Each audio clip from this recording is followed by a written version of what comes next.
My name is Lucas, and I'm 34. I've always loved road trips, especially the kind where you lose yourself in the vastness of the landscape. My wife, Claire, and our son, Ethan, share that same love, which is why we packed up the car last summer to drive through the Chihuahuan Desert in Texas. What we didn't know is that some places aren't meant to be explored, places where the world bends in ways you can't understand, and survival becomes a desperate gamble. The trip started out fine. We'd spent the morning hiking near the Guadalupe Mountains and were heading south toward Big Bend, planning to stop at a small desert motel for the night. Ethan was asleep in the backseat, his head resting against the window, and Claire was flipping through the radio stations, trying to find something other than static. The sun was setting, painting the desert in shades of red and gold. The endless stretch of road ahead seemed almost peaceful, but the emptiness was unnerving. It felt like the whole world had gone silent. "Do you think we'll make it before dark?" Claire asked, glancing at the GPS. "Should be fine," I said, though I wasn't entirely sure. The miles seemed to stretch longer than they should have, and the road felt unfamiliar despite the map's reassurance. That's when I heard it. "Help!" It was faint, barely audible over the hum of the engine. "Did you hear that?" I asked, gripping the wheel tighter. "Hear what?" Claire asked, turning down the radio. I slowed the car, listening intently. For a moment, there was nothing but the wind brushing against the car.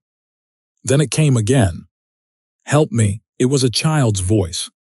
Claire sat up straight, her eyes wide. "Lucas, stop the car." I pulled over, the gravel crunching beneath the tires as we came to a stop. Ethan stirred in the backseat but didn't wake.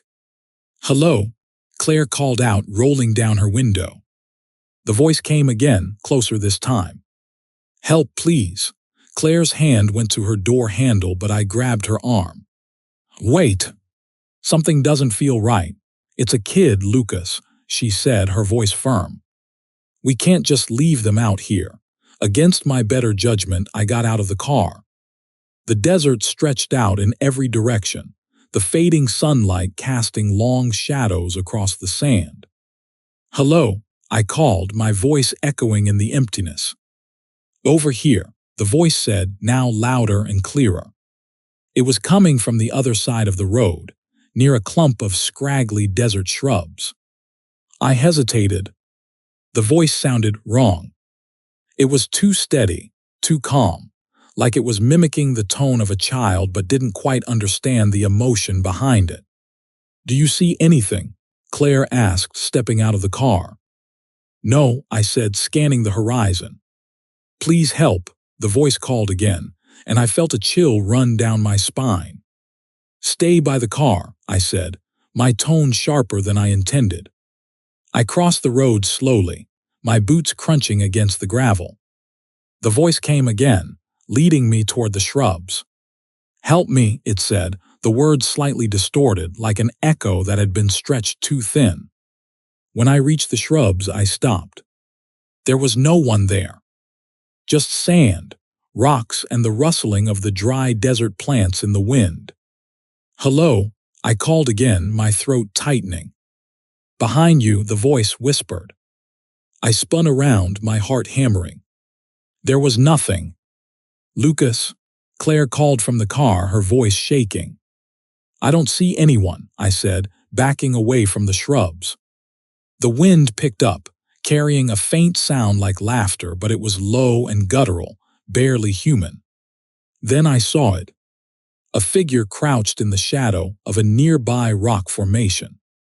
At first, I thought it was a child, a small, hunched figure with dark, matted hair. But as it stood, I realized it wasn't a child at all.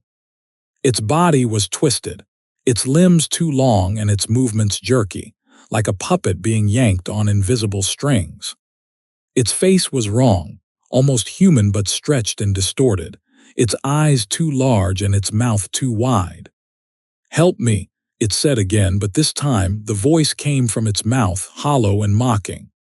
"Get in the car," I shouted, running back toward Claire. She didn't ask questions. She threw open the driver's door and climbed in, slamming it shut as I dove into the passenger seat. "What's going on?" Ethan mumbled groggily from the back seat. "Buckle up," I said, my voice shaking. Claire didn't hesitate. She threw the car into gear and floored it, the tires kicking up a spray of gravel as we sped down the road. I looked back and my stomach dropped. The figure was following us, running on all fours like an animal. Its movements were impossibly fast, and its eyes glowed faintly in the fading light. "Faster," I shouted, gripping the dashboard. "I'm going as fast as I can," Claire yelled, her knuckles white on the wheel. The creature let out a high-pitched shriek that sent shivers down my spine. It was gaining on us, its elongated limbs a blur as it closed the distance. Ethan was crying now, clutching his seatbelt. "What is that?" "I don't know," I said, my voice trembling. The road ahead was dark, the headlights barely piercing the thickening night. The creature was almost on us now, its face twisted into a grotesque grin. "Turn off the lights," I said suddenly. "What?" Claire snapped. "Just do it." She hesitated, then flipped the headlights off. The desert plunged into darkness, and for a moment, all we could hear was the roar of the engine and the pounding of our hearts. The creature let out another shriek, but it sounded confused, disoriented. I turned to look back and saw it stumble, its glowing eyes darting around as if it had lost track of us. "Keep driving," I whispered, my voice barely audible. Claire didn't slow down until we reached the lights of a small gas station, miles down the road. We pulled into the parking lot, shaking and drenched in sweat. None of us spoke as we sat there, catching our breath. "What was that?" Claire finally asked, her voice barely above a whisper. "I don't know," I said, staring out at the empty highway. We never found out. To this day, I can still hear that voice sometimes, faint and distant, calling for help. If you ever find yourself driving through the Chihuahuan desert and hear a child's voice by the roadside, don't stop. Because it's not a child. And if you're not careful, you might not make it out alive. Story 2. My name is Alex. I'm 28 years old, and what I'm about to tell you still makes my skin crawl. This happened last summer during a road trip through Texas. I thought it'd be an adventure, a chance to explore wide-open highways, eat at diners, and take pictures of ghost towns for my blog. But what I found out, there was something I'll never forget and something I'll never, ever go looking for again. It was supposed to be a solo trip. I packed up my Jeep with supplies, a tent and my camera, and set out from Austin with no set plan other than to head west. The road stretched endlessly ahead of me, cutting through barren landscapes that seemed to go on forever. It was peaceful at first, the kind of stillness you can only find in the middle of nowhere. I had my music on low, the windows down, and the warm Texas wind whipping through my hair. It felt freeing. Until it didn't. I had been driving for hours when I realized I hadn't seen another car in a long time. No other headlights, no taillights in the distance, just me and the open road. The sun was starting to dip below the horizon, painting the sky in shades of orange and red, and I figured I should find somewhere to camp for the night. That's when I spotted a sign, Desolate Hollow, 10 miles ahead. It sounded like a bad joke, but I was tired and my gas tank was running low. So I followed the narrow road leading off the highway, the name of the place rattling around in my head like a warning I didn't quite understand. The road wound through fields of dry grass, the landscape growing more desolate with each mile. By the time I reached the town, the sun was gone, and the only light came from my headlights cutting through the darkness. Desolate Hollow wasn't much to look at, just a cluster of old, crumbling buildings that seemed abandoned. But at the far end of the main street, There was a gas station with a single, flickering light over the pump. It looked out of place, like it shouldn't still be running. I pulled up, my tires crunching on gravel, and stepped out of the car. The air was hot and still, and I could feel sweat trickling down my back.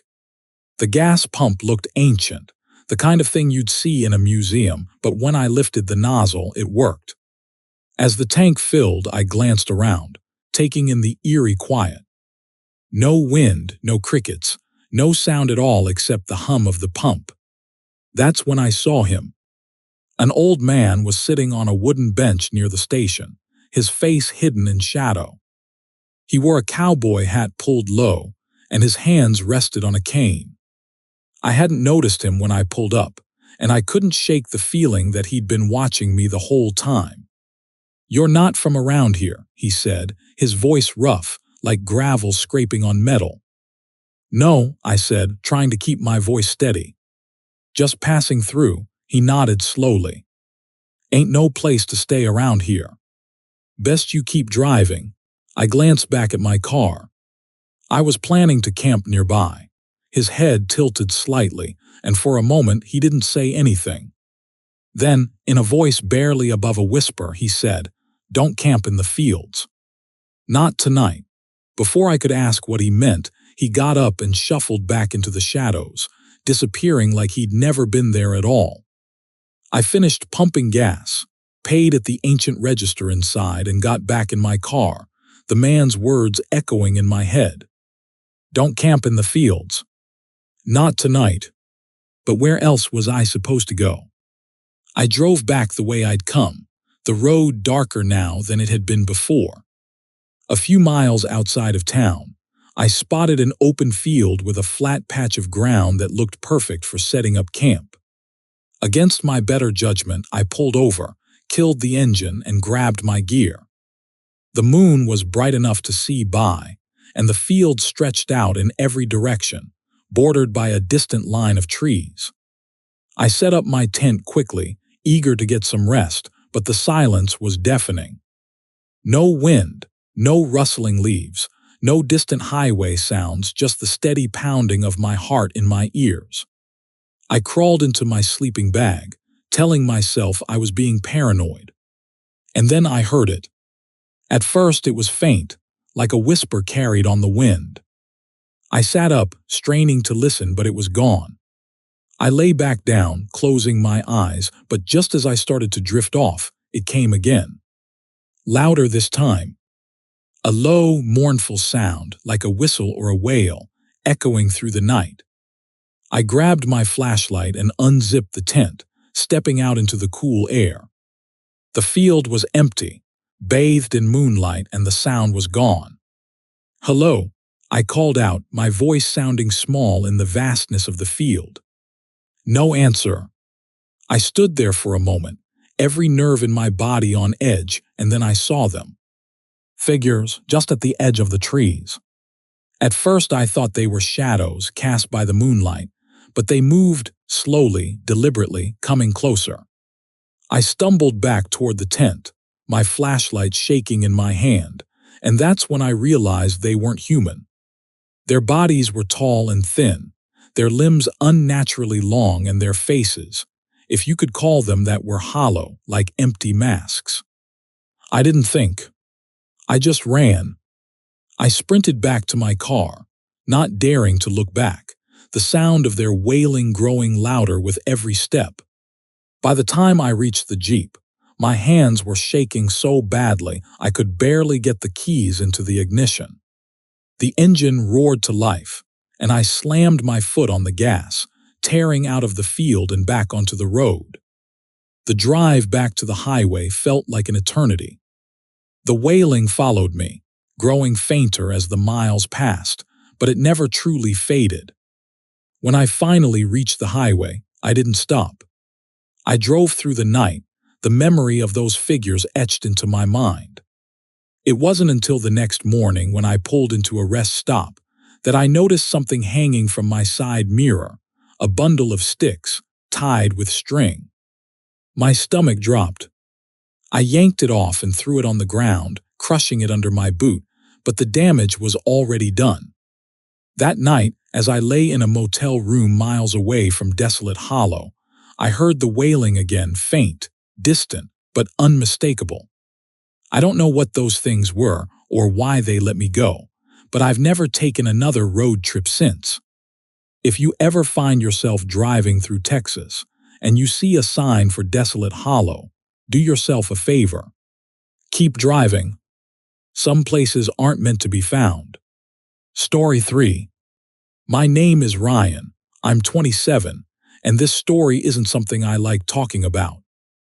I wish I could say it's just a memory, something that fades with time, but it's not. Every now and then I hear things or see things that bring it all rushing back. What happened to us out there was real, and it almost cost us everything. It started as a road trip. Just me and my 3 best friends, celebrating the end of a brutal summer. We'd been working like crazy dead-end jobs, long hours, no breaks. So when Mark suggested we hit the road for a few days, the rest of us jumped at the chance. The plan was simple: drive out into the Texas desert, camp under the stars, drink too much, and leave all the stress behind. Mark was the instigator. He had the truck, the maps, and way too much energy. Steph was the planner, the one who made sure we packed food, water, and supplies. And then there was Chloe, quiet, easygoing Chloe, who just wanted to take pictures and vibe. Me, I was the skeptic, always second-guessing our plans, but even I was excited for a break from the monotony. We left Austin early on a Friday morning, heading west. The road stretched out endlessly in front of us, framed by scrubby desert plants and a hazy blue sky. For the first few hours, everything was perfect. We blasted music, shared snacks, and made stupid jokes. By late afternoon, we'd veered off the main highway, following one of Mark's shortcuts into the middle of nowhere. The air was dry, and the sun hung low, casting long shadows across the land. Mark was giddy, talking about how we'd find the perfect campsite, far from anyone or anything. Chloe leaned out of the window, snapping photos of the landscape, while Steph reminded us not to drink all the water too soon. I just sat in the backseat, watching the desert roll by and wondering how far we'd gone. We didn't see the sign at first. It was half buried in the dirt, bent at an awkward angle, but the words were still legible. No trespassing, private land. Mark waved it off. It's fine, he said. There's no one out here. Who's gonna care? We should have cared. The campsite he found was unsettling. It was in a shallow ravine, surrounded by jagged rock formations that cast eerie shapes as the sun set. The air felt heavier down there, like the kind of stillness you feel before a storm. Steph didn't like it. Feels weird, she said, eyeing the rocks. We should pick another spot, but Mark laughed it off, already unloading the gear. Chloe shrugged and I went along with it, though something about the place made my skin crawl. By the time the fire was going, it was pitch black. The stars overhead were incredible, but the darkness beyond the firelight was absolute. Mark told dumb ghost stories, and Steph rolled her eyes. Chloe wandered off a little, taking long exposure photos of the stars. I stayed close to the fire, poking at the flames and trying to ignore the feeling that we were being watched. That's when we heard the scream. It came from the distance, high-pitched, raw, and unmistakably human. Steph froze, her face pale. "What the hell was that?" she whispered. Mark grabbed a flashlight and pointed it toward the sound, but the beam only cut through the first few feet of darkness. "Probably an animal," he said, though his voice didn't sound as confident as usual. Then it came again. Louder this time.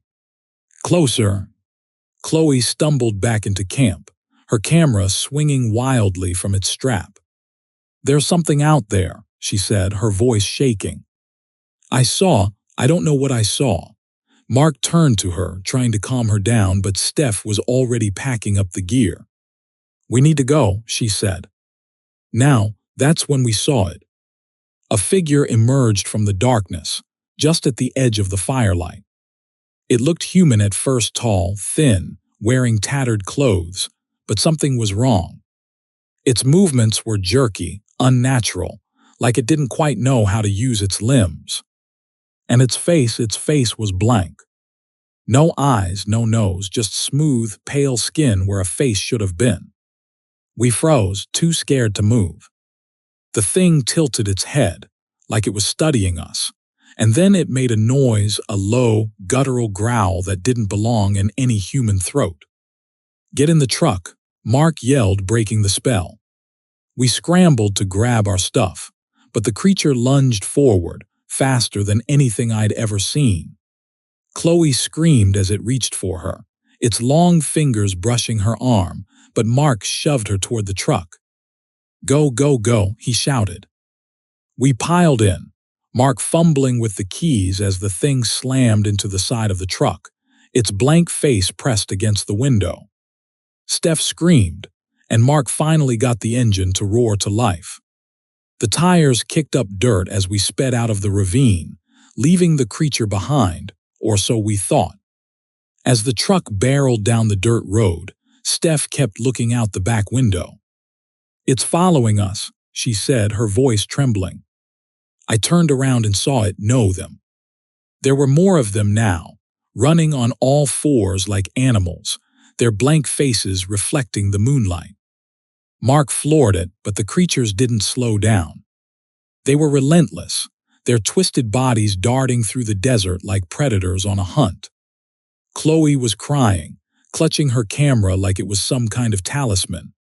Steph was yelling directions, trying to find the quickest way back to the main road, but Mark couldn't focus. The truck fishtailed, and for a terrifying moment, I thought we'd crash. Then we saw the lights. A small gas station appeared on the horizon, its neon sign flickering like a beacon. "Head there," Steph shouted. Mark didn't hesitate, turning sharply onto the gravel lot and skidding to a stop. We tumbled out of the truck, running toward the building, but it was empty. No clerk, no customers, just a single fluorescent bulb buzzing above the counter. "What do we do?" Chloe whispered, her voice barely audible. Mark grabbed a tire iron from the truck, his hands shaking. "We wait," he said. "We fight if we have to." The creatures circled the gas station, their blank faces peering through the windows. One of them pressed its hand against the glass, its fingers too long, too thin. Steph backed away, clutching a wrench she'd found behind the counter. "This can't be real," she muttered over and over. Then they started to mimic us. It was subtle at first, little movements, gestures. But then they began to speak. Not in their own voices, but in ours. "Help," one of them whispered, its tone matching Chloe's exactly. Another said, "It's fine," in Mark's voice, perfectly mimicking the way he'd brushed off the warning sign. I felt the blood drain from my face. These things weren't just hunting us. They were learning us. The hours dragged on, the creatures growing bolder with every passing minute. Mark tried to barricade the doors, but the glass was starting to crack under their weight. Chloe was crying again, and Steph was clutching the wrench like her life depended on it. Then, just before dawn, they stopped. One by one, they retreated into the shadows, their blank faces fading into the desert as the first light of day broke over the horizon. We didn't waste any time. Mark gunned the engine, and we drove until the gas tank was almost empty, not saying a word. When we finally stopped at a diner off the main highway, we just sat there, staring at our food, too shaken to eat. None of us ever talked about it again. Story 4. My name is Taylor Price, and I'll never forget the night I stayed at the Lone Star B&B in the heart of Texas. If you're ever driving down Route 281 near Blanco County, and you see that old, weathered sign swinging in the breeze, "Keep driving." I didn't, and I came face to face with something I still can't explain. It was supposed to be a simple road trip, a solo adventure to clear my head after a rough breakup. The plan was to hit some of Texas's small towns, take pictures, and enjoy the quiet. The Lone Star B&B caught my eye as the sun was setting, its yellow lights glowing warmly against the purple dusk. It seemed quaint, with a wraparound porch and flower baskets swaying in the wind. When I walked inside, the air was thick with the scent of cedar and something faintly sweet, lavender maybe. The owner, an elderly woman named Miss Alma, greeted me with a smile that didn't quite reach her eyes. She was tiny, with silver hair pinned in a bun and hands that trembled just enough to make me wonder if she should still be running a place like this. "You need a room for the night?" she asked, her voice raspy but kind. "Yeah," I said, glancing around. The place had charm: antique furniture, faded wallpaper, and a grandfather clock ticking softly in the corner. "You're in luck," she said. "Got one room left, but there's just one rule." I raised an eyebrow. "A rule?" Her smile faltered and her gaze drifted toward the ceiling. "Don't go into the attic. No matter what you hear, no matter what you think you see, just leave it be." I laughed nervously, expecting her to crack a smile, but she didn't. She just handed me the key with those shaking hands and said, "Enjoy your stay." The room was small but cozy, with a bed covered in an old quilt and a window that overlooked the dark fields behind the house. I unpacked my bag, plugged in my phone, and tried to settle in. The quiet was almost too quiet. No cars, no wind, just the faint creaks of an old house settling. Around midnight I heard it, scratching. It was faint at first, like the rustle of leaves against a window. But then it grew louder, more deliberate. It was coming from above me. I remembered Miss Alma's warning and tried to ignore it, telling myself it was just raccoons or squirrels in the attic.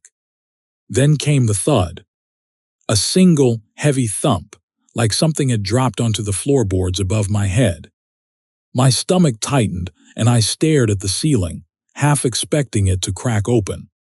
I wanted to believe it was just an old house groaning in the wind, but there wasn't any wind. When I finally fell asleep, it was fitful. Dreams of shadowy figures and guttural growls followed me through the night. At breakfast, Miss Alma served me a plate of biscuits and gravy.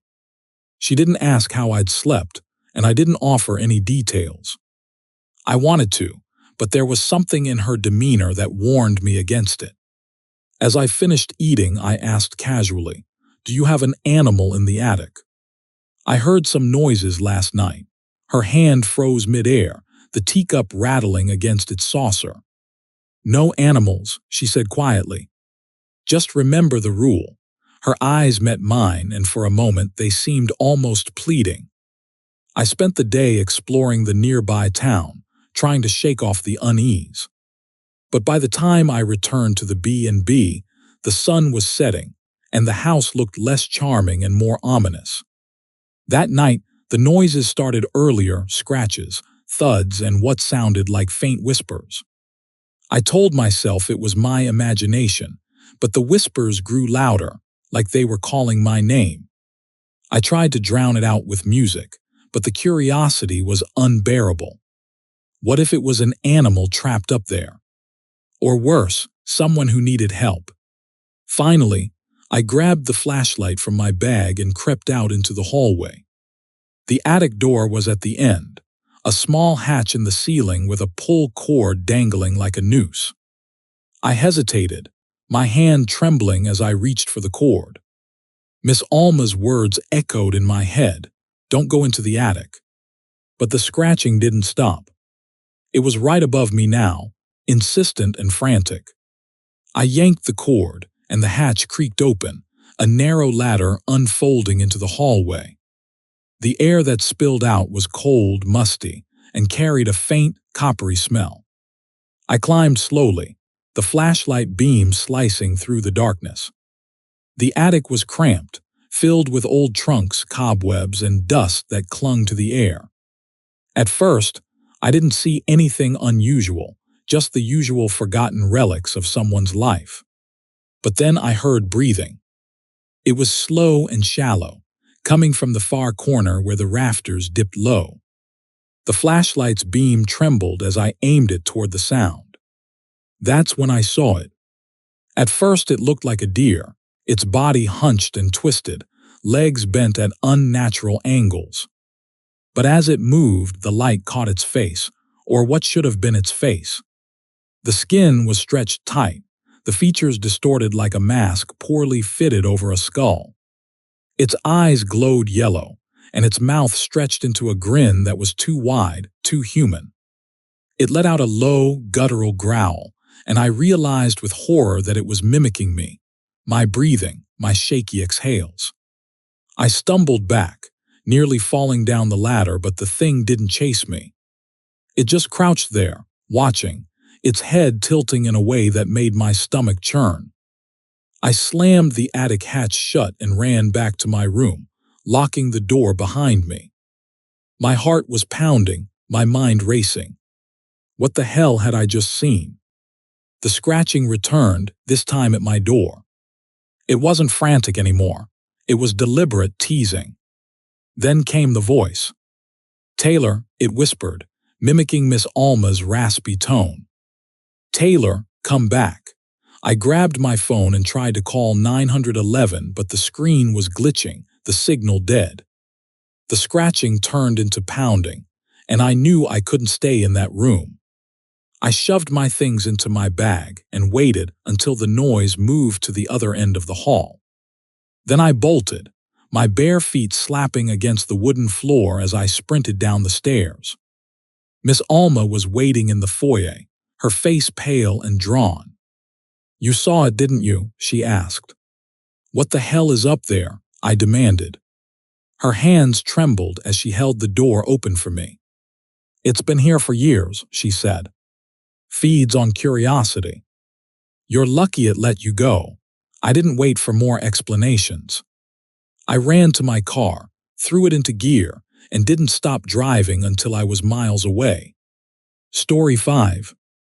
There's a stretch of highway in West Texas that locals call the Devil's Back Road. It's miles of nothing, just cracked asphalt cutting through endless desert scrub under a sky that always feels too big. They say strange things happen out there, but my friends and I didn't care. We were on a road trip, chasing ghost towns and weird roadside attractions, the kind of trip you take when you're young enough to think you're invincible. That night, we were hours from the nearest town, the gas gauge hovering dangerously close to empty. The road ahead was a black ribbon lit only by our high beams, and the desert beyond was pitch dark. When we saw the faint glow of a rest stop sign, it felt like a miracle. The place was little more than a crumbling picnic table, a rusted water pump, and a bathroom that looked like it hadn't been cleaned since the 80s. But it was a break from the road, and we all needed to stretch our legs. We were halfway through unpacking snacks from the trunk when we heard it, a whistle, high and sweet, floating on the cool desert breeze. It was melodic, almost playful, like someone was calling a dog. "Did you hear that?" Abby asked, clutching her jacket tighter around her. "Probably just the wind," Chris said, but his voice was uneasy. The whistle came again, longer this time and unmistakably human. It was coming from somewhere beyond the rest stop, out in the scrubland. "Maybe someone needs help," I said, though I wasn't convinced. "Or maybe someone's messing with us," Chris muttered. Abby shot him a look. "What if they are hurt? We can't just leave." Reluctantly, we grabbed flashlights and ventured into the desert. The whistle grew louder, leading us deeper into the scrub. It had a strange rhythm, almost like a tune, but with no melody we could recognize. The air was cold and still, and every crunch of gravel under our boots felt too loud. The desert seemed to close in around us, the shadows stretching long and strange under our flashlights. That's when we saw him. He was standing by an old wooden fence, his back to us, illuminated in the weak beam of Abby's flashlight. He wore a wide-brimmed hat and a dusty jacket, his figure hunched as if he were staring at something on the ground. "Sir," I called, my voice trembling. The man didn't move. "Are you okay?" Abby tried. Slowly, the man turned to face us and the flashlight beam caught his face, or what was left of it. The skin was pale and waxy, stretched too tight over the bone like a poorly fitted mask. His eyes were hollow pits, black and bottomless, and his mouth was twisted into a grin that didn't belong on a human face. He whistled again, but this time it came from his throat, a grotesque, gurgling sound that sent shivers down my spine. Abby screamed and the man or the thing lunged. We bolted, the beam of my flashlight bouncing wildly as I ran. Behind us, the whistle rose to a shriek, echoing in the night like the cry of a dying animal. Chris tripped and fell, and I skidded to a stop to help him up. His face was pale, his breath coming in gasps. "It's following us," he panted, and I didn't need to turn around to know he was right. We made it back to the rest stop, slamming the car doors shut and locking them. Abby was shaking, tears streaming down her face. "What the hell was that?" she whispered. Before anyone could answer, the whistle came again, closer this time. It circled the car, slow and deliberate, the sound muffled by the glass but no less haunting. Chris fumbled with his phone trying to call for help, but there was no signal. The whistle stopped, and for a moment the world was deathly silent. Then came the scratching. It started on the roof, a faint, rhythmic scrape like nails on metal. My heart was pounding so hard I thought it might burst. "Drive," Abby whispered, her voice barely audible. I turned the key, but the engine sputtered and died. "No, no, no," I muttered, trying again. The car wouldn't start. The scratching moved to the windows, and in the faint light from the dashboard, we saw it, one pale hand pressed against the glass, the skin hanging loose like an ill-fitting glove.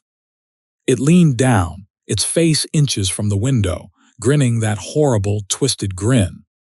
"Let me in," it whispered, its voice a low, guttural rasp that didn't belong to any living thing. Abby screamed, and Chris grabbed the tire iron from under his seat. Before I could stop him, he threw open the door and swung. The thing moved faster than I thought possible, dodging the blow and knocking Chris to the ground. Its whistle rose again, shrill and mocking as it circled him like a predator playing with its prey. I grabbed the flashlight and leapt out of the car, the beam cutting through the darkness.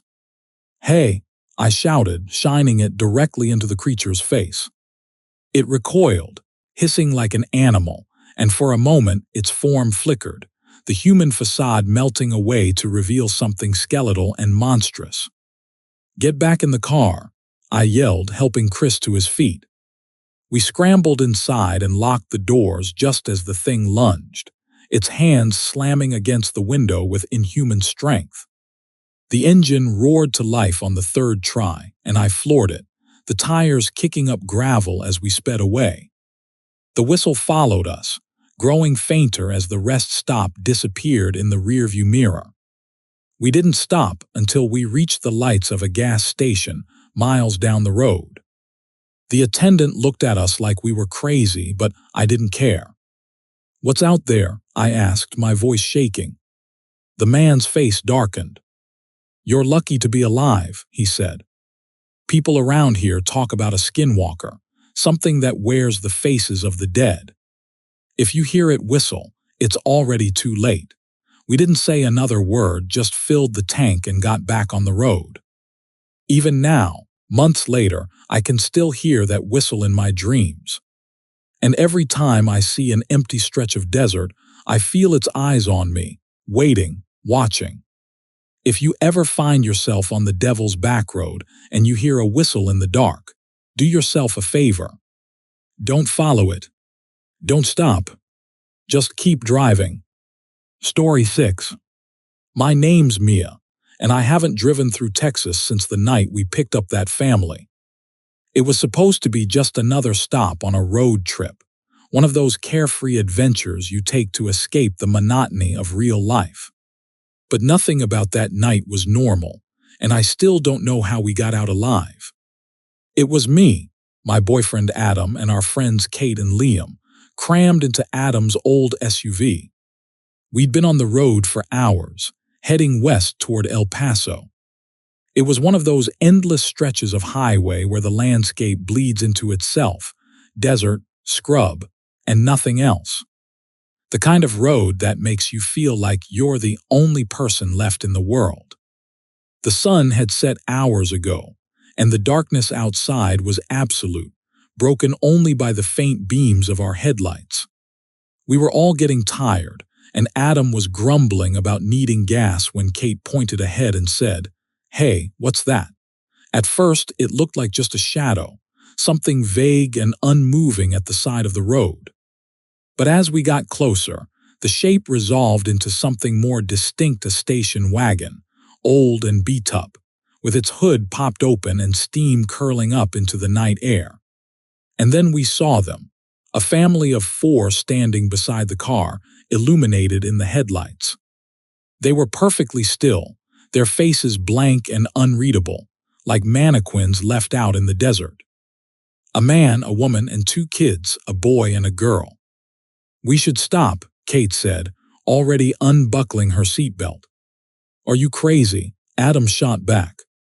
"This is how people get robbed. They've got kids," she argued. "We can't just leave them out here." Liam sighed from the backseat. "What if they actually need help? I mean, what's the worst that could happen?" I didn't like it, but I could see Adam was outnumbered. He pulled over, the gravel crunching under the tires as we came to a stop. The man stepped forward, his movements stiff and deliberate, like he wasn't used to walking.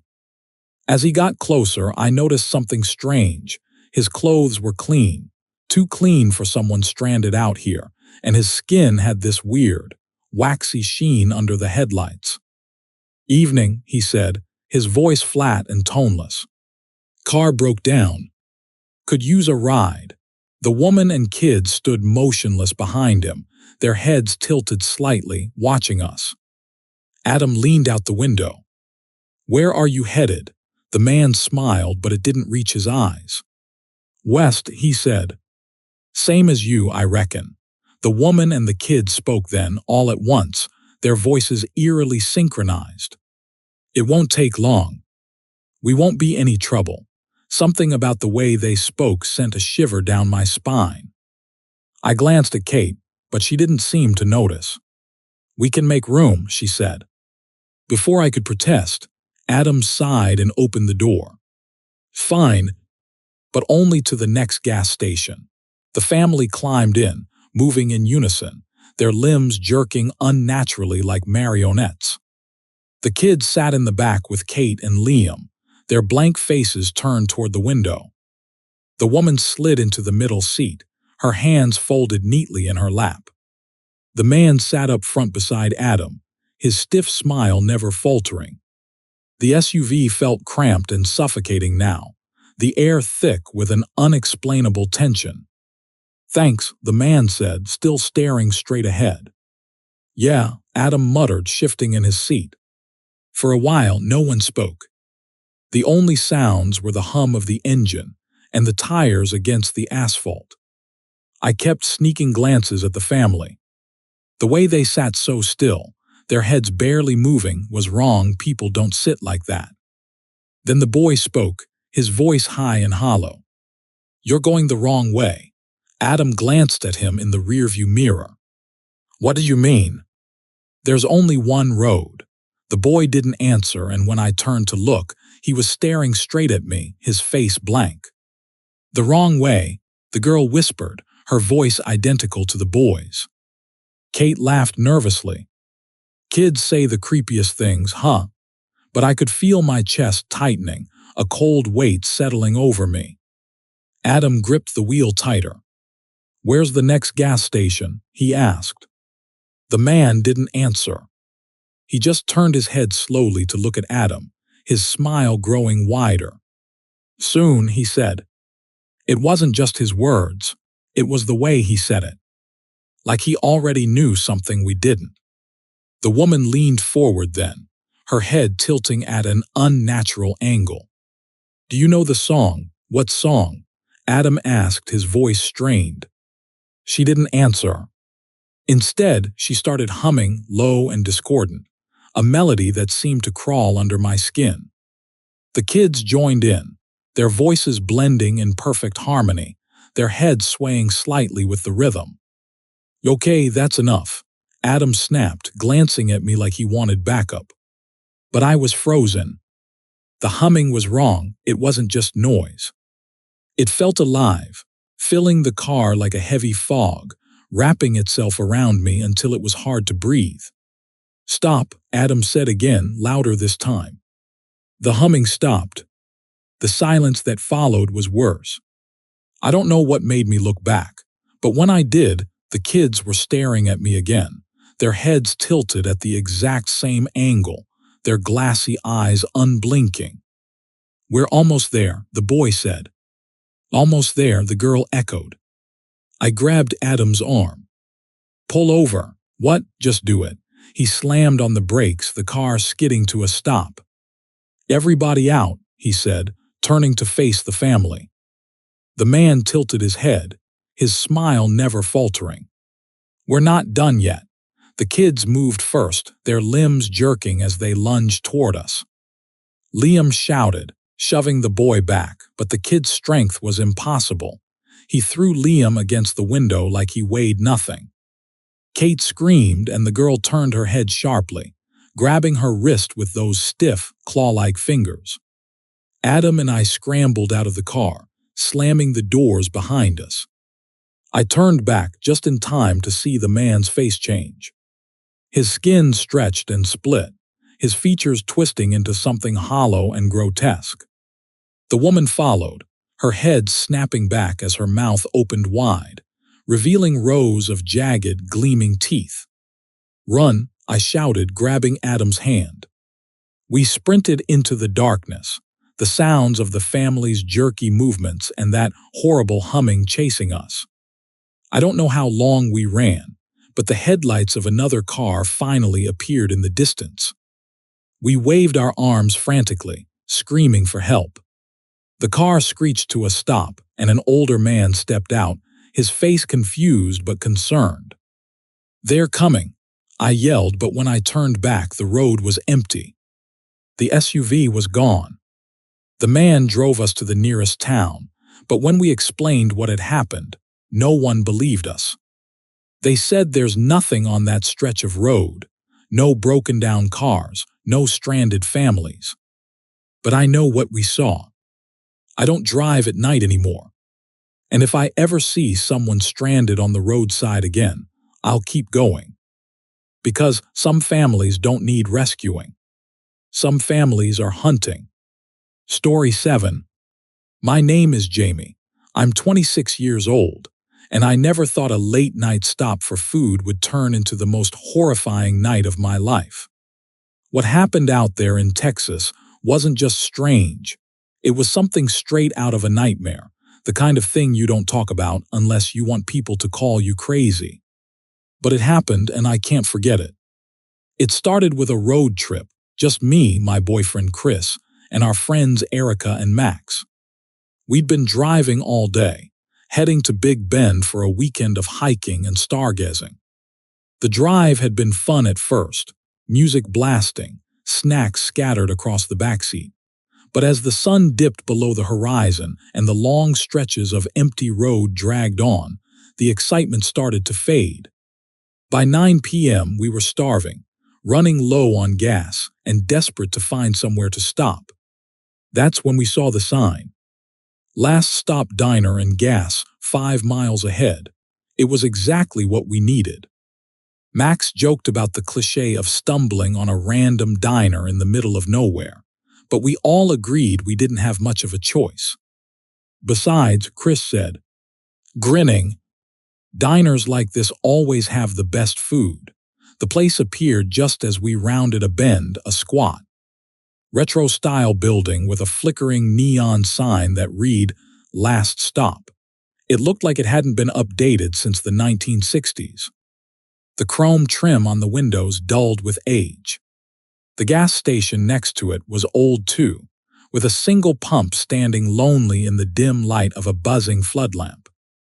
We pulled in, parked, and climbed out, stretching our legs in the cool night air. The parking lot was surprisingly full. A dozen cars lined up neatly near the diner, though we hadn't seen anyone else on the road for miles. Guess this place is more popular than it looks, Erica said, her voice tinged with unease. The bell above the door jingled as we stepped inside. The smell hit us immediately, savory and rich, the kind of smell that makes your stomach growl. The diner was classic Americana. Red vinyl booths, a checkered floor, and a long counter with spinning stools. The walls were lined with faded photos of smiling customers and what looked like newspaper clippings. But something felt off. The other patrons, scattered around the room, turned to look at us when we walked in. Their stares lingered a little too long, their expressions blank, like they were sizing us up. I tried to brush it off, small towns, curious locals, but the way their eyes followed us sent a shiver down my spine. Take a seat anywhere, a cheerful voice called from behind the counter. The waitress appeared out of nowhere, her smile impossibly wide. She was dressed in a crisp, old-fashioned uniform, her hair styled in perfect waves. What can I get for y'all tonight? We slid into a booth near the window, the vinyl squeaking under us. Chris grabbed a menu and frowned. This is limited, he said. The menu was handwritten, the ink smudged in places, and it only had a few options. Burgers, stew, pie. No descriptions, no sides, just those 3 words. I'll take a burger, Max said, handing the menu back to the waitress. Same, Chris added. Erica hesitated. What kind of stew is it? She asked. The waitress's smile faltered for just a second, so quick I almost didn't notice. How special, she said. Real hearty.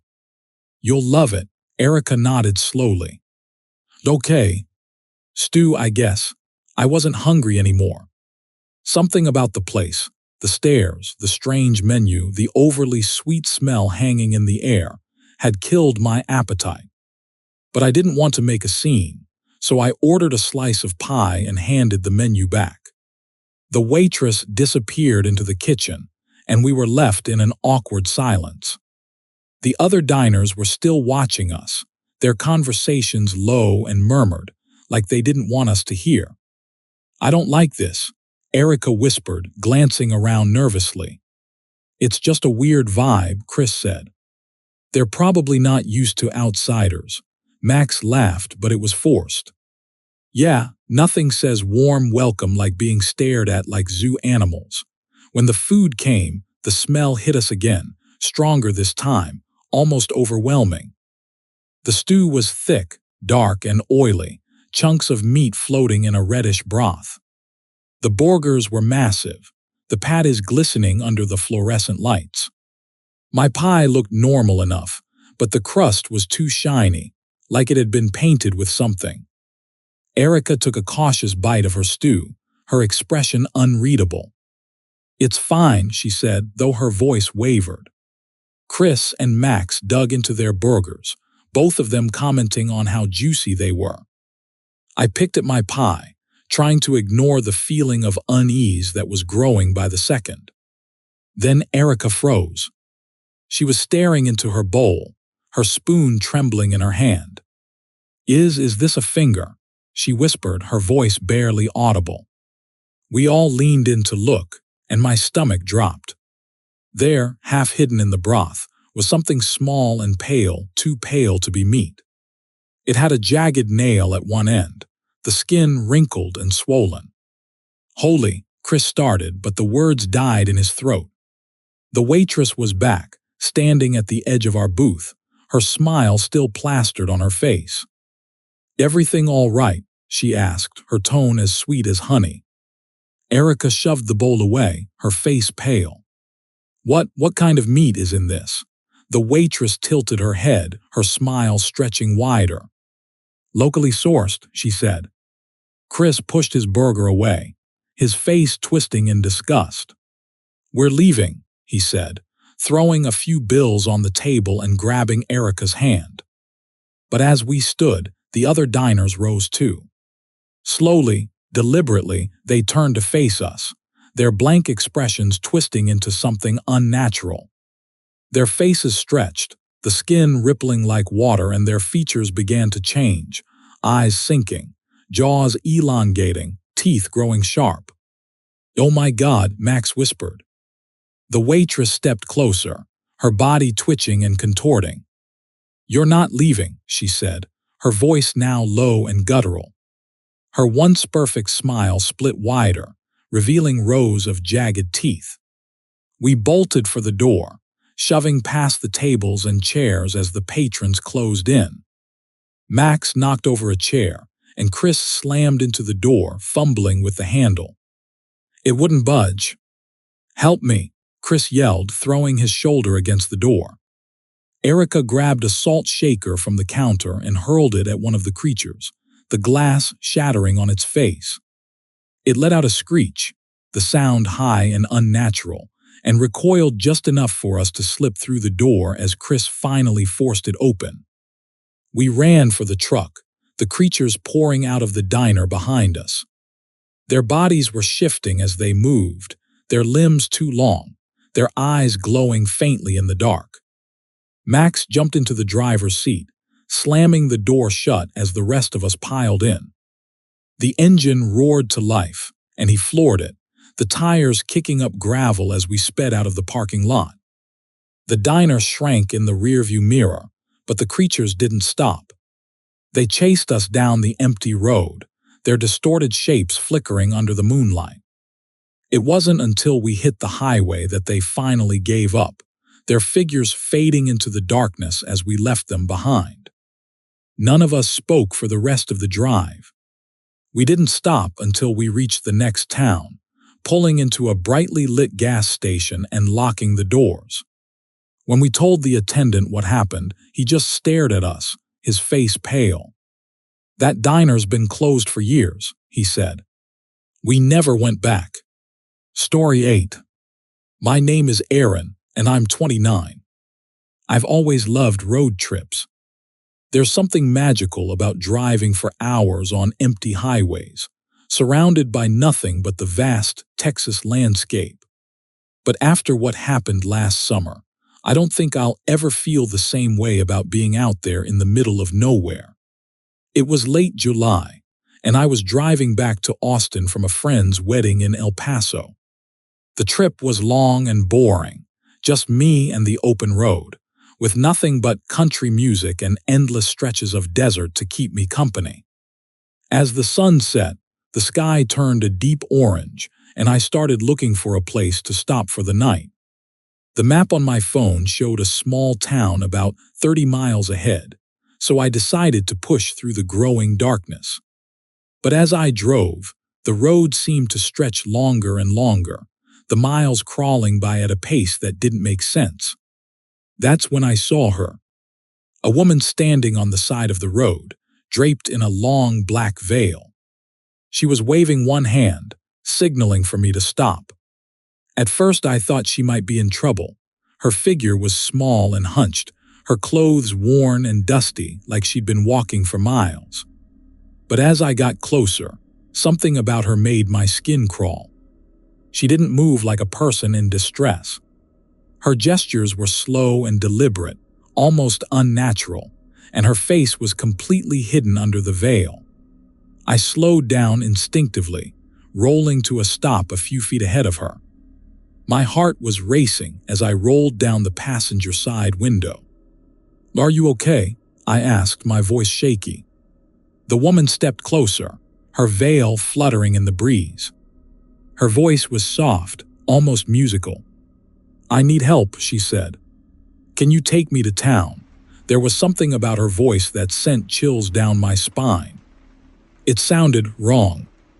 Too smooth, too perfect, like it didn't belong to the frail figure standing in front of me. "I'm not going far," I said quickly, my fingers gripping the wheel. "Maybe I can call someone for you." She shook her head slowly, the black fabric of her veil shifting with the motion. "No one will come," she said. "Only you can help me." Against every instinct in my body, I unlocked the door. She climbed into the passenger seat with slow, deliberate movements, the scent of burnt wood and ash filling the car as she settled in. "Where are you headed?" I asked, trying to keep my voice steady. "To the church," she said simply. I frowned. "What church?" She didn't answer, just pointed down the road. I swallowed hard, my palms sweaty on the steering wheel, and started driving. The silence in the car was suffocating. I kept stealing glances at her, but her face remained hidden under the veil. Her hands rested in her lap, pale and delicate, but her fingernails were blackened like they'd been burned. After a few miles, the road curved, and I saw it, a burned-out shell of a church. Its charred remains silhouetted against the moonlit sky. The air grew colder as we approached, the scent of smoke growing stronger. "This is it," she said, her voice barely above a whisper. I pulled over, my hands shaking as I put the car in park. "Are you sure this is where you want to be?" I asked. She turned to me then, and for the first time I saw her face, or what was left of it. Her veil shifted just enough for the moonlight to catch her features. Her skin was pale and cracked like old porcelain, and her eyes were empty sockets, black and endless. Her mouth stretched into a twisted smile, her teeth jagged and uneven like broken glass. "Thank you for bringing me home," she said, her voice now low and guttural. I couldn't move. I couldn't breathe. Then she reached for me. Her hand was ice cold as it brushed my arm, the blackened nails digging into my skin. I screamed, shoving her away and fumbling for the door handle. Somehow, I managed to get out of the car, stumbling into the gravel as she stepped out after me. Her movements were jerky now, unnatural, like a puppet being pulled by invisible strings. "You can stay," she said, her voice echoing unnaturally in the still night. "They always stay," I ran. The ground beneath me felt like it was shifting, the air thick with the smell of smoke and something metallic. The burned-out church loomed ahead, its blackened walls glowing faintly in the moonlight. I could hear her behind me, the crunch of gravel under her feet growing louder with each step. "You can't leave," she said, her voice everywhere and nowhere at once. I reached the edge of the clearing, my chest burning as I sprinted toward the road. The sound of her footsteps faded, replaced by a low, guttural wail that seemed to shake the air around me. When I finally reached my car, I yanked the door open and threw myself inside, slamming it shut and locking the doors. She was standing in the middle of the road now, her veil fluttering in the wind, her twisted smile glowing faintly in the dark. I started the car and floored it, the tires kicking up gravel as I sped away. The figure grew smaller in the rearview mirror, but her presence lingered, like a weight pressing against my chest. I didn't stop driving until I reached the lights of a gas station hours later. I parked under the bright fluorescent glow, my hands shaking as I sat there, trying to catch my breath. When I finally looked down at my arm, I saw it. A dark, hand-shaped mark burned into my skin where she'd touched me. I've never driven that stretch of highway again, and I never will. If you're ever driving through Texas and you see a woman in a black veil on the side of the road, don't stop. Don't roll down your window. Because if you do, you might not escape. And if she takes you to the church, you'll never come back. Story 9. My name's Jake, and I've been trying to convince myself it didn't happen. That we didn't see what we saw. But every time I close my eyes, I'm back there in the middle of that field and I can hear them, scraping, hissing, crawling. It's supposed to be a fun road trip. Just me, my girlfriend Rachel, her little brother Noah, and our buddy Sam. 4 of us crammed into my old Subaru, chasing sunsets and cheap diners, heading out west to Big Bend for some hiking. We're halfway through Texas when Noah, who's been glued to his phone the entire trip, says, "Hey, there's this crazy thing up ahead, like a junkyard in the middle of nowhere." Rachel groans. Another weird roadside stop, but Sam leans forward, grinning. "Come on, it could be cool." Besides, I need to stretch my legs. I hesitate, glancing at the fuel gauge. We're fine for now, and the idea of getting out for a bit sounds good. "All right," I say, turning onto a narrow, cracked road. But we're not staying long. The sun's dipping low, painting everything in deep orange and purple. The road twists through a barren stretch of scrubland, and then we see it. The field is massive, filled with what looks like hundreds of rusting, abandoned cars. Some are stripped to their frames, others look almost intact, except for the shattered windshields and gaping hoods. "Whoa," Sam breathes. That's creepy. Noah's already out of the car before I can park, his phone up, recording everything. "This is sick," he shouts. Rachel steps out reluctantly, wrapping her arms around herself. "This place gives me the creeps," she mutters. I don't blame her. The air feels wrong. It's too quiet. No wind, no birds, just this heavy stillness that presses down on us. "Let's check it out," Noah calls, darting toward the cars. "Stay where we can see you." Rachel snaps, but he's already disappearing between the rows of wrecks. Sam follows him, grinning like this is some grand adventure. Rachel and I exchange a look and I shrug. "We'll be quick," I say. The field feels bigger up close. The cars are piled in haphazard rows, their metal frames twisted and weathered. I step carefully, the ground crunching under my boots. Every now and then I catch a glint of something, a shard of glass, a piece of chrome, and it feels like eyes watching me. "Do you hear that?" Rachel asks, stopping beside me. I listen. At first, there's nothing. Then I catch it, a faint scraping sound, like nails dragging across metal. "It's probably Noah," I say, though I'm not sure. We move deeper into the field, calling out for Noah and Sam. The cars cast long shadows in the fading light, and I swear some of them look like they've been chewed on. The edges of the metal are jagged, like something's been gnawing on them. Then Rachel grabs my arm, her nails digging into my skin. "Jake," she whispers. I follow her gaze. Something moves between the cars, a pale, hunched figure, low to the ground. "Noah," I call, my voice cracking. The figure freezes, then scuttles out of sight. It's not Noah. It's not Sam. "Jake, we need to leave," Rachel says, her voice shaking. I nod, pulling out my phone to call the others. No signal. That's when Noah screams. It's a sharp, panic sound that cuts through the air, and I bolt in the direction it came from, Rachel right behind me. We find him crouched behind a car, his phone clutched in his trembling hands. "What happened?" I ask, but he just points. I follow his finger and see it. One of them. It's crouched on the roof of a rusted sedan, its pale skin stretched tight over long, bony limbs.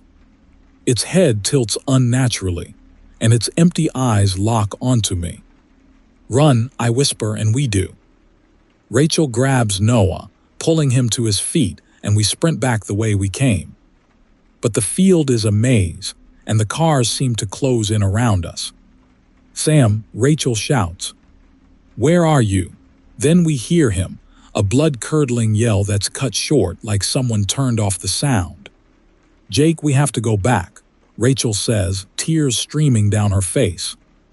No, I snap, grabbing her arm. We have to get to the car. The scraping sound grows louder, coming from all around us. I glance back and see them. Dozens of them now, crawling out from under the cars, their limbs bending in ways that make my stomach churn. One of them leaps, its claws scraping against the side of a nearby car. It's fast, too fast. Keep running, I shout, my lungs burning. We burst into a small clearing and there's Sam, or what's left of him. His body is sprawled on the ground, twisted and broken, his eyes wide open in terror. Rachel screams, but there's no time to stop. The creatures are closing in, their guttural hisses echoing in the air. The car is just ahead, but the creatures are everywhere now, their pale forms darting between the shadows. I fumble for the keys, my hands shaking so badly I nearly drop them. Jake, hurry, Rachel cries, pulling Noah into the car. I jump into the driver's seat and turn the key. The engine sputters, and for a horrifying second, I think it's not going to start. Then it roars to life, and I slam my foot on the gas. The car lurches forward, and one of the creatures leaps onto the hood, its hollow face inches from mine. I swerve wildly, throwing it off, and it disappears into the dust. We tear out of the field and back onto the road, the creatures chasing us for a few agonizing moments before stopping at the edge of the field, their hollow eyes glowing in the darkness. No one says a word as we drive, the silence in the car heavy and suffocating. When we finally reach the lights of a small gas station, I pull over and collapse against the steering wheel, my hands trembling. Rachel sobs quietly in the backseat, clutching Noah, who hasn't said a word since we found him. What were those things? She finally whispers. I shake my head. I don't know, but I do know one thing: we never should have stopped. If you're ever out there on those lonely Texas roads and you see that field of abandoned cars, don't let curiosity get the better of you. Because some things aren't abandoned. Some things are just waiting. Story 10. My name is Travis, and I'm 37. I've been driving the back roads of Texas for years, working as a trucker hauling everything from livestock to oilfield equipment. I've seen my fair share of strange things out there, but nothing comes close to what happened to me last spring. I was driving west of Amarillo late at night, heading toward the New Mexico border. The road was empty, just a strip of cracked asphalt cutting through the desert. My GPS had gone out hours ago, and my phone barely had a signal. But I wasn't worried. This wasn't my first time navigating these isolated roads. About an hour into the drive, my truck sputtered, the engine choking before it died completely. I coasted to the side of the road, the headlights dimming until they flickered out, leaving me in total darkness. Damn it, I muttered, hitting the wheel. I grabbed my flashlight and climbed out to check the engine. The wind was cold and carried the faint scent of something metallic. I popped the hood, shining the light on the machinery, but everything looked fine. Great, I muttered, slamming the hood shut. I reached for my phone, hoping to call for help, but of course, there was no signal. The nearest town was probably 50 miles away, and I hadn't seen another car in hours. As I leaned against the truck, weighing my options, I heard it. Footsteps. At first, I thought it was my imagination, but then they came again, slow, deliberate, crunching against the gravel. Hello, I called out, shining my flashlight into the darkness. A figure stepped into the beam of light, and I froze. It was a man, or at least it looked like one. He was tall and thin, his face gaunt and pale, with eyes that seemed to reflect the light like an animal's. His clothes were old and tattered, the kind of stuff you'd find in a thrift store or an abandoned cabin. Need some help? He asked, his voice smooth and too calm for someone walking alone in the middle of nowhere. I hesitated, every instinct in my body screaming at me to get back in the truck. but I didn't have many options. Yeah, I said, forcing a smile. My truck broke down. You wouldn't happen to know a tow service around here, would you? He tilted his head slightly, like he was studying me. Not much traffic on this road. Tow might take a while. I nodded, trying to stay calm. Yeah, I figured. I could help, he said, stepping closer. The wind picked up, and for a moment I caught the scent of something foul, like rotting meat. How? I asked. He smiled, but it didn't reach his eyes. I know these roads. I could take you somewhere. Or fix what's wrong with your truck. There was something off about him, something I couldn't put my finger on. But I was stranded, and I didn't have much choice. Okay, I said hesitantly. You know how to fix an engine. He nodded slowly, stepping past me to look under the hood. Better than most, he said. I watched as he fiddled with the engine, his long, thin fingers moving with unnatural precision. This should do it, he said after a few minutes, stepping back. I climbed into the cab and turned the key. The engine roared to life, and relief washed over me. Hey, thanks, man, I said, stepping out to shake his hand. But his expression had changed. His smile was gone, replaced by something cold, calculating.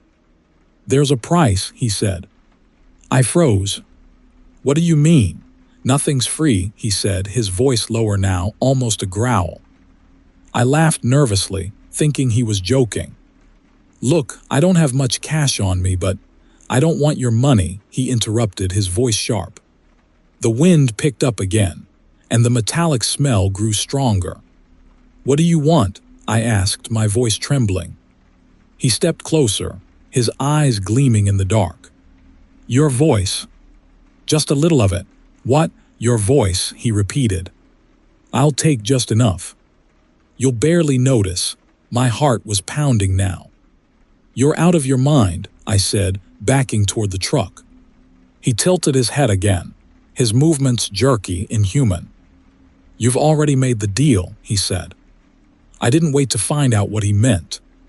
I jumped into the truck and slammed the door, locking it behind me. He didn't move, just stood there staring at me. Then he smiled again, wide and unnatural, his teeth too sharp, too white. I floored it, the tires spinning on the gravel before they caught. The truck roared forward, and I didn't look back. But as I drove, the air in the cab grew heavy, suffocating. My throat felt tight, like something was squeezing it. Help, I croaked, but the sound barely came out. My voice was gone. I tried to scream, to yell, but all that came out was a faint rasp. My chest tightened, panic setting in as I realized I couldn't speak. In the rearview mirror, I saw him. He was running after the truck, his movements impossibly fast, his limbs twisting and bending in ways no human should. His face had changed. It was longer now, his eyes glowing faintly in the darkness. I pushed the truck as fast as it would go, the engine groaning in protest. The figure fell behind, but I could still feel him, his presence pressing down on me like a weight. The road seemed endless, stretching into the void. My throat burned, my mind racing with panic. Finally, I saw lights, a gas station up ahead, its neon sign flickering in the darkness. I pulled into the lot, slamming on the brakes and stumbling out of the truck. The clerk inside looked up as I burst through the door, gasping for air. You okay, buddy? He asked. I tried to speak, but no sound came out. He frowned. Lost your voice, I nodded, my hands trembling. I spent the night at that gas station, too terrified to get back on the road. When the sun finally rose, I drove straight home, my voice still barely a whisper. To this day, I don't know what that man or thing was. But I know this. If someone offers you help on a lonely road in Texas, don't take it. Because nothing is free, and some deals come at a cost you can't afford. Story 11. My name is Sam, I'm 24 years old and I've always been a skeptic. Ghosts, aliens, cryptids, it was all nonsense to me. Or at least, that's what I thought before last summer. Before we took a detour into the big thicket and came face to face with something I still can't explain. It was supposed to be a fun road trip. Just me, my sister Rachel, and her boyfriend Matt. We were headed to Houston to visit family, taking our time and making stops along the way to check out little towns, parks, and whatever caught our eye. Rachel had been scrolling through her phone, looking for hidden gems, when she found a post about the Big Thicket National Preserve. "It's supposed to be beautiful," she said, holding up her phone to show pictures of dense forests and winding trails. "We should stop and check it out." Matt was driving and shrugged. "Why not? We've got time." I wasn't thrilled about the idea of trekking through a humid Texas forest in the middle of summer, but I didn't want to be the buzzkill, so I went along with it. Looking back, I wish I'd spoken up. We pulled off the highway around noon, following signs for the Big Thicket. The road got narrower and rougher the farther we went, the trees closing in on either side. By the time we reached the parking area for one of the trails, we were the only car there. "This place is kinda creepy," Rachel said as she climbed out of the car. The air was heavy with humidity, and the thick canopy of trees blocked out most of the sunlight. "It's just a forest," Matt said, grabbing a bottle of water from the cooler. "Nothing creepy about it."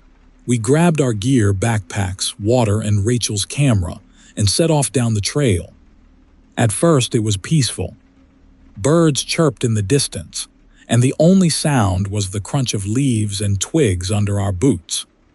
But after about an hour, the vibe started to change. The forest got quieter. The birds stopped singing, and the usual hum of insects faded away. It was like the woods were holding their breath. "You guys hear that?" Rachel asked, stopping in her tracks. "Hear what?" Matt said. "Exactly. It's too quiet." I tried to brush it off. "Maybe it's just the time of day or something," but Rachel was right. The silence was unsettling, like something was watching us. Matt shrugged it off and kept walking, but Rachel and I exchanged uneasy glances before following him. A little farther down the trail, we came across something strange. A tree, stripped of its bark, stood in the middle of the path. Deep gouges ran down its trunk, like something with massive claws had raked through it. "What kind of animal does that?" Rachel asked, taking a picture with her camera. "Bear," Matt suggested, though he didn't sound convinced. I stepped closer, running my fingers along the marks. They were deep, too deep for any animal I could think of, and spaced farther apart than any paw could reach. "Let's keep moving," I said, suddenly wanting to be anywhere but there. We turned back toward the car, deciding we'd had enough of the Big Thicket. But as we walked, I couldn't shake the feeling that we were being followed. Every now and then I'd catch movement out of the corner of my eye, a shadow darting between the trees. But when I turned to look, there was nothing there. Rachel must have felt it too because she whispered, "Do you think there's someone out here? Don't be ridiculous," Matt said, though his pace had quickened. By the time we reached the parking area, the sun was starting to set, casting long shadows across the gravel. Relief washed over me when I saw our car, but that relief was short-lived. The first thing we noticed was the smell. It was foul, like rotting meat mixed with wet fur, and it hung heavy in the air around the car. Then we saw the scratches. Long, deep gouges ran across the hood and doors. The paint peeled back like something had tried to tear the car open. One of the windows was cracked, and the cooler we'd left in the backseat was gone, just gone. "What the hell?" Matt said, running his hand along the scratches. "It looks like claw marks," Rachel said, her voice shaking. "No way," Matt muttered, though he sounded more like he was trying to convince himself than us. Then we heard it. A low, guttural growl, so deep it seemed to vibrate in my chest. It came from the tree line, and when we turned to look, we saw something step out of the shadows. It was massive, at least 8 feet tall, with broad shoulders and long arms that hung low at its sides. Its body was covered in dark, matted fur, and its eyes glowed faintly in the dim light. But the worst part was its face. It was almost human but distorted, its jaw too wide, its teeth too long, its expression filled with rage. Rachel let out a gasp, and Matt stumbled back, nearly dropping the keys.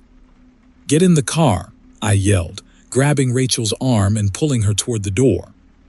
The creature let out a deafening roar and charged toward us. Matt fumbled with the keys, his hands shaking as he tried to unlock the car. I shoved Rachel into the backseat, and Matt and I scrambled in after her just as the creature reached the car. It slammed into the side with enough force to rock the vehicle, its claws raking across the window. Rachel was sobbing, and Matt was shouting something, but all I could focus on was the creature's eyes, staring straight into mine. "Drive," I shouted, snapping Matt out of his panic. The engine roared to life, and Matt floored it, the tires kicking up gravel as we sped out of the parking lot. The creature didn't stop. It ran after us, keeping pace with the car, its massive strides eating up the distance. "Is it still there?" Rachel screamed, clutching the back of my seat. I turned to look, and my stomach dropped. It was still there, its glowing eyes locked on us, its claws scraping against the trunk. "Faster!"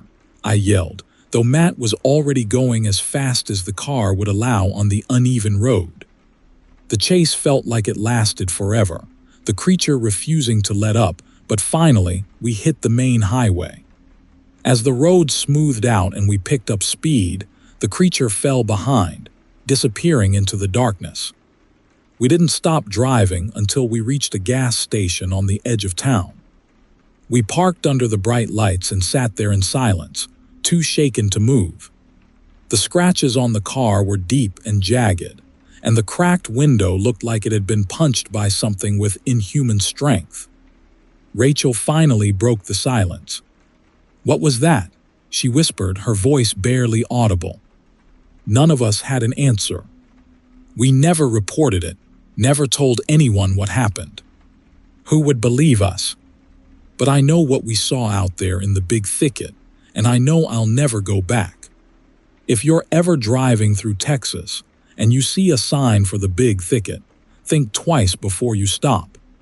Some things aren't meant to be found, and if they find you, they don't let go. Story 12. My name is Alfred, and I'm 28. I've always been the type of person who likes to take the scenic route. I love the long, quiet stretches of highway where it feels like you're the only person on Earth. But after what happened on a road trip through West Texas last summer, I'll never pick up a stranger on the side of the road again. It was late July, the kind of Texas heat that makes the asphalt shimmer and the air feel heavy. My girlfriend, Megan, and our buddy, Eric, had spent the weekend exploring Big Bend National Park. We were heading back to Dallas, tired but in good spirits. The highway was empty, just miles of cracked road cutting through the desert. The sun was setting, painting the sky in fiery oranges and purples, and we were laughing at some dumb joke Eric had made when we saw him. A man standing on the side of the road, his thumb out, a battered duffel bag slung over his shoulder. "We're not stopping," Megan said immediately. "Come on," Eric said. "It's the middle of nowhere. He probably just needs a lift to the next town." "Yeah, and he might also be a serial killer," Megan shot back. I hesitated, but something about the guy made me slow down. He looked rough. His clothes were stained and he was slouched like he'd been walking for hours. But there was no menace in his body language, just exhaustion. "I'm just saying we should help," Eric said. Megan sighed, crossing her arms. "Fine. But if he pulls out a knife, it's on you. I pulled over and the man jogged up to the car. Up close, he looked worse. His skin was pale and slick with sweat, his hair plastered to his forehead. "Thanks," he said, his voice raspy. "It's been a long walk. Where are you headed?" I asked, trying to sound casual. "Just up the road," he said, sliding his bag into the backseat and climbing in beside Eric. The air in the car immediately felt heavier, like the heat had followed him inside. I turned up the AC, hoping it would help. "What's your name?" Eric asked, leaning back. The man hesitated, wiping his forehead with a trembling hand. "Paul," he said. "Nice to meet you, Paul," Eric said. Paul didn't respond. He was staring straight ahead, his chest rising and falling like he was struggling to breathe. "You okay?" I asked, glancing at him in the rearview mirror. "Fine," he muttered, but his voice was strained. The silence in the car grew thick. I tried to focus on the road, but I couldn't shake the feeling that something was off. Then Megan whispered, "Alfred, look." I glanced at the rearview mirror again and froze. Paul was sweating profusely. Beads of moisture dripped down his face and neck, soaking into his shirt. But it wasn't just sweat. His skin looked wrong. It was shiny, almost translucent, and it seemed to sag in places like it was melting. "Paul, are you okay?" I asked, my voice unsteady. He didn't answer. His breathing was louder now, rasping and wet. "Dude, you're not looking so good," Eric said, leaning away from him. Paul finally turned to look at Eric, and I felt my stomach drop. His face was sliding, his cheeks sagged unnaturally, and the skin around his mouth had started to pull away, revealing raw, glistening tissue underneath. "Pull over," Megan said, her voice sharp. I hit the brakes, the car skidding slightly as I pulled onto the shoulder. Paul didn't wait for me to stop. He shoved the door open and stumbled out, his duffel bag forgotten on the seat. "What the hell was that?" Eric said, his voice shaking. "I don't know," I said, staring at Paul as he staggered down the road. We sat there in stunned silence, watching him until he collapsed onto his knees. "Alfred," Megan said, her voice trembling. "We can't just leave him. Are you serious?" Eric snapped. "Did you see his face?" "There's something wrong with him. He needs help," Megan said. I sighed, my hands gripping the wheel tightly. "Fine. I'll check on him." "Stay here." "Alfred, don't," Megan started, but I was already stepping out of the car. The heat hit me like a wall as I approached Paul. He was on his hands and knees, his breath coming in shallow gasps. "Paul," I said cautiously. He didn't respond. His hands were pressed against the asphalt, and I realized with horror that his skin was sticking to the road, leaving wet, flesh-colored smears as he moved. "Paul, we need to get you to a hospital," I said, trying to keep my voice steady. He turned to look at me, and I stumbled back. His face was barely recognizable. His features had melted into a grotesque mask, his teeth exposed where his lips should have been. "Help me," he rasped, his voice gurgling. I took another step back, my instincts screaming at me to run. "Alfred, get in the car," Megan shouted. I didn't need to be told twice. I sprinted back to the car and jumped into the driver's seat, slamming the door. "Go," Eric yelled. I floored it, the tires kicking up dust as we sped away. In the rearview mirror, I saw Paul struggling to stand, his melting form disappearing into the haze of the road. None of us spoke for a long time. The air in the car was thick with the smell of sweat and something metallic. "What just happened?" Megan whispered. "I don't know," I said, my hands gripping the wheel so tightly they ached. Eric reached into the backseat and grabbed Paul's duffel bag. "Maybe this will tell us something." "Don't open it," Megan said, her voice sharp. But Eric ignored her, unzipping the bag. He pulled out a stack of papers, yellowed and brittle. Medical records, he said, flipping through them.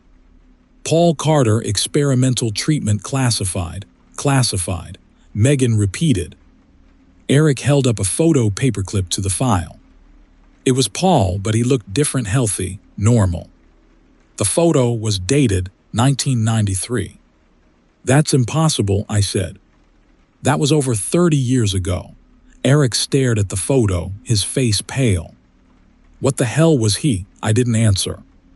I didn't want to know. We tossed the bag out the window a few miles later, unwilling to keep it with us. By the time we reached the next town, the sun had set, and we were too shaken to do anything but find a motel and lock the doors.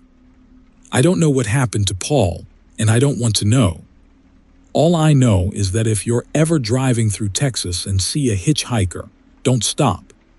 Some roads are meant to be traveled alone, and some people are better left behind.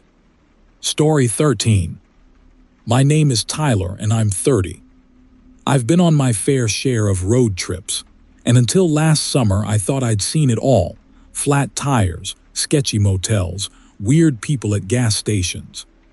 But nothing could have prepared me for what happened on that lonely stretch of Texas highway. It started as a weekend trip. My girlfriend Anna and our friends Josh and Kara had planned a getaway to the Davis Mountains. We were excited about hiking, stargazing, and spending a few nights off the grid. The drive itself was part of the fun. 4 friends packed into my truck, singing along to the radio and sharing snacks as the miles rolled by. By the second day, we were deep in the Texas backcountry. The highway stretched endlessly ahead, bordered by sprawling ranchland and the occasional clump of mesquite trees. The sun was setting, and we hadn't seen another car in over an hour when Josh spotted something up ahead. "Look," he said, pointing. "What's that?" A figure stood on the side of the road, waving a flashlight. It was a man, middle-aged, wearing dusty jeans and a cowboy hat. His truck was parked a little farther down, its hazard lights blinking faintly in the dusk. "We should stop," Anna said. "Are you sure?" I asked. Something about the guy felt off. "We can't just leave him out here," she insisted. I pulled over reluctantly, stopping a few feet ahead of the man. He approached the passenger window, his face lined with dirt and sweat. "Evenin'," he said, his voice raspy. "Sorry to bother y'all, but I'm in a bit of a bind. My truck's busted and I need a ride up the road to my ranch." Josh leaned forward. "How far?" "Not far," the man said, his eyes shifting nervously toward the horizon. "Just a couple miles. I'd walk it myself, but it's getting dark." Something in his voice sent a chill down my spine. Anna gave me a look. "Tyler, we can't just leave him." I sighed and unlocked the doors. "Fine. Hop in the back." The man climbed into the truck bed without a word and we drove on, the mood in the cab growing heavier with every mile. "Do you think he's telling the truth?" Kara whispered. "I don't know," I said. "But I'll feel better once we drop him off." The road grew narrower, the mesquite trees on either side closing in until their gnarled branches formed a canopy overhead. The sunlight faded completely, replaced by the faint glow of the truck's headlights. "Here," the man called from the back, banging on the roof of the cab. "Stop here." I hit the brakes and we came to a stop in front of a rusted gate. Beyond it was a faint dirt trail living into the grove.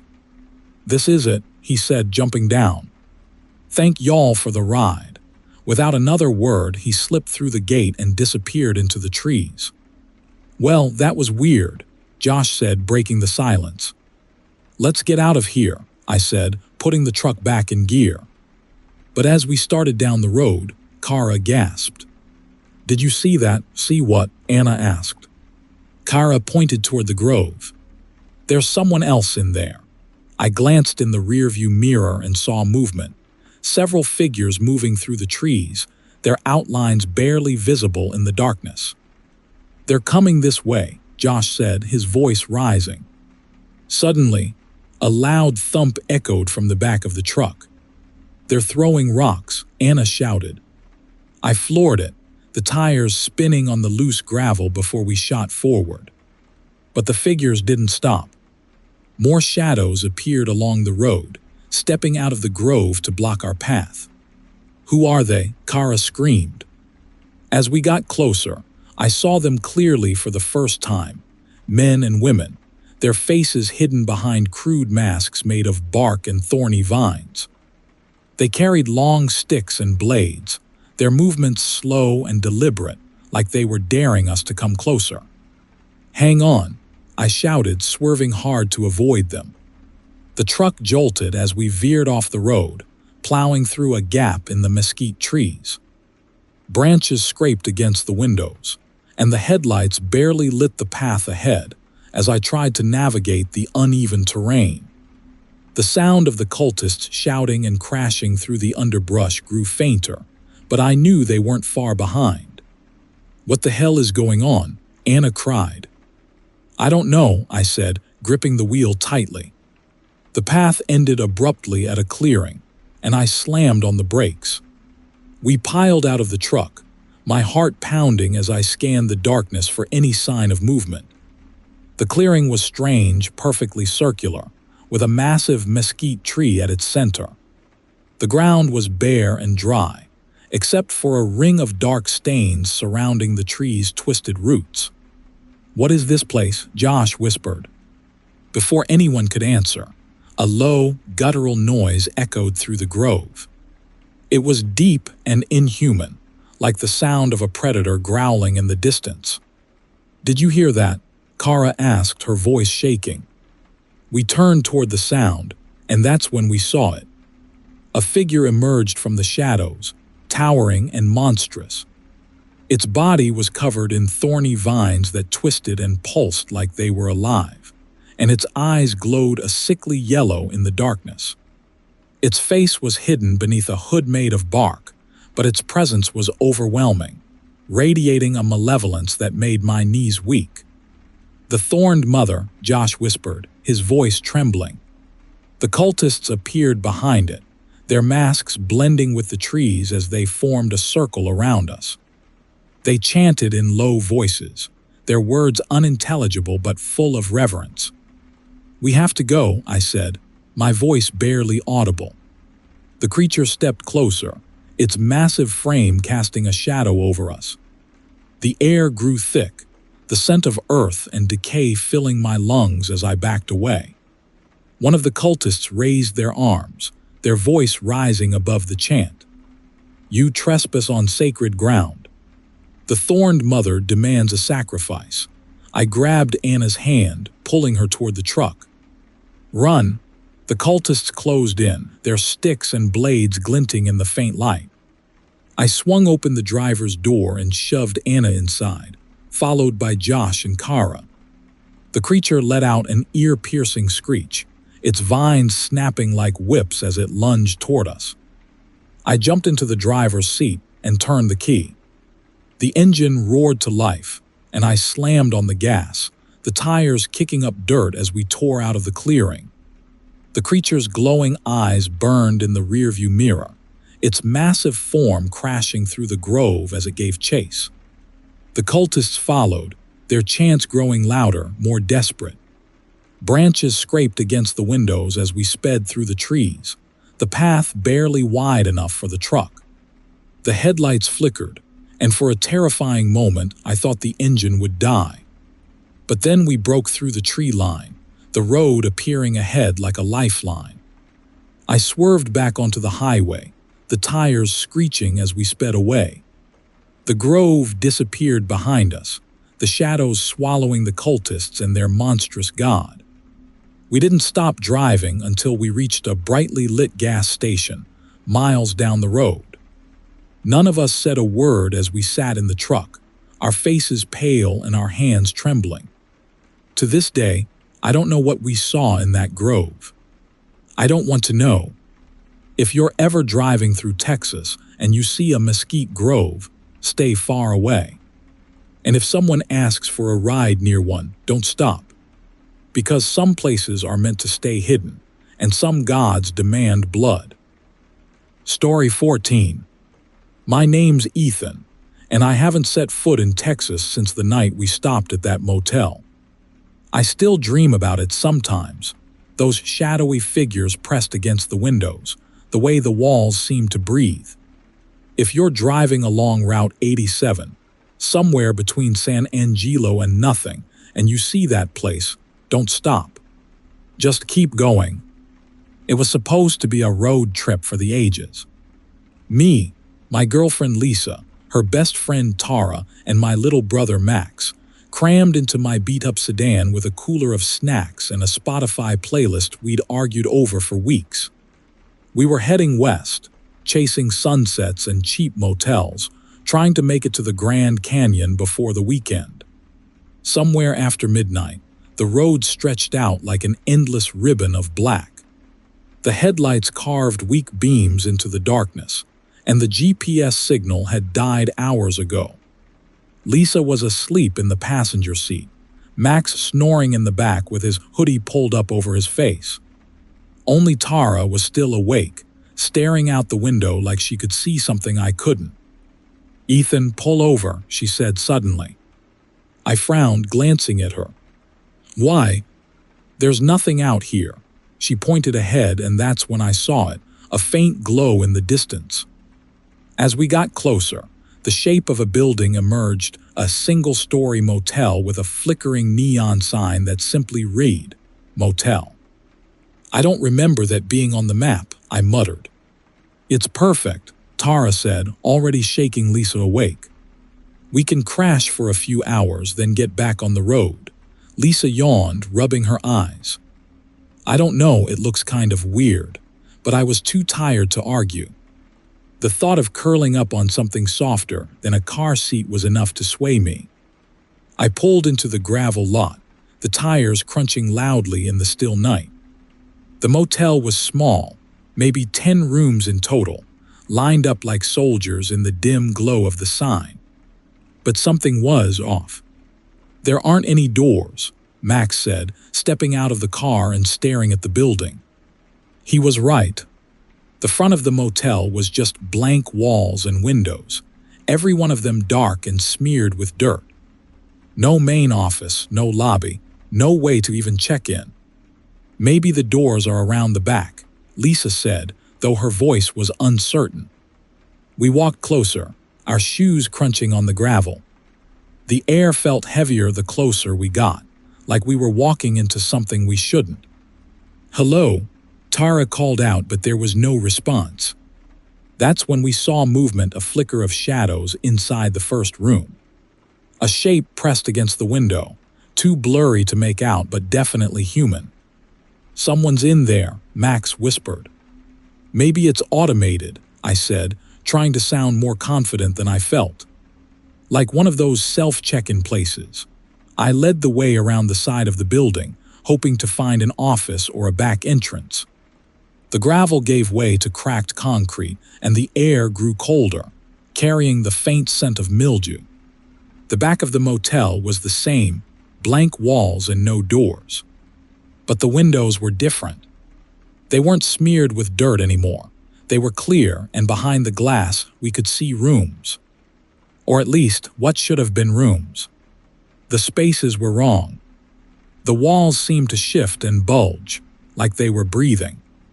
The furniture was warped, twisted into shapes that barely resembled chairs or beds. And the shadows, those same humanoid shapes, moved unnaturally, pressing against the glass as if trying to get out.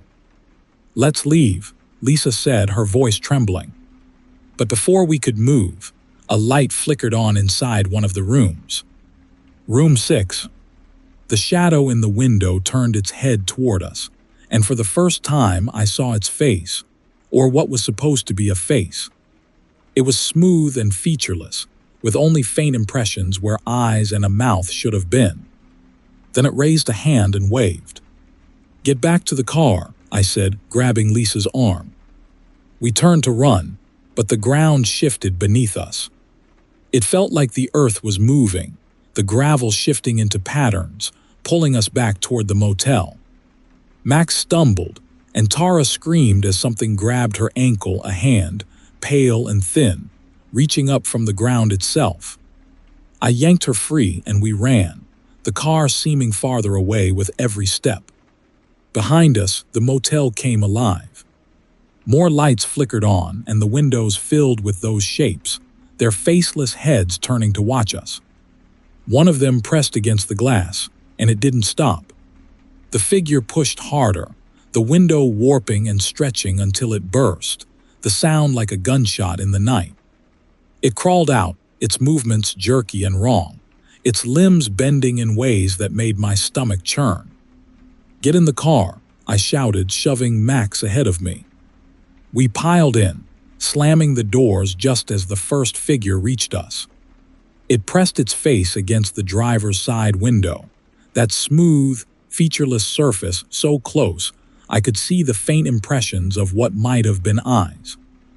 I turned the key, praying the engine would start. It sputtered once, twice, then roared to life. The thing outside the window slammed a hand against the glass, cracking it but not breaking through. Others were crawling out of the motel now, spilling onto the gravel like a flood of pale, twisted bodies. I floored the gas, the tires kicking up dust as we tore out of the lot. The figures chased us, their limbs moving too fast, too unnaturally, but they stopped at the edge of the gravel lot, watching as we sped away. The motel shrank in the rearview mirror, its flickering sign the last thing to disappear into the darkness. We didn't stop driving until the sun came up, the desert stretching endlessly around us. No one spoke. When we finally found a diner, I pulled over, my hands shaking as I turned off the engine. "What the hell was that?" Max whispered, his face pale. None of us had an answer. Later, when I tried to find the motel on a map, it wasn't there. No listings, no pictures, not even a mention of it online. It was like it had never existed. But I know what we saw. I know what chased us. If you're ever driving through West Texas and you see a motel with no doors, don't stop. Don't even slow down. Because once you're inside, you're not coming back. Story 15. My name is Ben and I'm 30. I've always loved hiking, especially in remote places where the air is fresh and the world feels untouched. My fiancée, Laura, shares that love, which is why we decided to spend a weekend exploring the Texas Hill Country last spring. It was supposed to be a relaxing getaway, just the two of us surrounded by nature. Instead, it turned into the most terrifying experience of my life. We started our hike early that morning, the sun just peeking over the horizon. The trail was beautiful, oak trees casting dappled shadows on the path, wildflowers blooming along the edges. Laura was ahead of me, snapping pictures of everything, her camera clicking away like usual. "This place is amazing," she said, smiling back at me. "It really is," I said, adjusting the straps on my backpack. We'd picked a lesser-known trail, one that didn't show up on most maps. A friend had mentioned it to Laura, calling it a hidden gem, and we were eager to explore it. At first, it felt like we had the whole wilderness to ourselves. But as the hours passed, the trail became harder to follow. The markers we'd been using to navigate were gone, and the trees seemed thicker, their branches twisting together like a cage. "Are we still on the trail?" Laura asked, glancing around. "I think so," I said, though I wasn't sure. The air felt different, heavier, almost suffocating. And it was quiet. Too quiet. The chirping birds and rustling leaves had disappeared, replaced by a strange stillness that made my skin crawl. We kept walking, hoping to find our way back to the main trail. But the deeper we went, the more the landscape seemed to change. The trees grew taller and darker, their bark scarred with strange, claw-like marks. "Ben, look at this," Laura said, kneeling beside a rock. It was covered in carvings, circles, spirals, and jagged lines etched deep into the stone. They looked ancient, but there was something about them that felt wrong. "Maybe we should turn back," I said, unease creeping into my voice. Laura nodded, standing up and brushing dirt off her hands. "Yeah, let's get out of here." We started retracing our steps, or at least we thought we were. But no matter which direction we went, the landscape stayed the same. The same twisted trees. The same scarred bark. "It's like we're walking in circles," Laura said, her voice trembling. "Maybe we are," I admitted. That's when we heard it. A low, rumbling growl. Laura froze, her hand gripping my arm. "Did you hear that?" I nodded, my heart pounding. The growl came again, louder this time, and it was followed by a rustling sound, like something massive moving through the brush. "We need to go," I whispered, pulling her along. We picked up the pace, our footsteps crunching against the dry leaves. But no matter how fast we walked, the sound followed us. Then just ahead we saw it. A pair of glowing eyes, bright and amber, staring at us from the shadows. They were high off the ground, too high for any normal animal. "What is that?" Laura whispered, her voice shaking. "I don't know," I said, backing away slowly. The creature stepped into the light, and my stomach dropped. It was massive, towering over us, its body covered in thick, dark fur. Its limbs were long and muscular, ending in sharp claws that dug into the earth. But the most horrifying part was its head. It looked like a deer's skull, bleached white and crowned with enormous, gnarled antlers that stretched out like tree branches. It growled again, its glowing eyes locking onto us as it tilted its head, studying us. "Don't run," I whispered, though every instinct in my body screamed at me to bolt. The creature let out a guttural roar, and Laura screamed. That was all it took. "Run!" I shouted, grabbing her hand and sprinting down the path. We tore through the forest, branches scratching at our faces and arms. The creature's heavy footsteps thundered behind us, its growls echoing in the air. "This way," Laura shouted, pulling me toward a small ravine. We slid down the slope, landing in a dry creek bed. For a moment the growls stopped, and the forest was silent again. "Do you think we lost it?" Laura whispered, her chest heaving as she caught her breath. "I don't know," I said, scanning the trees. Then we heard it, a soft, rhythmic tapping like claws clicking against stone. It was above us.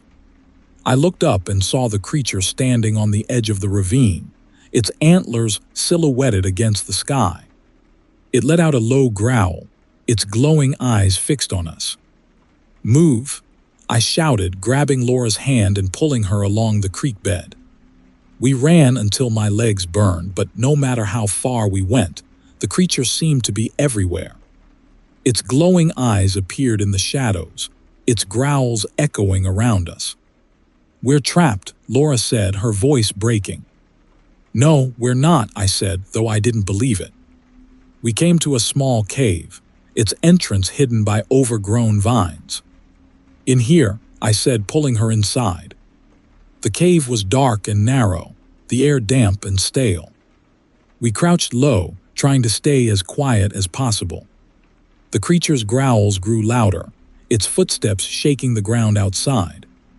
I held my breath, my heart pounding as it passed by the entrance. For a moment I thought we were safe.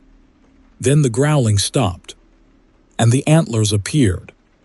They were massive, twisting into the cave like roots, scraping against the stone as the creature forced its head inside. Its glowing eyes burned like fire, and its claws tore at the entrance, widening the gap. "We have to move," I whispered, grabbing Laura's arm. We crawled deeper into the cave, the creature's claws scraping against the stone behind us. "There's light up ahead," Laura said, her voice trembling. We scrambled toward the faint glow, emerging into another part of the forest. The creature let out a furious roar, but it didn't follow. We didn't stop running until we found the car. The sun was rising, casting the forest in soft, golden light. It looked peaceful, almost normal. But I knew better. As we drove away, I glanced in the rearview mirror. For a moment, I thought I saw the glowing eyes watching us from the shadows. I still don't know what we encountered that day, but I've heard the stories, legends of a horned beast that guards the deepest parts of the hill country. If you're ever hiking in Texas and you see claw marks on the trees, turn around. Because some trails don't lead anywhere, and some things don't let you leave. Story 16. My name is Daniel, and I'm 26. I've always loved camping, the kind of trips where the only sounds are the crackle of a campfire and the rustling of leaves in the wind. But after what happened in the big thicket last spring, I've sworn off camping for good. It was me, my girlfriend Sarah, and our friends Chris and Lisa. We were the adventurous types, always looking for the next great outdoor spot to explore. Chris had read about the big thicket in East Texas and decided it was perfect for a weekend getaway. It was remote, full of hiking trails, and supposedly one of the most beautiful places in the state. "What's the catch?" Lisa asked as we packed up the car. Chris grinned. "The locals say it's Bigfoot's territory." "Bigfoot?" Sarah laughed. "Seriously?" "Yup," Chris said, tossing his tent into the trunk. "People claim they've seen something big and hairy out there, heard weird noises, found huge footprints." "The works. You're insane," Lisa said, shaking her head. I chuckled, but couldn't shake the unease that settled in my gut. I didn't believe in Bigfoot, but the way Chris said it, like he wanted to provoke something, didn't sit right with me. The drive to the big thicket was uneventful. We arrived late in the afternoon, the sunlight filtering through the dense trees as we hiked to our campsite. The place was beautiful, just like Chris had promised. Tall pines stretched toward the sky, their needles carpeting the ground, and the air smelled fresh and earthy. "This is perfect," Sarah said, dropping her backpack. We spent the next few hours setting up camp, gathering firewood, and laughing about how out of shape we all were after the hike. By the time the sun dipped below the trees, we had a fire roaring and marshmallows ready to toast. As we sat around the fire, Chris brought up the legend again. "So, they say Bigfoot doesn't like people in his territory," he said, poking at the flames with a stick. Lisa rolled her eyes. "Let me guess. He's going to come out and chase us away," Chris smirked. "Maybe. Or worse, can we not?" Sarah said, pulling her jacket tighter around her. I didn't say anything, but I felt the same unease as before. The forest had grown quieter as the night deepened, the usual sounds of crickets and frogs replaced by an eerie stillness. Around midnight, we decided to turn in. The fire burned low as we crawled into our tents, the darkness outside pressing in like a heavy blanket. I woke up to a sound that made my skin crawl. It was low and guttural, like a growl, but deeper, almost too deep to be from any animal I knew. "Did you hear that?" Sarah whispered beside me, her voice trembling. "Yeah," I said, my heart pounding. The growl came again, closer this time, and was followed by a heavy thud, like something massive was moving through the forest. "Chris," I called out, unzipping the tent. "What?" he said, poking his head out of his tent across from ours. "Did you hear that?" "Yeah," he said, his voice quieter now. "Stay put. I'll check it out." "Don't," I said, but Chris was already climbing out of his tent, flashlight in hand. "Chris, this isn't funny," Lisa hissed. He ignored her, shining the beam into the trees. The light barely penetrated the darkness, but what it revealed made my blood run cold. A set of footprints, massive and deep, circled the edge of our campsite. Guys," Chris said, his voice shaking. Before anyone could respond, the growl came again, louder and more menacing. Something big moved just beyond the tree line, its shadow stretching across the ground in the dim firelight. "Back in the tents," I said, my voice firm. We scrambled inside, zipping the flaps shut and huddling together.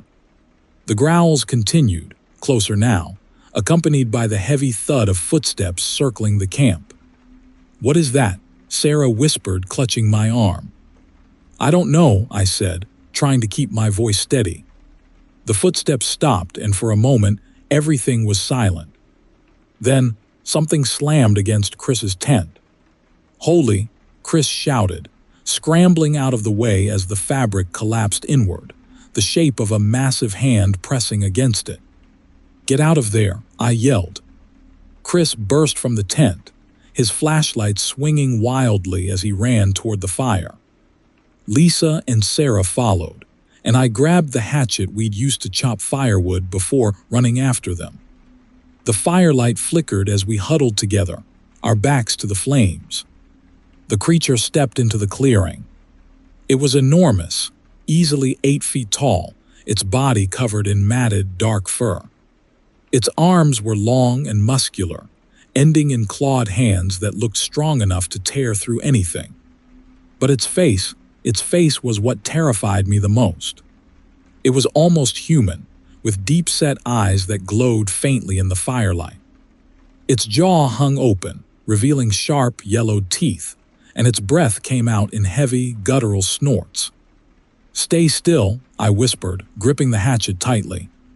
The creature growled low in its throat, its eyes scanning each of us.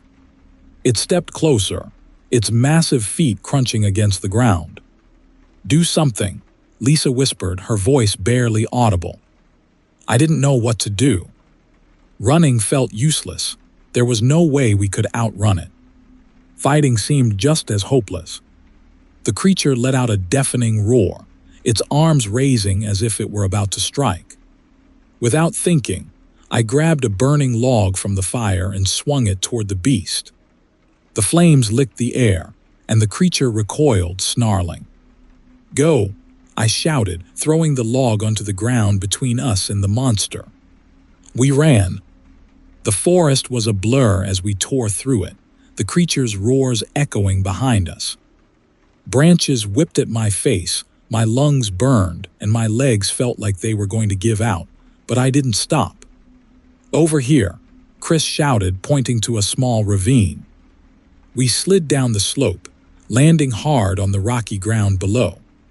The creature's growls faded as we crouched low, holding our breath. "Is it gone?" Lisa whispered, her voice trembling. "I don't know," I said, my chest heaving. We waited, the minutes stretching into what felt like hours. Finally, the forest went silent again. When we were sure it was safe, we climbed out of the ravine and made our way back to the car. The campsite was destroyed, tents torn apart, gear scattered everywhere, but we didn't care. We piled into the car, slamming the doors and locking them. "Drive," Sarah said, her voice shaky. I didn't need to be told twice. As we sped away, I glanced in the rearview mirror. For a moment, I thought I saw something, a pair of glowing eyes watching us from the shadows. None of us spoke the entire drive home. To this day, I don't know what we encountered in the big thicket, but I do know one thing. When the locals say it's Bigfoot's territory, they mean it. If you ever decide to camp there, don't. Some places are better left untouched, and some creatures don't want you in their woods. Story 17. My name is Evan, and I'm 31. I've always been a road trip enthusiast. There's something freeing about driving endless highways, leaving the world behind. But after last summer, I've learned that not all roads lead where they should, and some are better left untouched. It started when my cousin Gabe invited me to join him for a trip through West Texas. He was an amateur photographer obsessed with finding hidden gems, those forgotten places you don't find on maps. It sounded like a good time, until we took a detour I'll never forget. We were driving south of Pecos when Gabe spotted an old highway sign covered in rust. The words Highway 349, closed indefinitely, were barely legible. Below it, someone had spray-painted, "Keep out." "Do not enter." "Look at that," Gabe said, slowing the car. "Closed highways are always cool." "Want to check it out?" "Not really," I said, staring at the sign. The road behind it was cracked and overgrown, the asphalt warped and riddled with potholes. "Come on," he insisted, his eyes lighting up. "Bet it's got some great shots." Deserted roads. Old signs. Maybe even some ghost towns. I hesitated, but Gabe wasn't one to take no for an answer. Before I could argue, he turned the wheel and drove onto the crumbling highway. The first few miles were uneventful, just miles of broken road flanked by dry grass and distant mountains. But something about the air felt wrong. It was heavy, almost suffocating, and carried an odd metallic smell. "Smell that?" I asked, rolling down the window. "Yeah," Gabe said, wrinkling his nose. "Probably the floodwaters." This whole area was underwater decades ago. That's why they closed it. The idea of driving through an old floodplain didn't sit well with me, but I kept quiet. Gabe was already pulling over, grabbing his camera. "Stay here," he said. "I'll be quick." I watched him jog off into the brush, snapping photos of rusted road signs and abandoned vehicles half buried in sand. The heat was oppressive, the air thick and still. Then I saw it. A car up ahead, sitting at an angle in the middle of the road. It was old, maybe from the 50s, and the roof was caved in, the windows shattered. Something was off about it, though. I stepped out of the car, shading my eyes as I walked closer. The metallic smell grew stronger, and the closer I got, the more I realized what was wrong. The car wasn't empty. Slumped in the front seat was a figure, its skin dry and cracked, its eyes sunken into hollow sockets. It was mummified, its mouth frozen in a silent scream. "Gabe," I shouted, my voice cracking. He came running back, his camera swinging around his neck. "What's wrong?" I pointed to the car. "Look." His face paled when he saw it. "Holy, what the hell happened to them? Let's get out of here," I said, backing away. But Gabe, being Gabe, was already taking pictures. "This is insane," he muttered. "Gabe, I'm serious," I said, grabbing his arm. "We need to go." Then I heard it, a faint scraping sound like dry branches brushing against each other. "Did you hear that?" I whispered. Gabe froze, his camera halfway to his face. "Yeah." "Where's it coming from?" We looked around, but the sound seemed to come from everywhere at once. Then, behind the wrecked car, something moved. At first, I thought it was a trick of the heat, a shimmer in the air. But as it stepped into the light, my stomach dropped. It was another mummified figure, but this one was moving. Its limbs jerked unnaturally, its head twitching as if trying to locate us. Its dry, cracked skin stretched grotesquely over its skeletal frame, and its hollow eyes seemed to glow faintly in the fading sunlight. "Run," I whispered, my voice barely audible. We bolted for the car, but the sound of scraping grew louder, joined by others. More figures emerged from the shadows, stumbling, crawling, dragging themselves toward us. "There's more of them," Gabe shouted, his voice cracking. We reached the car, slamming the doors shut just as one of the creatures lunged, its bony hand clawing at the window. "Drive," I yelled, but the car wouldn't start. Come on," Gabe muttered, frantically turning the key. The engine sputtered, then roared to life. He floored it, the tires kicking up gravel as we sped down the road. The figures didn't stop. They followed us, their skeletal frames unnervingly fast. Some ran, their movements jerky and unnatural, while others crawled on all fours, their hollow eyes fixed on us. "What the hell are they?" Gabe shouted, swerving to avoid a figure that appeared in the middle of the road. "I don't know," I yelled back, gripping the dashboard. The road ahead was littered with more wrecked cars, their rusted frames like monuments to those who had come before us. And in each one, more mummified figures stirred, turning their heads as we passed. "They're everywhere," Gabe muttered, his knuckles white on the steering wheel. We hit a stretch of road where the asphalt had collapsed into a deep trench, forcing us to stop. The creatures were closing in, their whispers now audible, low and raspy, like wind through dry leaves. "This way," I shouted, pointing to a narrow dirt path that veered off the highway. Gabe turned sharply, the car bouncing violently as we tore through the brush. The path was barely wide enough for the car, and branches scraped against the windows as we sped forward. The whispers followed us, growing louder, more frantic. Then the car lurched, and we came to an abrupt stop. "We're stuck," Gabe shouted, slamming the wheel. The back tire was lodged in the mud, and the creatures were closing in fast. "We have to run," I said, throwing open the door. "You're insane," Gabe shouted. "Do you have a better idea?" He didn't argue. We grabbed our bags and ran, weaving through the brush as the creatures swarmed the car. The landscape around us was desolate, the skeletal remains of trees jutting out of the ground like claws. The whispers were everywhere now, and the air grew colder with every step. Up ahead, Gabe shouted, pointing to a rusted sign in the distance.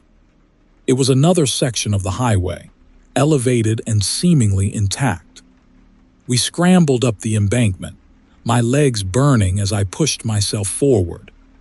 When we reached the top, the creatures stopped. They lingered at the edge of the embankment, their hollow eyes watching us as we stumbled onto the road. They didn't follow. "Why aren't they coming?" Gabe asked, gasping for breath. I didn't answer. I didn't care. All I wanted was to get as far away from that place as possible. We followed the road until we found another highway, and eventually, a gas station where we could call for help. I don't know what we saw on Highway 349, and I don't want to know. If you're ever driving through Texas and come across a closed highway, take the warning seriously. Some roads were shut down for a reason, and some things aren't meant to be disturbed. Story 18. My name is Owen, and I don't tell this story often. It's not the kind of thing people believe, or want to believe. Even I've tried to convince myself it didn't happen, but some nights when it's quiet, I still hear the screams. If you're ever driving through West Texas and see a lone figure by the roadside, don't stop. Keep driving. It was me, my girlfriend Hannah, her cousin Mark, and my best friend Trevor. We were on a road trip, just killing time before starting our new jobs, taking the long way to Big Bend. The highways out there stretch on forever, endless blacktop cutting through flat, empty land. It's beautiful during the day, but at night, it's another story. We'd been driving for hours, and the sun had just dipped below the horizon. The desert turned dark fast, the only light coming from our headlights and the faint glow of the stars. Trevor was in the passenger seat, fiddling with the radio, trying to find something other than static, while Mark and Hannah were half asleep in the back. "Hey, pull over," Trevor said suddenly, pointing out the window. At first, I didn't see anything, just the endless desert. But then, the headlights caught something, a figure standing by the side of the road. It was tall and thin, wrapped in what looked like a cloak or animal pelts, its face hidden in shadow. "We're not stopping," I said, gripping the wheel tighter. "Come on," Trevor argued. "What if they are hurt? We can't just leave them out here. It's Texas," Mark mumbled from the back. "They'll be fine," but Trevor wouldn't let it go, and I was too tired to argue. I slowed the car, pulling onto the shoulder a few yards ahead of the figure. As we stopped, the figure began to move, walking slowly toward us. Its gait was strange, almost jerky, like it wasn't used to walking. "I don't like this," Hannah whispered. The figure reached the passenger side, and Trevor rolled down the window a crack. "You okay?" he asked. The voice that came back was low and raspy, like wind through dry leaves. "Help," it said.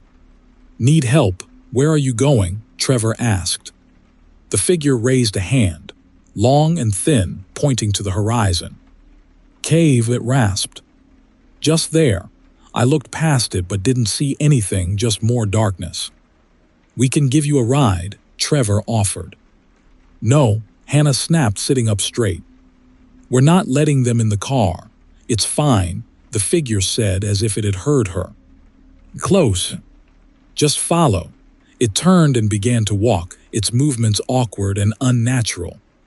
"Let's just go," I said, putting the car back in gear. But Trevor shook his head. "We'll check it out.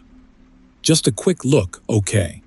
Against my better judgment, I followed the figure, the car crawling along the road at a walking pace.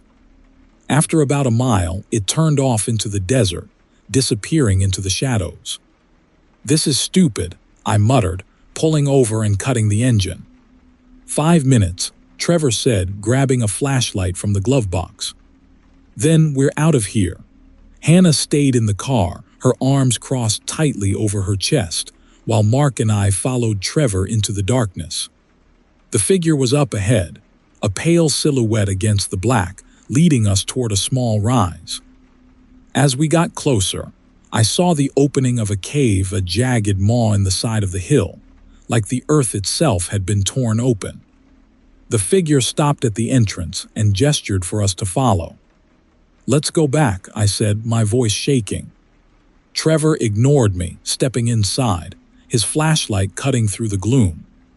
Mark hesitated, glancing between me and the cave, then followed. I didn't want to be the guy who stayed behind, so I went after them, the air growing colder as we moved deeper.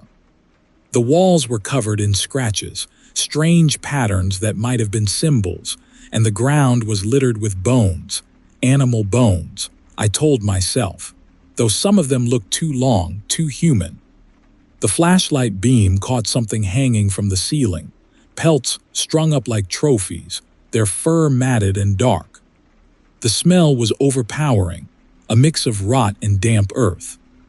"Guys, this isn't right," I said, my voice echoing in the narrow space. Trevor kept walking, the light bouncing off the walls. "It's just an old hunting cave," he said. "Creepy, sure, but..." A scream cut him off. It came from deeper inside, sharp and high-pitched, like someone in unimaginable pain. "What the hell was that?" Mark whispered, his face pale. Trevor's grip on the flashlight tightened. "Maybe someone's hurt." "No," I said, grabbing his arm. "We're leaving."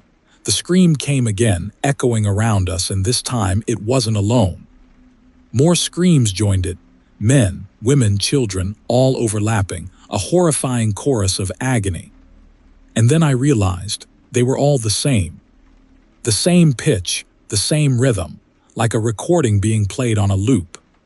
"We're leaving," I repeated, pulling Trevor back toward the entrance. But before we could move, the figure appeared again, blocking the way out. Its hood had fallen back, and for the first time I saw its face, if you could call it that. The skin was stretched tight over a skull, the eyes dark hollows, and the mouth was too wide, filled with jagged teeth. It tilted its head, watching us, and then it opened its mouth. The screams came pouring out. It wasn't just mimicking them, it was them, every scream we'd heard all at once, spilling from that gaping maw. Mark stumbled back, his foot catching on a bone, and fell hard. The figure moved toward him, its limbs unfolding like a spider's, impossibly long and thin. Trevor swung the flashlight, the beam catching it in the face, and for a moment it recoiled, hissing like an animal. "Run!" I shouted, grabbing Mark and hauling him to his feet. We bolted, the screams following us, echoing off the walls. The entrance seemed farther away than it should have been, the darkness closing in around us. I could hear it behind us, the scrape of its claws on the stone, the inhuman sounds it made as it chased us. Trevor reached the entrance first, diving outside and spinning around to shine the flashlight back in. The creature stopped just short of the light, its hollow eyes glaring at us. For a moment it just stood there, its head tilting back and forth. Then it let out a low, guttural growl and disappeared into the shadows. We didn't stop running until we were back at the car. Hannah was out of the car, yelling at us. "What happened?" I heard screaming. "Drive," I said, shoving Trevor into the backseat and slamming the door. "Just drive." We tore out of there, the tires kicking up dust, and didn't stop until we reached the next town. No one believed us when we tried to explain. They said there were no caves out there, no one else on the road. But we knew what we saw. Sometimes, late at night, I still hear those screams, faint and distant, like they're calling me back. If you ever see a figure standing by the road in the middle of nowhere, don't stop. Because once it gets you inside that cave, you won't come out. Story 19. My name is Bill, and I'll never forget the night we stopped by that shed. I've been on plenty of road trips, seen some weird things, but this was different. It wasn't just strange or creepy, it was wrong. If you're ever on Route 385 in West Texas, and you see a shed by the side of the road, do yourself a favor, don't stop. It was me, my girlfriend Emma, her brother Oscar, and our friend Josh. We were heading south to Big Bend, trying to make it before sunrise to catch the view. The road stretched on forever, just miles of flat desert and scrub under a sky full of stars. It should have been peaceful, but after hours of driving, it just felt empty. Oscar was the first to spot it, a dark shape on the side of the road, just barely visible in the beams of our headlights. "Hey, slow down," he said, leaning forward in his seat. "What is that?" I eased off the gas, squinting into the darkness. As we got closer, the shape resolved into a small, weathered shed. It looked ancient, like it had been standing there for decades, forgotten and leaning slightly to one side. "Probably just an old tool shed or something," I said, ready to keep driving. But Oscar wasn't having it. "Pull over," he insisted. "Why?" Emma asked, clearly annoyed. "Because it's weird," he said, grinning like this was the highlight of his night. A random shed in the middle of nowhere. "Come on, don't you want to see what's inside?" "No," Emma and I said at the same time. Josh, of course, took Oscar's side. "What if there's something cool in there? Old tools, maybe even money. People hide stuff in weird places. It's probably full of rats and tetanus," Emma shot back. But Oscar was already opening his door, flashlight in hand. "Just 5 minutes," he said. "If it's boring, we'll leave." I sighed, pulling the car to the side of the road and cutting the engine. Emma stayed in the car, arms crossed, but the rest of us followed Oscar toward the shed. Up close, the place looked even worse. The wood was warped and cracked, the roof sagging under its own weight. A single, narrow window near the top was so caked with grime, it barely reflected the moonlight. "Smells like something died in there," Josh said, wrinkling his nose. "Or someone," Oscar said, grinning. "Not funny," I muttered, my stomach tightening. We were a few feet away when we heard it, a low, guttural growl coming from inside. All of us froze. "What the hell was that?" Josh whispered. "Coyote, maybe," Oscar said, though he didn't sound convinced. The growl came again, louder this time, and there was something off about it. It sounded almost human, but not quite. "We should go," I said, already taking a step back. But Oscar shook his head. "Come on, it's probably just an animal. If we don't mess with it, it won't mess with us." Before I could stop him, he reached for the door, his flashlight beam cutting through the cracks in the wood. The hinges groaned as he pulled it open, the sound echoing in the stillness. The smell hit us first, a mix of rot, wet fur, and something metallic. It was enough to make my eyes water. "Jesus," Josh said, covering his nose. The inside of the shed was worse than I could have imagined. Bones littered the dirt floor, some animal, some not. Strips of fur and skin hung from the walls, twisted and nailed into place like grotesque trophies. In the center of it all was a man, or at least, something that looked like one. He was hunched over, his back to us, his body shuddering and twitching like he was having a seizure. His skin was pale and stretched tight, and his hands, if you could call them that, were too long, the fingers ending in sharp, blackened claws. "Sir," Oscar said, his voice shaking. The figure froze. Slowly, it turned its head and I felt my stomach drop. Its face was wrong, half human, half something else. One side looked almost normal, but the other was distorted, the jaw too wide, the teeth sharp and uneven. Its eyes glowed faintly in the flashlight beam, reflecting the light like an animal's. It opened its mouth and let out a low, rattling growl that turned into a horrible, wet gurgle. "Run," I said, my voice barely above a whisper. The thing moved faster than I thought possible, lunging toward us on all fours. Oscar screamed, stumbling backward, while Josh dropped his flashlight and bolted. I grabbed Oscar by the arm and yanked him toward the car. The thing let out a shriek that didn't sound human, and I could hear it crashing through the brush behind us. Emma was yelling from the car, her voice muffled by the blood pounding in my ears. "What's happening? What's going on? Start the car," I shouted, shoving Oscar into the backseat. The thing was right behind us, its distorted face illuminated for a split second in the taillights, as I threw myself into the driver's seat. Emma was already screaming as I slammed the car into drive, the tires kicking up gravel as we tore down the road. I glanced in the rearview mirror and saw it standing in the middle of the road, its body hunched and twitching, its glowing eyes locked on us. For a moment, I thought we were safe. But then I heard it, a scraping sound on the roof, followed by a low growl.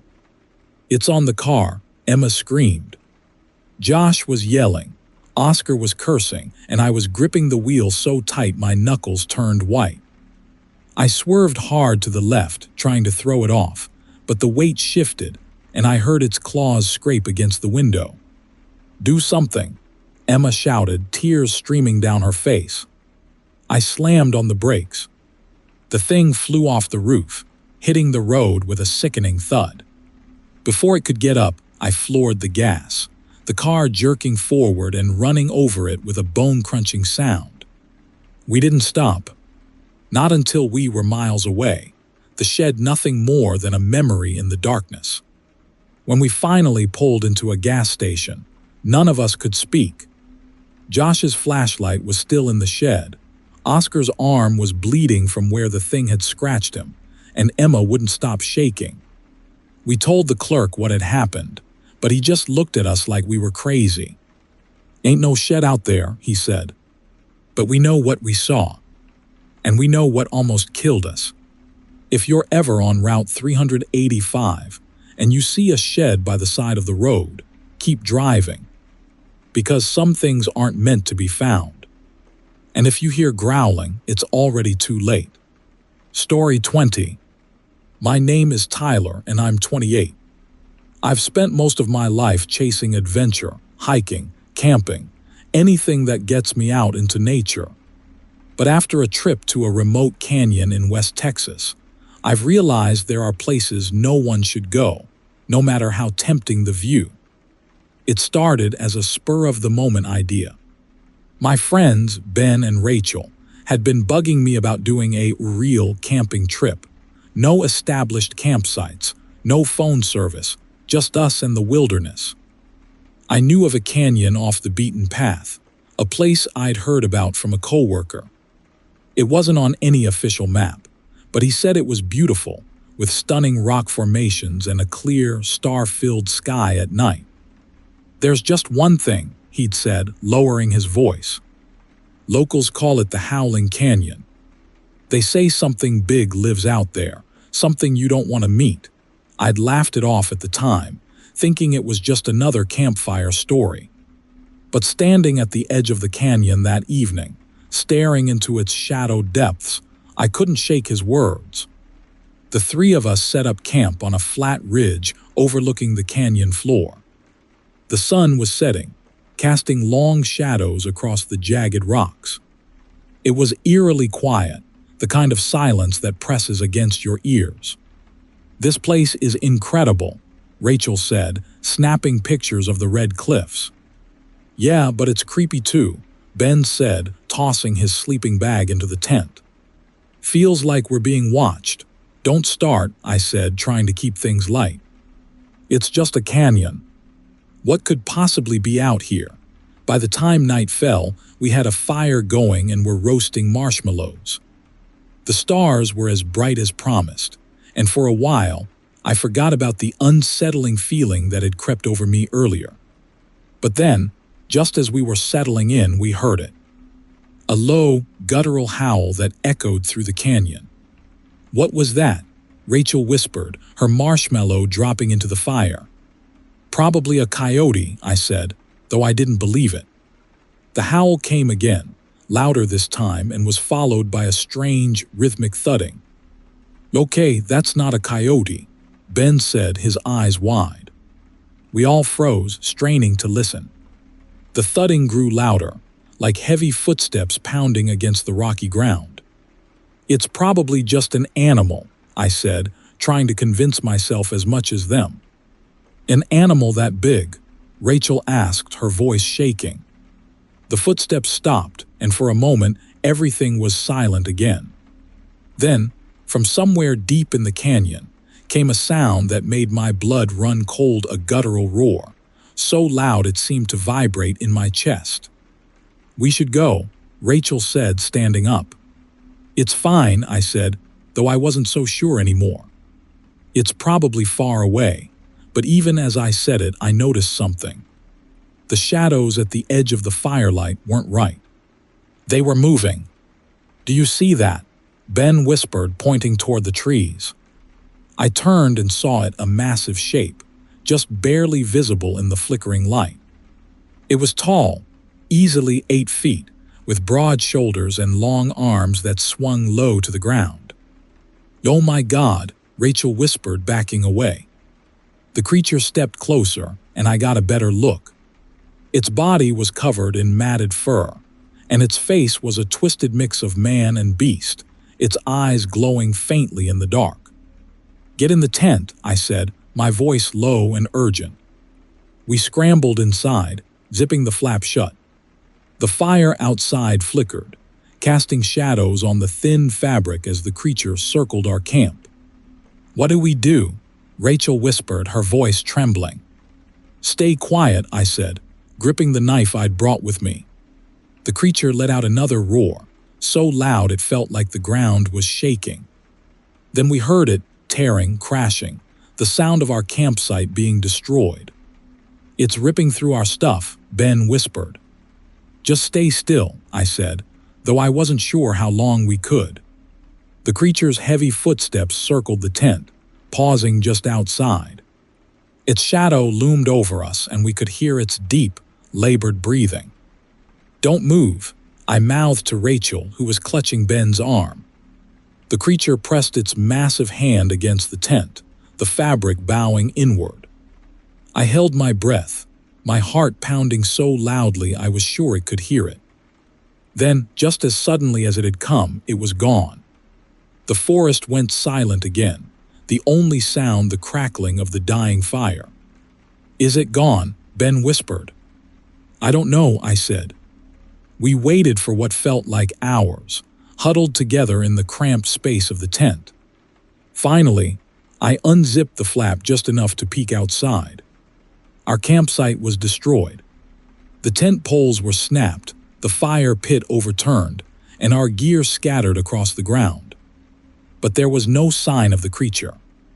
"We need to leave," Rachel said, her voice firm. "Agreed," Ben said, already grabbing what was left of his backpack.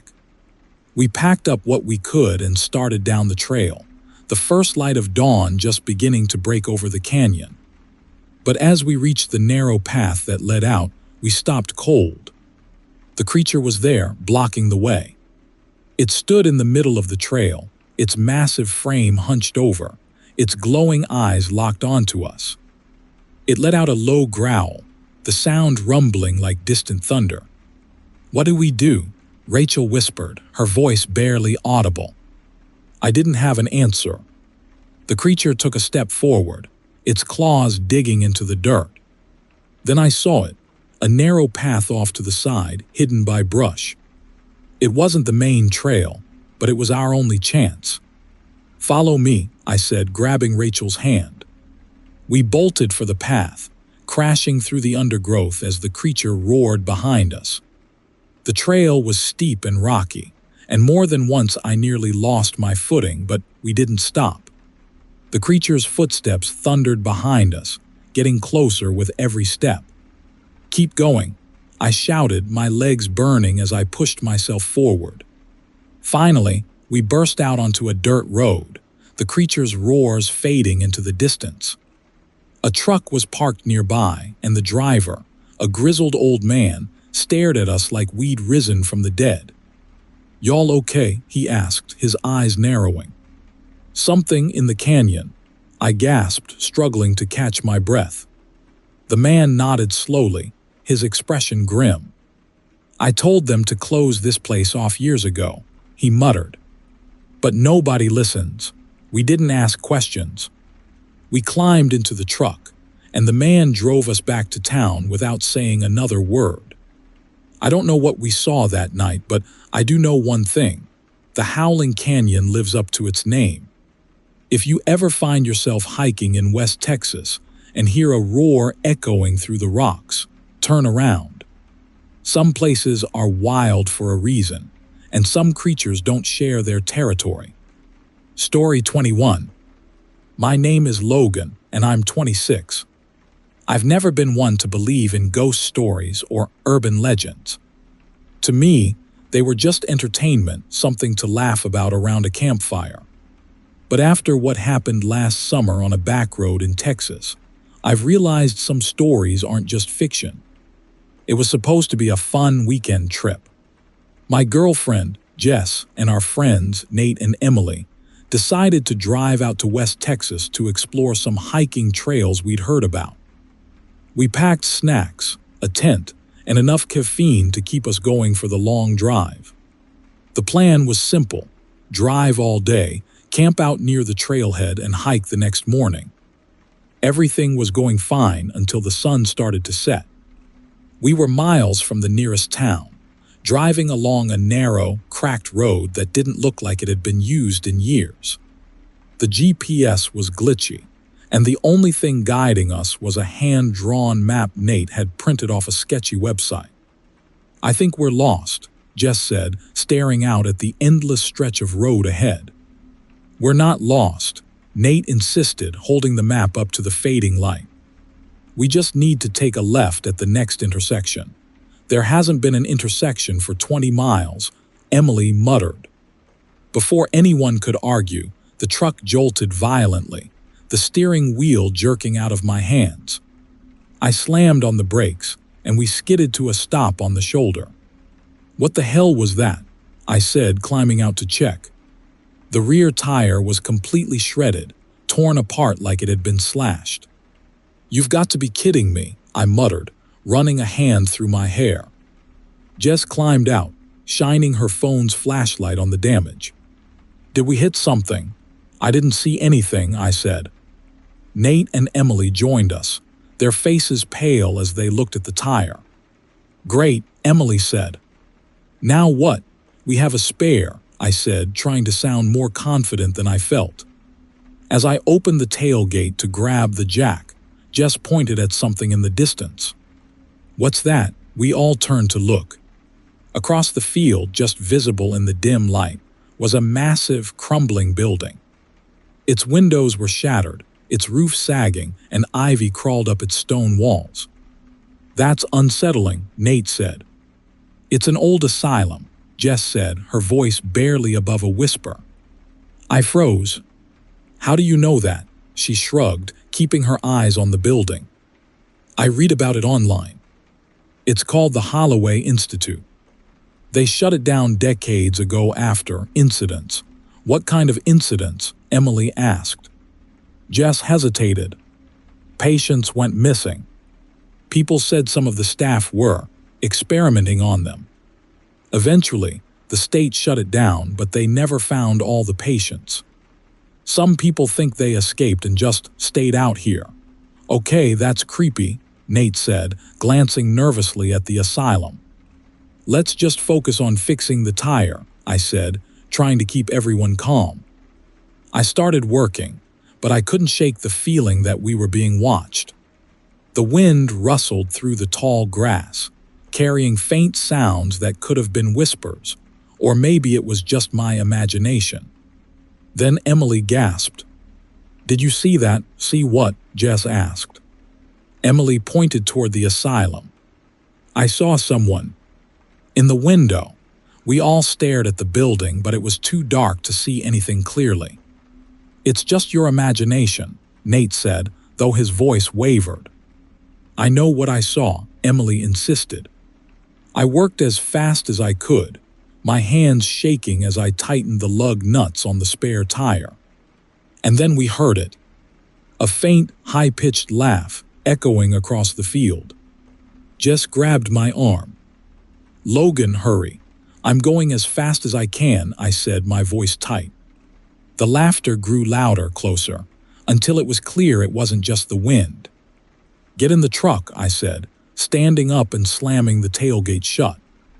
We piled in, locking the doors. I started the engine, the headlights illuminating the empty road ahead. Let's just get out of here, Emily said, her voice trembling. I hit the gas, and we sped down the road, leaving the asylum behind. For a moment, I thought we were safe. But then Jess screamed. There's someone on the road. I slammed on the brakes, the truck skidding to a stop. A man stood in the middle of the road, his clothes torn and filthy.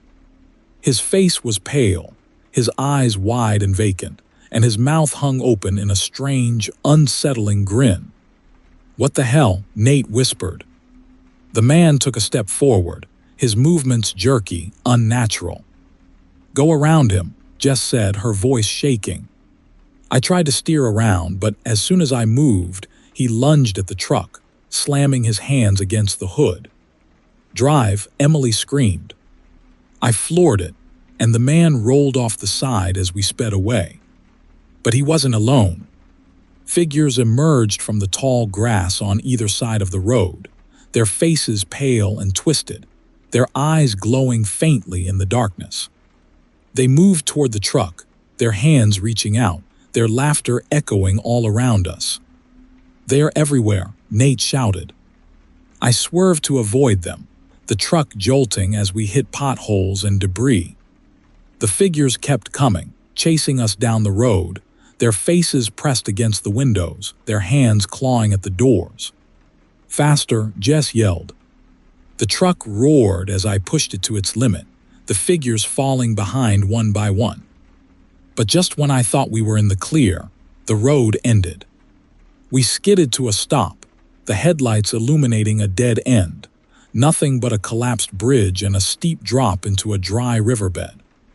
No, no, no, I muttered, throwing the truck into reverse. But the figures were closing in, surrounding us, their laughter rising into a deafening chorus. We're trapped, Emily cried. I grabbed the flashlight from the console. Stay in the truck, I said, opening the door. Logan, don't, Jess shouted. But I had no choice. I stepped out, shining the flashlight into the darkness. The figures stopped, their glowing eyes fixed on me. For a moment, everything was silent. Then one of them stepped forward, a woman, her face gaunt and her hair matted. She tilted her head, a twisted smile spreading across her face. You shouldn't be here, she said, her voice low and raspy. I backed toward the truck, my heart pounding. "We're leaving," I said. "We don't want any trouble." The woman laughed, a chilling sound that sent shivers down my spine. "You can't leave," she said. "This is where you belong." The figures began to close in again, their movements quick and erratic. I jumped back into the truck, slamming the door. "Hold on," I shouted, throwing the truck into gear. I floored it, steering toward the edge of the road. The truck jolted as we hit the rough terrain, crashing through the underbrush and down the embankment. Branches scraped against the windows, and the figures' laughter faded as we sped away. The truck groaned in protest, but it held together, carrying us far from the asylum and its twisted inhabitants. We didn't stop driving until we reached a gas station on the outskirts of a small town. None of us said a word as we stumbled out of the truck, shaken but alive. I don't know who or what those people were. But I know one thing: the Holloway Institute isn't abandoned. If you're ever driving through Texas and see a crumbling building in the distance, keep going. Because some places are better left forgotten, and some escapees never really leave. Story 22. My name is Eric, and I've always been the kind of guy who looks for adventure. I grew up hiking and camping all over Texas, but nothing, and I mean nothing, prepared me for what happened on the Mesquite Trail last fall. It started with a simple weekend trip. My girlfriend, Jenna, and our friends Matt and Lisa wanted to check out the hill country, so I suggested the Mesquite Trail. It's one of those spots that doesn't show up on most maps, tucked away off a back road, surrounded by dense forest. A coworker had mentioned it once, calling it untouched wilderness, which sounded perfect to me. The first day was incredible. The trail wound through groves of ancient mesquite trees, their twisted branches casting eerie shadows on the ground. The air was crisp, and the sun filtered through the leaves, making everything feel alive. "Doesn't get better than this," I said, snapping a picture of the view. "It's gorgeous," Jenna agreed, her eyes scanning the horizon. By the time the sun started to set, we'd made it to a clearing near a small creek. We set up camp, built a fire, and shared stories as the stars came out. The forest felt peaceful, almost magical. But that night, everything changed. I woke up to the sound of someone calling my name. "Eric." It was faint, coming from somewhere in the trees. At first, I thought I was dreaming, but then it came again, louder this time. "Eric." "Help." I sat up, my heart pounding. Jenna was still asleep beside me, her breathing steady. "Did you hear that?" I whispered, shaking her shoulder. "Hear what?" she mumbled, barely awake. "Someone's calling for help." Her eyes opened and she sat up, listening. A few seconds later, we heard it again. "Eric." "Please." The voice sounded familiar, too familiar. "Is that Matt?" Jenna asked, her face pale in the moonlight. It sounded like Matt, but when I unzipped the tent, I saw him sitting by the dying fire, poking at the embers. "Matt," I called out, stepping into the cool night air. He looked up, confused. "Yeah, were you just yelling for help?" "No," he said, frowning. "Why?" I didn't answer. My stomach churned as I glanced toward the dark forest. "What's going on?" Lisa asked, emerging from her tent. "Someone's out there," I said. Calling my name. Lisa looked at me like I was crazy, but before she could say anything, the voice came again. "Eric." "Over here." This time it was closer. We all froze, staring into the shadows beyond the firelight. "That's not funny," Matt said, standing up. "It's not me," I said, my voice shaking. "Then who is it?" Jenna whispered. I didn't have an answer. Matt grabbed a flashlight. "I'm checking it out." "Don't," I said, grabbing his arm. "Someone could be hurt," he said, shaking me off. "I'll come with you," I said, my gut twisting with unease. The two of us moved toward the sound, the flashlight beam cutting through the darkness. The voice came again, leading us deeper into the woods. "Derek, help me." It sounded just like Matt, but he was right beside me. "What the hell?" Matt whispered, his face pale. We kept walking, the trees closing in around us. The voice grew louder, more urgent, but there was something off about it.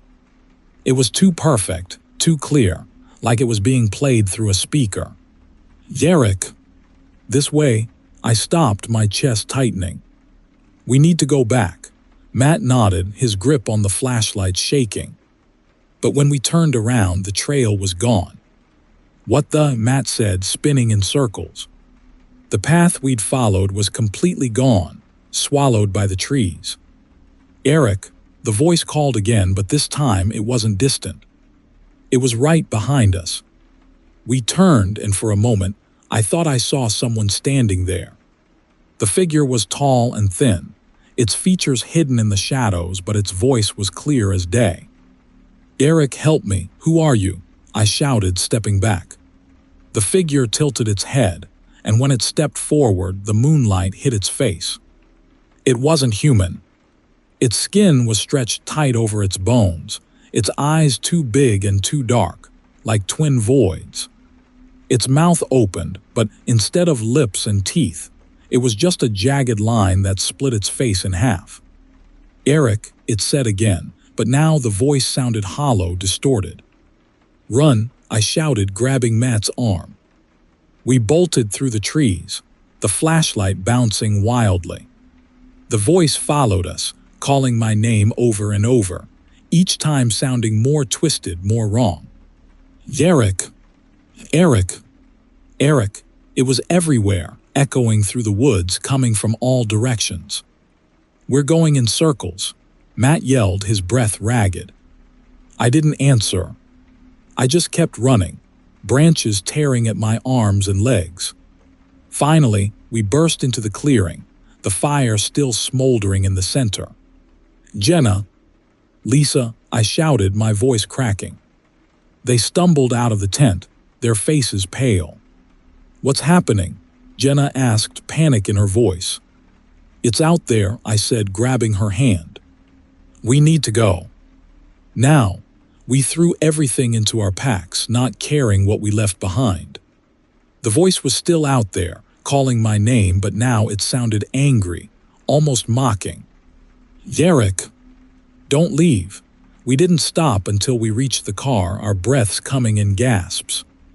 As I started the engine, Matt glanced back toward the trailhead. "Do you see that?" he whispered. I followed his gaze and froze. The figure was standing at the edge of the trees, its glowing eyes locked onto us. It didn't move, but I could feel its presence, heavy and menacing. "Drive," Jenna whispered, gripping my arm. I slammed my foot on the gas, the tires kicking up dirt as we sped away. None of us spoke the entire ride home. To this day, I don't know what we encountered on the Mesquite Trail, but I've heard the stories, legends about creatures that can mimic human voices to lure people into the woods. If you ever hear someone calling your name in the forest, don't follow it. Because it's not a person. And if you're not careful, you might not make it back. Story 23. My name is Andy, and I'm 25. I've always loved exploring abandoned places, old buildings, forgotten towns, anywhere with a bit of history and a lot of dust.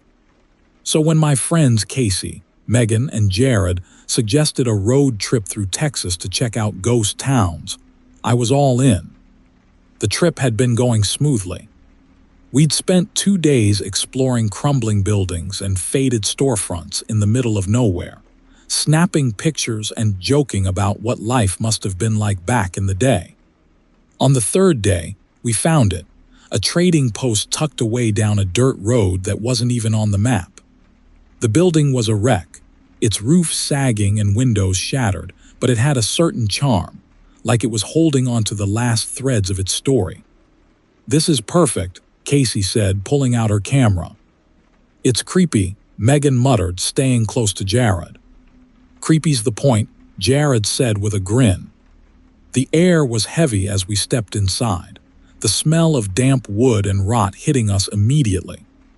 The place was cluttered with broken furniture, old crates, and shelves covered in dust. "Look at this," Casey said, picking up an old, rusted lantern. "Bet this place was abandoned decades ago," Jared said, kicking aside some debris. I wandered toward the back, where a narrow staircase led down into what looked like a cellar. "Andy, where are you going?" Megan called. "Just checking it out," I said, pulling out my flashlight.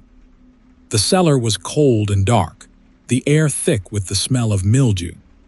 Shelves lined the walls, filled with jars of what might have once been food but now looked like science experiments gone wrong. And then I saw it. A mask. It was hanging on the far wall, made of something that looked like leather but felt wrong, like it wasn't entirely animal. The face was elongated, with slits for eyes and a jagged line for a mouth. "Guys, come look at this," I called, my voice echoing in the small space. The others joined me, their flashlights cutting through the dim light. "What the hell is that?" Casey asked, leaning in. "It's a mask," I said. "Looks old. Don't touch it," Megan said immediately, her voice sharp. "Why not?" Jared said, reaching for it. "Jared, no," Casey said, grabbing his arm. "It's just a mask," he said, pulling away. He grabbed it off the wall, turning it over in his hands. "Let's see." Nothing to worry about. The air seemed colder the moment he held it. "Put it back," Megan said, her voice trembling. "Relax," Jared said, tucking it into his bag. "It's just a souvenir." I didn't say anything, but something about the mask made my skin crawl. We left the trading post as the sun was setting, the sky streaked with orange and red. Jared was still joking about the mask, holding it up to his face and pretending to scare us. "Knock it off," Casey said, shoving him. "Come on, it's funny," Jared said, laughing. But none of us were laughing a few hours later. We'd found a spot to camp for the night, a clearing just off the road surrounded by mesquite trees. The fire crackled as we sat around it, eating and talking, but the mood was off. The shadows seemed longer, the air heavier, like the forest was holding its breath. "Do you hear that?" Megan asked suddenly, her eyes darting toward the trees. "Hear what?" I asked, sitting up. "Footsteps," she said, her voice barely above a whisper. We all went quiet, straining to listen. At first there was nothing, but then I heard it, a faint crunch of leaves, slow and deliberate, coming from the darkness. "Probably an animal," Jared said, though his voice wavered. "Doesn't sound like an animal," Casey said, her hand gripping the flashlight. Then we heard a voice. "Guys, it sounded like me." We all froze, staring at each other. "What the hell?" I whispered. "Andy," Megan said, her voice trembling. "It wasn't me," I said quickly. The voice came again, closer this time. "Guys, over here." It was identical to mine, but I was sitting right there. "Who's out there?" Jared shouted, standing up. The forest went silent. Then something stepped into the firelight. It was me, or at least it looked like me. Same height, same face, even the same clothes. But its movements were off, jerky and unnatural, like it didn't quite know how to move like a person. "What the?" Casey whispered, backing away. The thing tilted its head, its face splitting into a jagged grin. "Guys, it's me," it said, its voice eerily calm. "No, it's not," Megan whispered, clutching my arm. Jared grabbed the mask from his bag and held it up. "Is this what you want?" The creature's eyes locked onto the mask, its grin widening. "Put it back," it said, its voice deeper now, more guttural. "Back where?" Jared shouted. The creature didn't answer. Instead, it stepped closer, its limbs twisting in ways that made my stomach churn. "Run," I whispered, grabbing Megan's hand. We bolted for the car, the firelight disappearing behind us. The forest was pitch black, branches clawing at our faces as we ran. "Don't look back," I said, my breath coming in gasps. But I did. The creature was following us, its body shifting and morphing as it moved. One moment it looked like me, the next it was Jared, then Megan. "Faster," Casey shouted, her voice breaking. We reached the car, piling in as Jared fumbled with the keys. "Hurry," Megan screamed, her eyes wide with terror. The engine roared to life, and Jared floored it, the tires kicking up dirt as we sped down the road. The creature didn't follow, but I could feel its presence, watching us from the shadows. We didn't stop driving until we reached the next town. Jared tossed the mask into a dumpster behind a gas station, his hands shaking. "Never again," he said, his voice hollow. None of us argued. I still don't know what we brought out of that trading post, but I know this. It wasn't just a mask.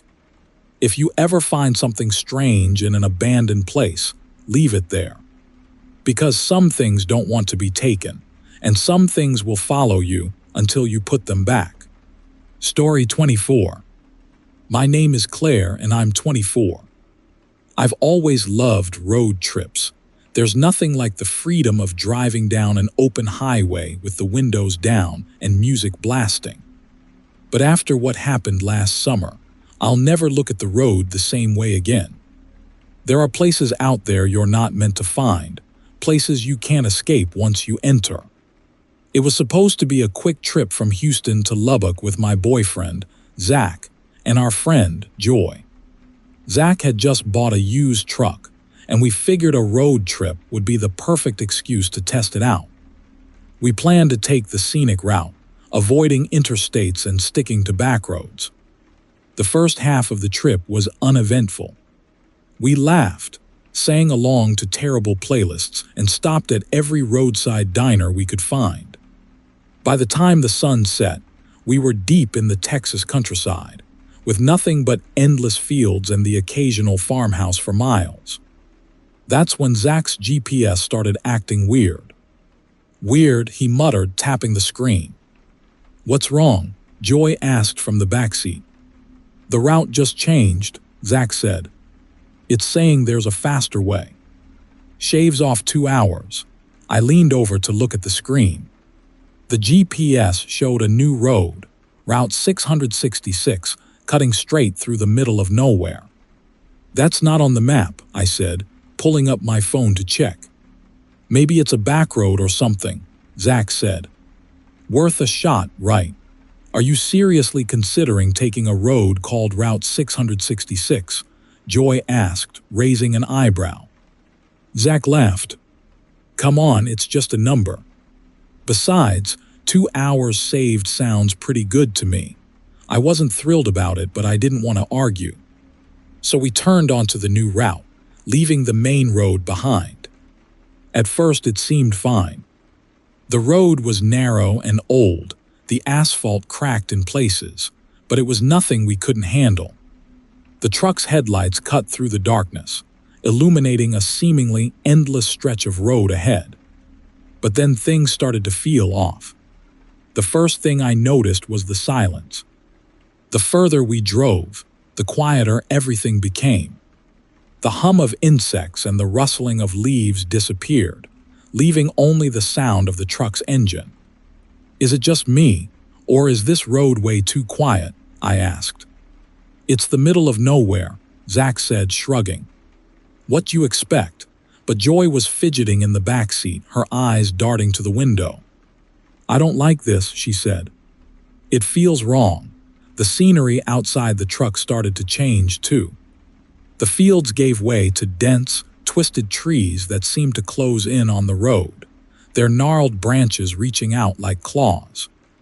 "Are we still on the map?" I asked, glancing at the GPS. Zach frowned. "No signal. But the GPS is still tracking us." The screen showed the glowing line of Route 666, stretching out endlessly ahead. But the strange part was the distance marker. It wasn't counting down. It stayed stuck at 66.6 miles. "Okay, that's creepy," I said, my unease growing. The further we drove, the stranger things became. The trees outside looked dead, their bark blackened and charred. The road itself seemed to ripple, like it was alive. "Stop the truck," Joy said suddenly, her voice trembling. "What?" "Why?" Zach asked. "Just stop." He hit the brakes and we rolled to a stop in the middle of the road. Joy leaned forward, pointing to the rearview mirror. "Look," she whispered. I turned to look and my stomach dropped. The road behind us was gone. There was nothing but darkness stretching back into eternity, swallowing the world behind us. "What the hell?" Zach said, his voice shaking. "I told you this was a bad idea," Joy said, her hands trembling. Zach threw the truck into gear and hit the gas, the tires screeching as we sped forward. But the further we drove, the worse it got. The trees on either side of the road began to twist and warp, their branches forming shapes that looked almost human, bent figures with hollow eyes and jagged limbs. Then the whispers started. At first they were faint, barely audible over the hum of the engine. But they grew louder, overlapping and echoing, until it felt like they were inside the truck. "Do you hear that?" I asked, my voice barely above a whisper. "I hear it," Zach said, gripping the wheel tightly. "Stop the truck," Joy said again, her voice panicked. "We can't stop," Zach snapped. "We need to get off this road." Suddenly, something darted across the road in front of us, a dark, humanoid shape with glowing red eyes. Zach swerved, the truck skidding as he tried to avoid it. "What was that?" I screamed. "I don't know," Zach shouted, his knuckles white on the wheel. The road started to change beneath us, the asphalt cracking and splintering into jagged lines. The truck jolted as the tires struggled to grip the uneven surface. Then we saw them, figures standing on either side of the road, just beyond the reach of the headlights. They were tall and thin, their faces hidden by shadow, but their eyes glowed faintly in the darkness. "Don't stop," I whispered. Zach didn't need to be told twice. He floored it, the truck roaring as we sped past the figures. But they didn't stay behind. The glowing eyes multiplied, appearing in the trees, on the road, everywhere. The whispers grew into a deafening roar, a cacophony of voices that made my head feel like it was splitting open. And then the road just ended. Ahead of us was a wall of black, an impenetrable void that stretched across the horizon. "Turn around," Joy screamed.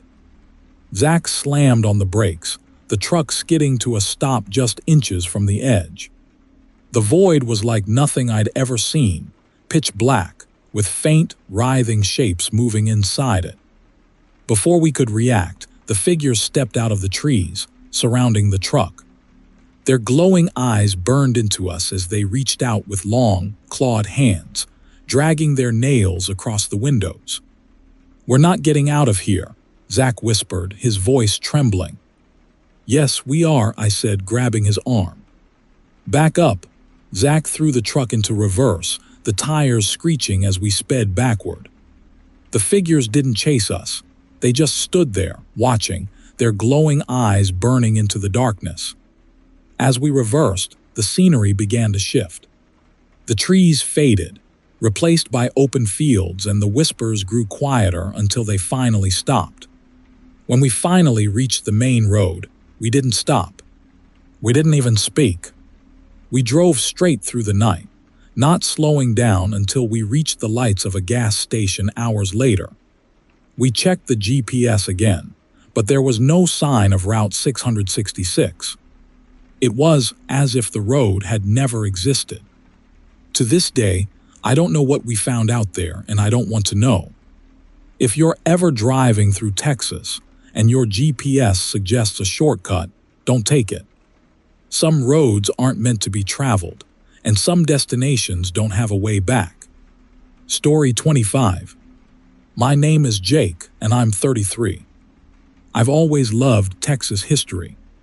The Alamo, the battles, the stories of courage and sacrifice. But after what happened to me last October, I'll never look at that part of Texas the same way again.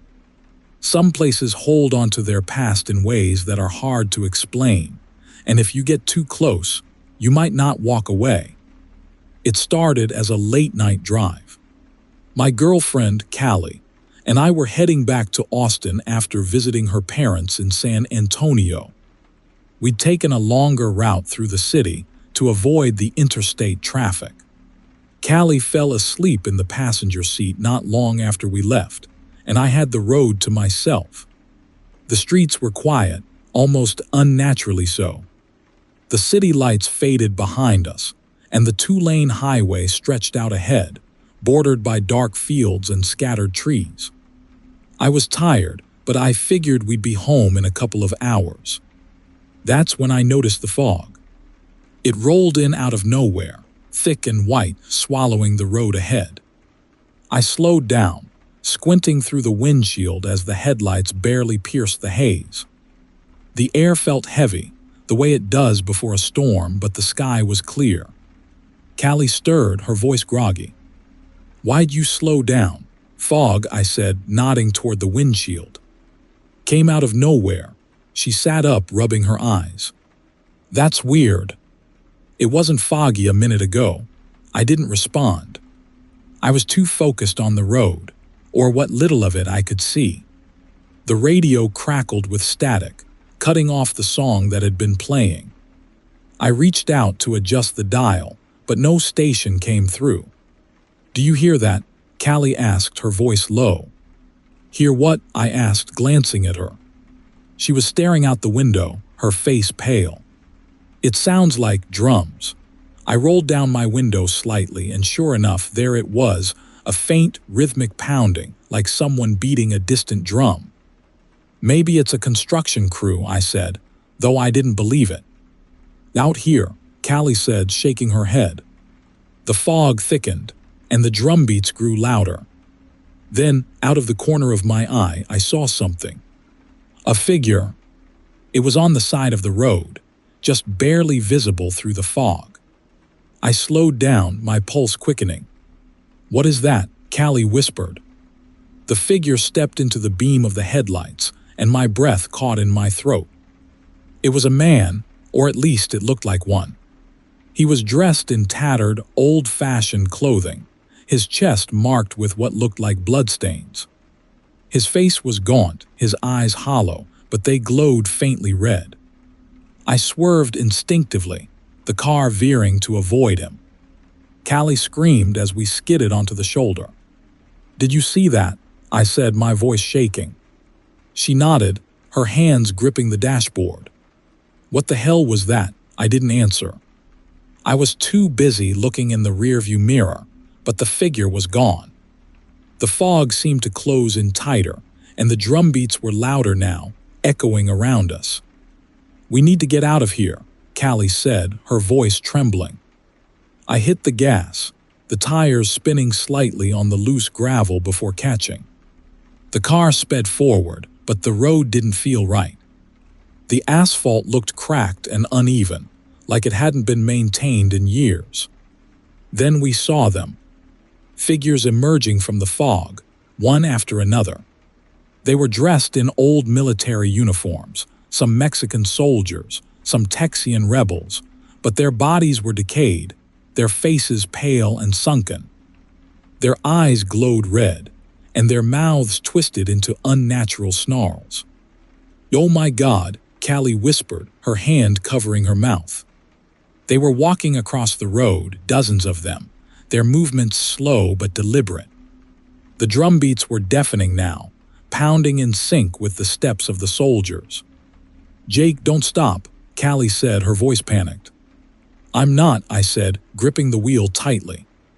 I tried to steer around them, but more figures appeared, stepping out of the fog on both sides of the road. They didn't seem to notice us, or maybe they didn't care. One soldier turned his head as we passed, his glowing eyes locking onto mine. For a moment, I thought he was going to lunge at the car, but he just stood there watching. The fog grew even thicker, and I could barely see more than a few feet ahead. The headlights illuminated more figures, some marching in formation, others dragging themselves across the road like they were wounded. "This can't be real," Callie said, her voice shaking. The car jolted suddenly, and I realized we'd hit something. "What was that?" Callie cried. I didn't answer. I couldn't bring myself to look back. The drumbeat stopped. The silence was worse. Then the whispers started. At first they were faint, barely audible over the hum of the engine. But they grew louder, overlapping and echoing, filling the car with an eerie, unintelligible chorus. "What are they saying?" Callie whispered, tears streaming down her face. "I don't know," I said, my voice trembling. The whispers grew into a roar, and the figures started moving faster, their glowing eyes locked onto the car. "Go faster," Callie yelled.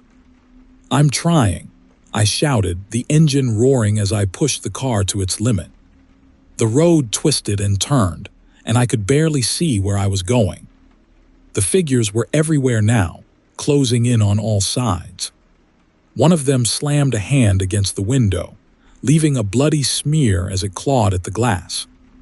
I swerved hard, the car nearly sliding off the road.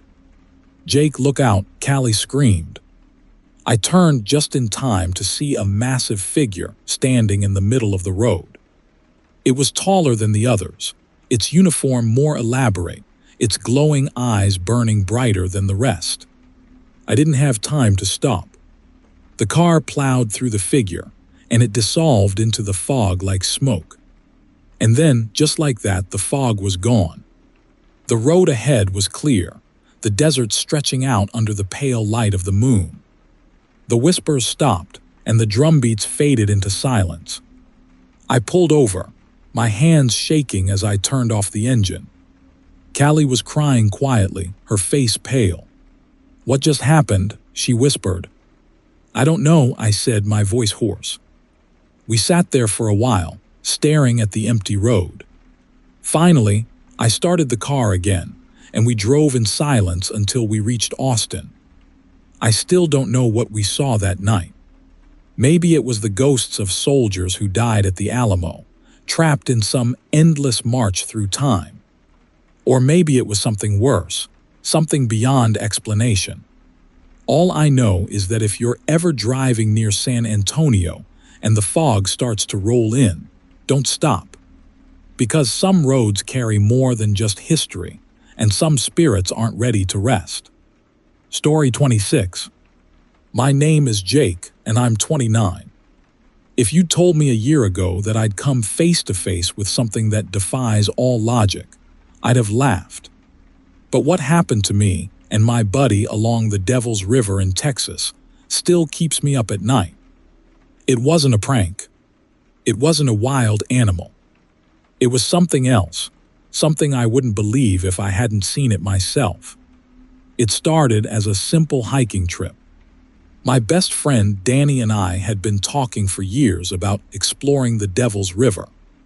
It's one of those off-the-beaten-path spots you don't hear much about unless you're into outdoor adventures. Remote, rugged, beautiful, perfect for a weekend escape from the noise of everyday life. We left San Antonio early on a Friday morning, the car loaded with backpacks, snacks, and enough gear to last us a few days. The drive to the river was long but scenic, the kind of Texas countryside that stretches for miles without a hint of civilization. By the time we reached the trailhead, it was late afternoon. The plan was to hike a couple of miles, find a good camping spot, and head deeper into the wilderness the next day. The trail started out easy enough, winding through rocky terrain and sparse trees. The river shimmered in the distance, its clear blue water cutting through the dry landscape like a vein of glass. It was quiet, almost too quiet. The kind of silence where every crunch of your boots on the gravel feels like it's echoing for miles. Danny was ahead of me, pointing out interesting rock formations and snapping pictures on his phone. He's the adventurous type, always looking for something unusual, while I'm more of the stick-to-the-trail kind of guy. So when he spotted what looked like a cave entrance up a steep incline, I immediately knew where this was headed. "Jake, check it out," he called, already climbing toward the opening. "Seriously," I groaned, following him reluctantly. The cave wasn't big, just a dark gash in the rock, barely wide enough for one person to squeeze through. But there was something about it that felt wrong. The air around the entrance was colder than it should have been, and there was a faint, metallic smell like rust or blood. "Let's take a quick look," Danny said, his flashlight already in hand. I hesitated, glancing around the landscape. The sun was sinking lower, and the shadows were stretching long across the ground. "I don't think we should mess with this," I said. Danny rolled his eyes. "Come on, man." 5 minutes. Reluctantly, I followed him inside. The cave was narrow and dark, the walls damp and covered in strange scratches that looked almost like symbols. The deeper we went, the stronger that metallic smell became until it was almost overpowering. "This is weird," Danny muttered, shining his flashlight over the walls. "You think these markings are natural? I think we should leave," I said, my voice echoing in the confined space. That's when we heard it. A low, guttural growl, so deep it seemed to vibrate in my chest. It came from somewhere farther in the cave, from a place our flashlights couldn't reach. Danny froze, his face pale. "Did you hear that?" he whispered. I nodded, too scared to speak. The growl came again, louder this time, and something shifted in the darkness. A pair of glowing eyes appeared, reflecting the beam of Danny's flashlight. They were yellow, with slitted pupils, like a predator's, only much, much larger. "Run," I whispered. Danny didn't need to be told twice. We turned and scrambled back the way we'd come, the growl rising into a deafening roar as whatever was in that cave started moving toward us. I didn't look back, but I could hear it, heavy footsteps, claws scraping against stone, breathing so loud it sounded like a freight train. We burst out of the cave into the fading daylight, sliding down the rocky incline in a panic. The growling stopped, but I swear I felt those glowing eyes watching us as we bolted back toward the trail. We didn't stop running until we reached the river, gasping for breath and drenched in sweat. Danny laughed nervously, trying to brush it off. "Probably just a bear," he said, though he didn't sound convinced. "Bears don't have glowing eyes," I said. We decided to cut the trip short and head back to the car. Camping didn't seem like such a great idea anymore. By the time we got to the parking lot, the sun had set completely, and the moon cast long shadows over the empty landscape. We drove to the nearest motel, a rundown place just outside of town, the kind of spot that probably hadn't been updated since the 80s. But it was cheap and we didn't care. All we wanted was a shower and a bed. That night I couldn't sleep. Every little sound outside the window made my heart race, the rustle of leaves, the distant howl of a coyote. Around midnight, I got up to grab a bottle of water from the mini-fridge. That's when I saw it. Something was standing in the motel parking lot, just beyond the edge of the light. At first, I thought it was a dog, huge with long legs and a sleek, dark body. But as it stepped closer, I realized it wasn't a dog at all. Its body was too long, its limbs too thin, and its head was wrong. It was shaped like a wolf's, but with features that were disturbingly human. The same glowing yellow eyes stared back at me, and when it bared its teeth, I saw rows of jagged fangs that didn't belong in any natural creature. "Danny," I whispered, backing away from the window. He stirred on the bed, groggy. "What?" "There's something outside," I said, my voice shaking. He got up and joined me at the window, his face going pale when he saw it. "Oh my God," he whispered. The creature stepped closer, its claws clicking on the pavement. It sniffed the air, its head swiveling toward our room. "Turn off the light," I said, pulling Danny away from the window. We shut off the lights and huddled in the corner of the room, listening as the creature's footsteps drew closer. It stopped just outside the door, sniffing again, its claws scraping against the wood. My heart was pounding so loud I was sure it could hear it. After what felt like an eternity, the footsteps moved away, fading into the distance. We didn't sleep that night. As soon as the sun came up, we packed our stuff and left, not even bothering to check out at the front desk. I don't know what we saw out there, but I'm sure of one thing: it wasn't natural. The Devil's River might be beautiful, but there's something in those caves that doesn't want to be disturbed. If you ever go hiking there, stay on the trail. And if you see glowing eyes in the darkness, run. Story 27. My name is Daniel, and I'm 27. I've always been the skeptical one in my group of friends, the guy who rolls his eyes at ghost stories and laughs off urban legends. But after what happened last fall, I'm not so sure anymore. What started as a stupid late-night dare turned into the scariest night of my life, and I barely made it out alive. It was October, and my friends and I were on a road trip through Texas, heading to a music festival in Denton. There were 4 of us crammed into my old SUV: me, my girlfriend, Zoe, and our best friends, Jamie and Eric. The plan was to get to Denton by morning, but somewhere along the way, Eric started talking about the Goatman's Bridge. "Have you guys heard about it?" he asked, scrolling through his phone. Zoe groaned. "Eric, not this again." "No, seriously," Eric insisted. "It's a real place. Old Alton Bridge. People say it's haunted by this creature, the Goatman. Half man, half goat with glowing eyes and hooves. If you cross the bridge at night, he'll follow you. Sounds like a bad campfire story," I said, shaking my head. Jamie grinned. "I think we should check it out." I shot her a look in the rearview mirror. "You can't be serious." "Come on," Jamie said, leaning forward. "We're already in the area. It's just a quick detour." "What's the worst that could happen?" Zoe sighed. "This is so dumb." But Eric was already pulling up directions, and before I knew it, we were on our way to Old Alton Bridge. The road grew narrower and darker as we drove, the trees on either side forming a tunnel that blocked out the moonlight. The GPS guided us to a small gravel parking lot surrounded by dense woods. There were no other cars, no lights, just the faint sound of crickets and the rustling of leaves in the breeze. "This is it," Eric said, pointing toward a wooden bridge that stretched out into the darkness.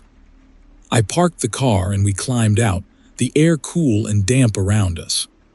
The bridge was old, its wooden planks creaking underfoot as we stepped onto it. A metal sign at the entrance read, "Old Alton Bridge." "Okay, we've seen it." "Can we go now?" Zoe said, crossing her arms. "Not so fast," Eric said with a grin. "The legend says you have to cross the bridge and call out to the Goatman. That's how you summon him." "You're kidding," I said, rolling my eyes. Jamie smirked. "Let's do it," I groaned. "Fine. Let's get this over with." We walked to the middle of the bridge, the wooden planks creaking louder with each step. The trees on either side loomed tall and dark, their branches casting twisted shadows in the faint light of our flashlights. Eric cupped his hands around his mouth and shouted, "Goatman, we're here. Come and get us." His voice echoed into the night, fading into silence. For a moment, nothing happened. Then we heard it. A faint clopping sound like hooves on wood, coming from the far end of the bridge. "Did you hear that?" Jamie whispered, her voice tight. "It's probably just an animal," I said, though my heart was pounding. The sound grew louder, closer, until it stopped abruptly. The silence that followed was deafening, the kind that makes your skin crawl. And then, from the shadows, we saw them, two glowing red eyes staring at us from the edge of the bridge. "Oh my God," Zoe whispered, grabbing my arm. "Is this some kind of prank?" I asked, my voice shaking. Nobody answered. The eyes moved closer, and as they stepped into the light of our flashlights, we saw it, a towering figure, hunched and covered in coarse black fur. Its face was a grotesque mix of human and goat, with twisted horns curling back from its skull. Its legs ended in massive, cloven hooves that clicked against the wooden planks as it walked. "Run!" I shouted, grabbing Zoe's hand. We bolted back toward the car, the sound of hooves pounding against the bridge behind us. My chest was tight, my legs burning as we sprinted through the dark, but I didn't dare look back. Eric was ahead of me, fumbling with the keys as we reached the SUV. He yanked the door open and dove inside, Jamie right behind him. Zoe and I scrambled in after them, slamming the doors shut just as the creature reached the edge of the parking lot. "Start the car," Jamie screamed. Eric turned the key, and the engine roared to life. He floored it, the tires kicking up gravel as we sped out of the lot. But the goatman didn't stop. It galloped after us, its glowing eyes fixed on the car. The sound of its hooves grew louder, closer, until it was running alongside us. It slammed into the side of the car, the impact shaking the vehicle and shattering the passenger side mirror. "Go faster," I yelled, my voice cracking. Eric pushed the gas pedal to the floor, the speedometer climbing higher and higher as we tore down the dark, winding road. The goatman let out a blood-curdling scream, a mix of animalistic rage and something disturbingly human. The car swerved as Eric tried to shake it, the headlights barely illuminating the road ahead. The creature lunged at us again, its claws scraping against the back window, leaving deep, jagged marks in the glass. "I don't think we're gonna make it," Zoe whispered, tears streaming down her face. "Yes, we will," I said, though I wasn't sure if I believed it. The road opened up ahead, leading to a sharp curve. Eric took it too fast, the tires screeching as we skidded around the bend. The goatman slowed, its glowing eyes disappearing into the darkness as we put distance between us. For a moment, it seemed like we'd escaped. But then, in the rearview mirror, I saw it again, standing in the middle of the road, its red eyes burning into us as we sped away. It didn't chase us this time. It just stood there, watching, its twisted face etched into my memory forever. We didn't stop driving until we reached a gas station on the outskirts of Denton, parking under the bright lights and piling out of the car. None of us said a word, too shaken to speak. The scratches on the car were deep and jagged, proof that what we'd seen wasn't a hallucination. We never talked about it again, and I've made sure to avoid that area ever since. If you ever find yourself near Old Alton Bridge, take my advice. Don't stop. Don't cross the bridge. And for the love of God, don't call out to the goatman. Because if you do, he'll come. And he won't let you leave. Story 28. My name is Josh, and I'm 27. Camping has always been my escape, just me, the outdoors, and a crackling fire under the stars. So when my friend Ethan suggested we spend a weekend camping near a creek in East Texas, I didn't think twice about it. If I had known what would happen, I never would have agreed to go. We set up camp just before sunset, the sky streaked with oranges and pinks. The creek was perfect, clear water trickling over smooth stones, surrounded by tall pines and oaks that swayed gently in the breeze. Ethan and I pitched our tent a few yards from the water while his younger sister, Kayla, collected firewood. "This place is awesome," Ethan said, tossing a bag of marshmallows onto the folding table. "Yeah," I said, glancing at the creek. "Quiet too." Kayla returned with an armful of sticks, her ponytail bouncing as she dropped them by the fire pit. "You guys better not make me do all the work," she teased. We laughed, the kind of easy laughter you only share with close friends. By the time the fire was blazing, we were roasting hot dogs and swapping ghost stories. Ethan, of course, was the first to bring up the local legend. "You ever hear about the Screaming Creek Monster?" he asked, his voice low and dramatic. Kayla groaned. "Seriously? You're gonna scare yourself before bedtime again." "No, it's real," Ethan insisted, leaning closer to the fire. "People say there's this creature that lives around here. It's tall, skinny, almost human but not quite.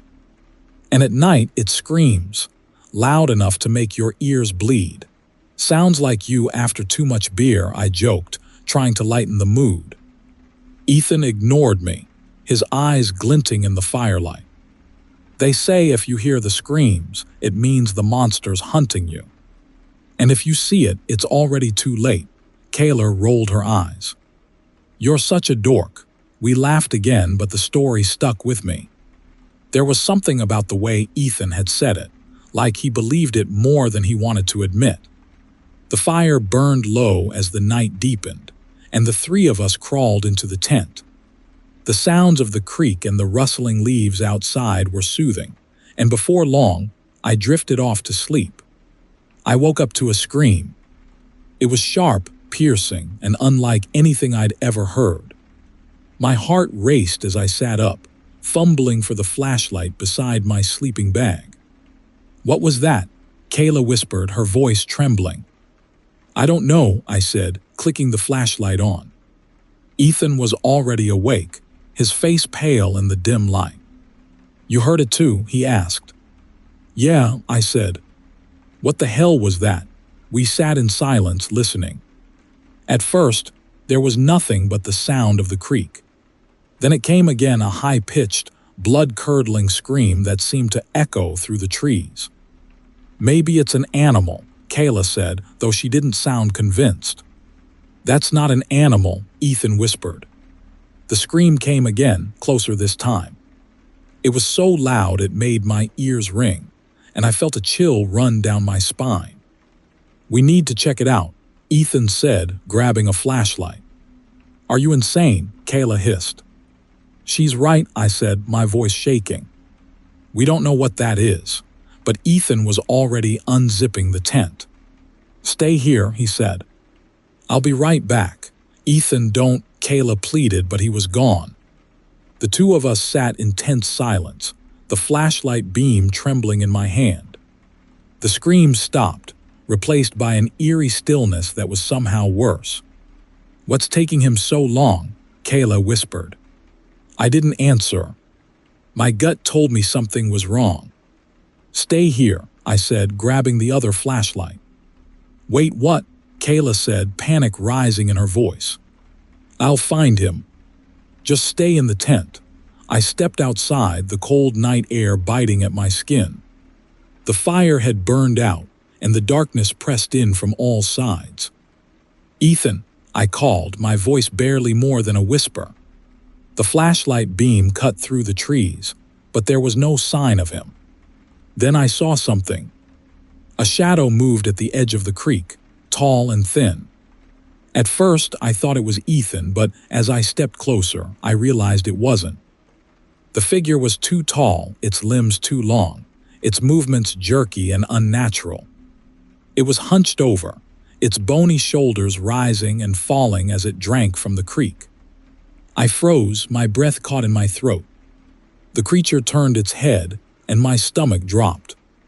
Its face was gaunt, almost skeletal, with glowing yellow eyes that locked onto mine. Its mouth opened, revealing rows of jagged teeth, and it let out a scream so loud it felt like it was tearing through my skull. I stumbled back, tripping over a root and falling hard onto the ground. The flashlight slipped from my hand, the beam swinging wildly. The creature stood, its elongated limbs unfolding as it stepped toward me. "Ethan," I shouted, scrambling to my feet. The creature moved faster than I expected, its clawed hands reaching for me. I turned and ran, my legs burning as I tore through the trees. I didn't stop until I reached the tent, bursting inside and pulling the zipper shut behind me. "Where's Ethan?" Kayla asked, her eyes wide with fear. "I don't know," I said, gasping for air. "There's something out there." The tent shook as something heavy brushed against it. Kayla screamed, and I grabbed the flashlight, pointing it at the fabric. A shadow passed outside, its long fingers pressing against the nylon. "Go away," I whispered, my heart hammering. The creature let out another scream, its claws raking against the tent. "We can't stay here," Kayla said, her voice trembling. She was right. If we didn't move, we were dead. I unzipped the tent just enough to peek outside. The creature was circling us, its glowing eyes cutting through the darkness. On my signal, I whispered. "We run for the car." Kayla nodded, tears streaming down her face. "Now," I shouted, grabbing her hand. We bolted from the tent, the creature letting out a furious roar as it chased us. The car was parked just beyond the trees, but it felt like miles away. I could hear the creature's footsteps behind us, its claws scraping against the ground. "Keep running," I yelled, pushing Kayla ahead of me. We reached the car and I fumbled with the keys, my hands shaking. The creature let out another scream, so close I could feel the vibration in my chest. I yanked the door open, shoving Kayla inside before diving in after her. The engine roared to life and I floored it, the tires spinning on the dirt before catching. The headlights illuminated the creature as it lunged for us. It was even more horrifying up close, its limbs bending at impossible angles, its glowing eyes filled with rage. I swerved, the car narrowly missing it as we sped down the road. The creature chased us for a few yards before stopping, its scream echoing in the distance as it disappeared into the trees. We didn't stop driving until we reached the nearest town, where we found Ethan waiting at a diner. He'd gotten lost in the woods and made his way to the road, flagged down a passing car. We never went back for our gear. To this day, I can still hear that scream in my nightmares. If you ever camp near a creek in East Texas and hear something in the night, don't investigate. Because some things aren't meant to be found, and some creatures don't let you leave. Story 29. My name's Callie, and I've never told anyone about what happened that night. Not the full story anyway. My friends and I all made a pact. We'd keep quiet, never speak about what we saw. But sometimes, when I'm alone, I can still hear the way it moved, the sound of its neck snapping into place. If you're ever driving through Texas and see a rundown convenience store glowing in the middle of nowhere, don't stop. Just keep going. It was me, my boyfriend Ryan, his cousin Blake, and my best friend Aaron. We were heading to Marfa for the weekend, hoping to catch the famous lights and spend a few days hiking. We were hours away from anything when the gas gauge dipped dangerously close to empty. "Great," Ryan muttered, squinting at the dashboard. "Didn't you fill up before we left?" Aaron asked from the backseat. "I thought I had enough," he snapped, clearly annoyed with himself. Blake leaned forward, his phone glowing in the dark. "There's a gas station a few miles up," he said, holding up the map. "Probably some rinky-dink place, but it's something." I glanced out the window at the endless stretch of black highway. The idea of stopping anywhere out here didn't sit right with me, but we didn't have much of a choice. The gas station appeared out of nowhere, a flickering neon sign cutting through the darkness. It wasn't much a small building with two old pumps out front, the kind of place that probably hadn't been updated since the 80s. The parking lot was empty, and the surrounding desert felt like it was pressing in from all sides. "I don't like this," I said quietly. "It's fine," Ryan replied, pulling up to the pump. "We'll fill up and get back on the road." The others stayed in the car while Ryan and I went inside to pay. The door jingled as we stepped in, and the air inside was thick and stale, like it hadn't been circulated in years. The store was dimly lit, the shelves sparsely stocked with dusty snacks and faded cans. At the counter stood a man, or at least, someone who looked like a man. He was tall and thin, his skin pale and waxy under the fluorescent lights. His movements were jerky, like he was a puppet on strings as he turned to face us. "Evening," he said, his voice flat and mechanical. Ryan hesitated. Yeah, just need to fill up." "Pump 2. The man nodded slowly, too slowly, his head tilting as if he were trying to process the words. "Pump 2, he repeated, his voice dragging unnaturally. Something about him made my skin crawl, but Ryan didn't seem to notice. "Be right back," he said, heading for the bathroom at the back of the store. I stayed by the counter, my eyes fixed on the man.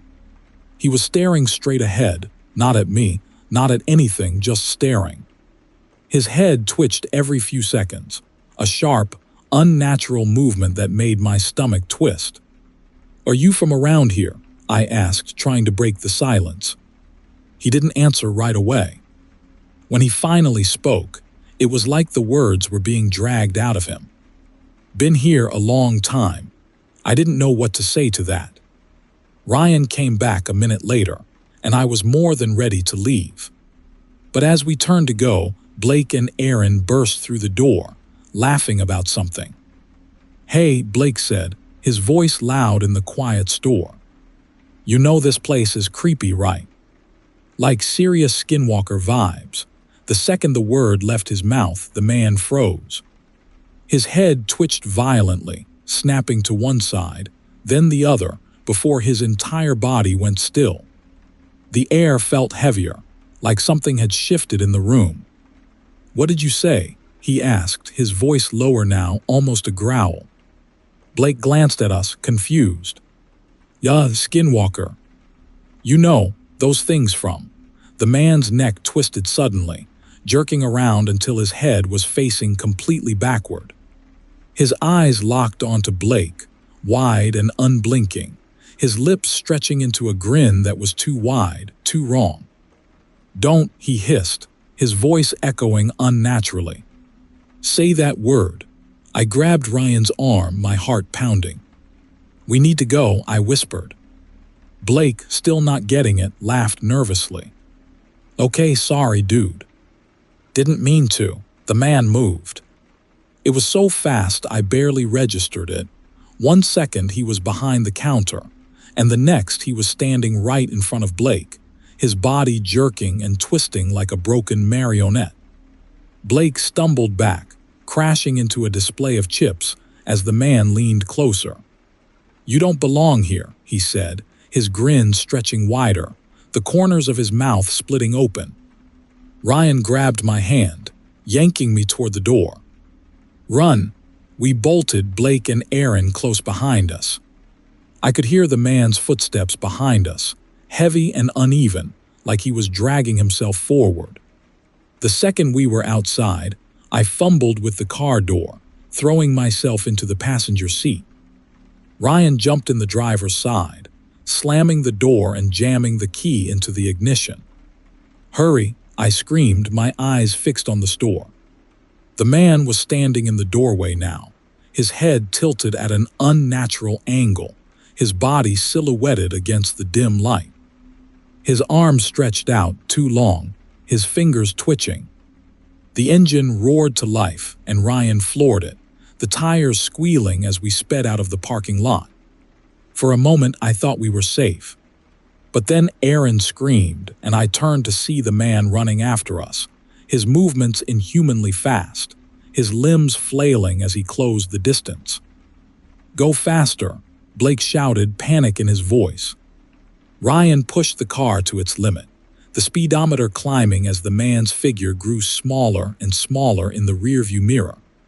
Finally, after what felt like an eternity, he stopped. He just stood there in the middle of the road, watching us, his head still twisted backward. We didn't stop driving until we reached a larger town, pulling into a brightly lit diner where we could catch our breath. "What the hell was that?" Blake asked, his voice shaking. None of us had an answer. We tried looking up the gas station later, but it didn't exist, at least not on any map. And the locals we asked swore there wasn't a station out there, just empty desert. But I know what we saw. And I know I'll never forget the sound of that man's neck twisting, the way his body moved like something that wasn't human. Story 30. My name is Sarah, and I'm 25. I've always loved the idea of camping. Getting away from it all, staring up at the stars, and sitting around a fire with friends. But after what happened last summer in Texas, I don't think I'll ever go camping again. It started as a weekend trip with my boyfriend Ben and our two friends, Lily and Marcus. We were heading to a small campsite near a place called Hollow Oak, deep in the Texas countryside. Ben had heard about it from a coworker who swore it was off the grid and perfect for a quiet getaway. The drive was beautiful at first, with rolling hills and sprawling fields, but as we got closer to the campsite, the scenery grew darker.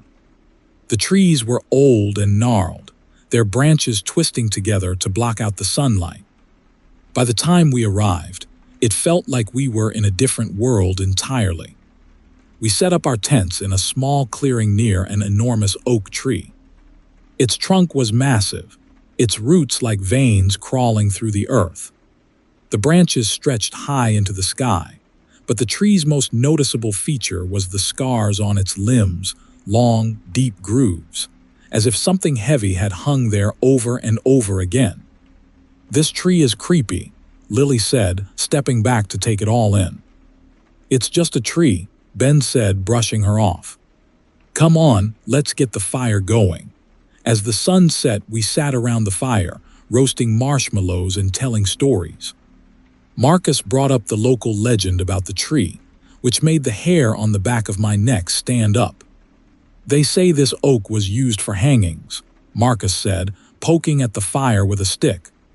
"Back in the 1800s, it was a site for executions, some legal, some not. People called it the hanging tree. They say the souls of the dead still linger here, waiting for revenge." "Revenge for what?" Lily asked, her voice uneasy. "For the injustice," Marcus said. "A lot of innocent people were killed here. Lynched, hanged without trial. They say if you camp too close to the tree, the spirits will mark you. And if you see the nooses swinging in the wind, it means they've chosen you." "Okay, that's enough," I said, trying to laugh it off. "You're officially banned from telling scary stories." "Relax," Marcus said, smirking. "It's just a legend," but I couldn't shake the feeling that something was watching us. The wind rustled the leaves above, and for a moment I thought I heard whispering low, mournful voices blending with the breeze. We turned in for the night, crawling into our tents as the fire died down. Ben and I shared one tent, while Lily and Marcus took the other. I tried to sleep, but the uneasy feeling in my chest wouldn't go away. Around midnight, I woke up to the sound of creaking wood.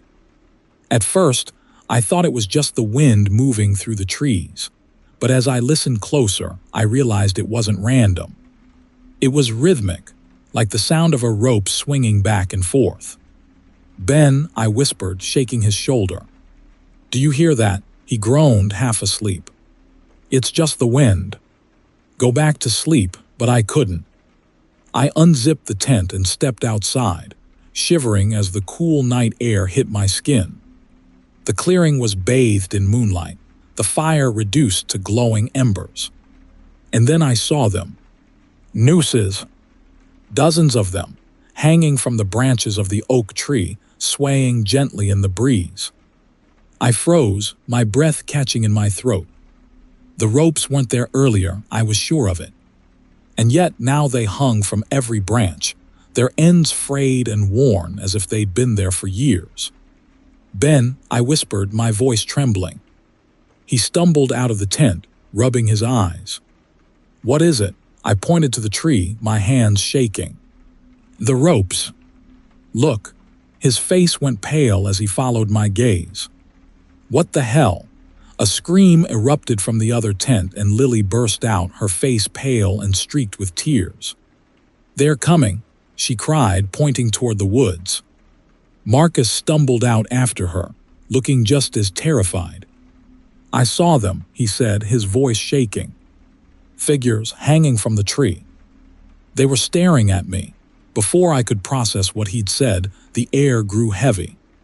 The temperature dropped and the wind picked up, carrying with it the faint sound of whispers, low and mournful, like 100 voices all speaking at once.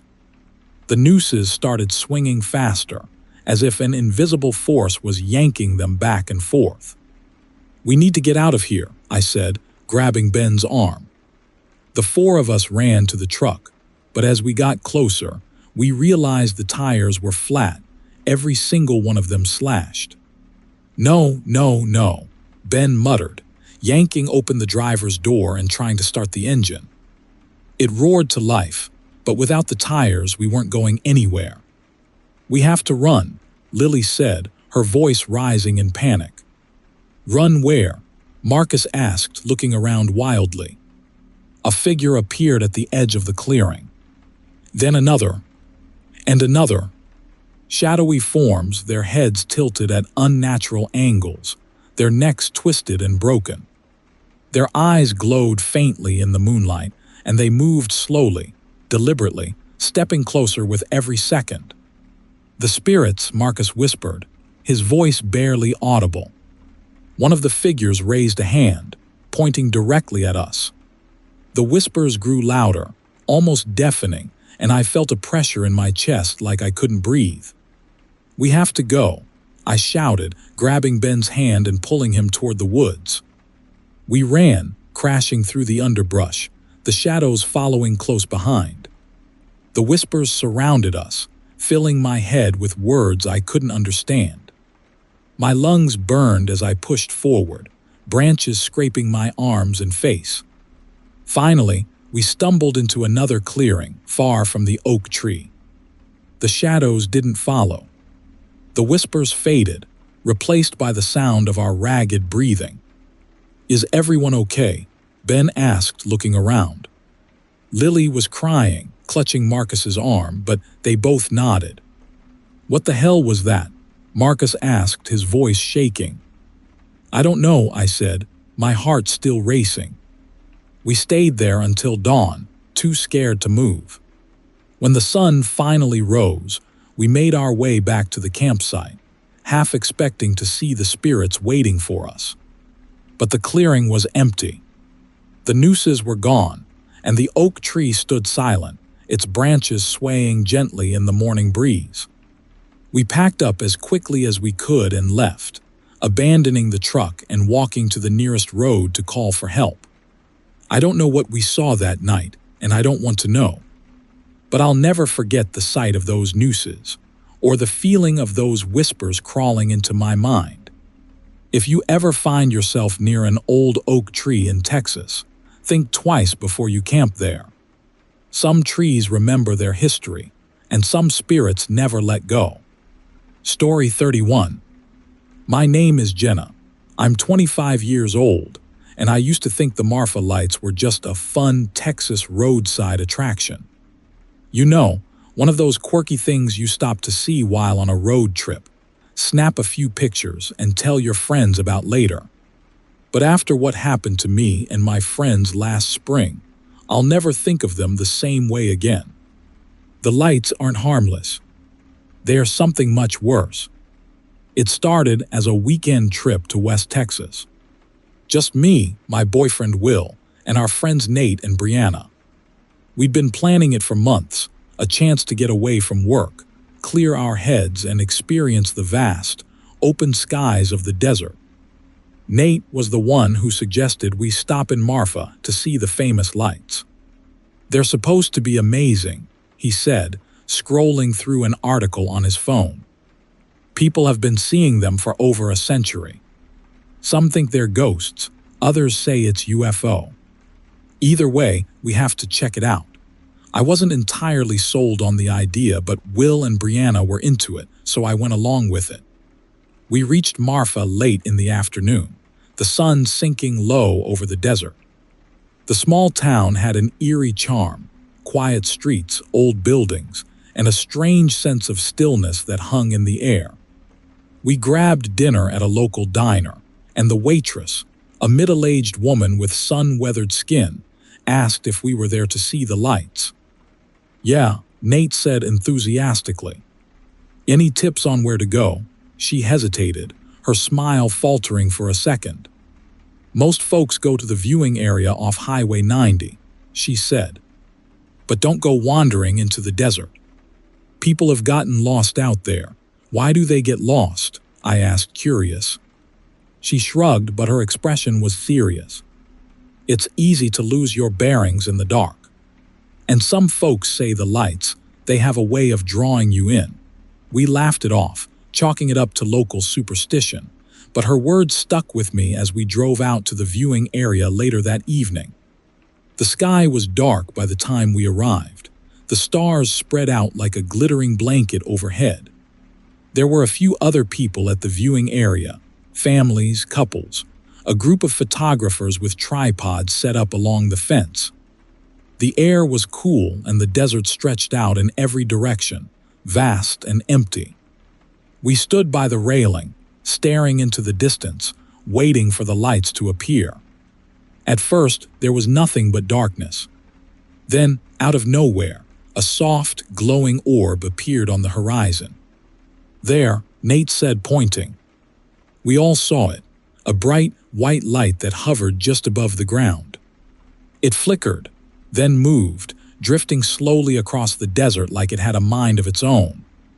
A second light appeared, then a third, their movements strange and hypnotic. Wow, Brianna whispered, her voice filled with awe.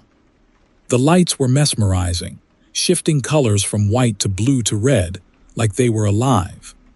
More people gathered to watch, their murmurs of amazement blending with the sound of the desert wind. But the longer I stared at the lights, the more uneasy I felt. Something's off, I said to Will, keeping my voice low. He glanced at me. What do you mean? They're just lights, but they weren't just lights. They moved too deliberately, too intelligently, as if they were aware of us. One of the orbs started drifting closer, its glow growing brighter as it approached. Is it supposed to do that? Brianna asked, her voice tight with nervous laughter. Before anyone could answer, the light blinked out, disappearing into the darkness.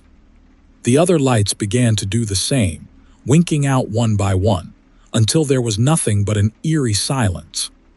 The crowd murmured in disappointment, assuming the show was over. But as the others started packing up and leaving, Nate leaned against the railing, squinting into the distance. Wait, he said. Do you see that?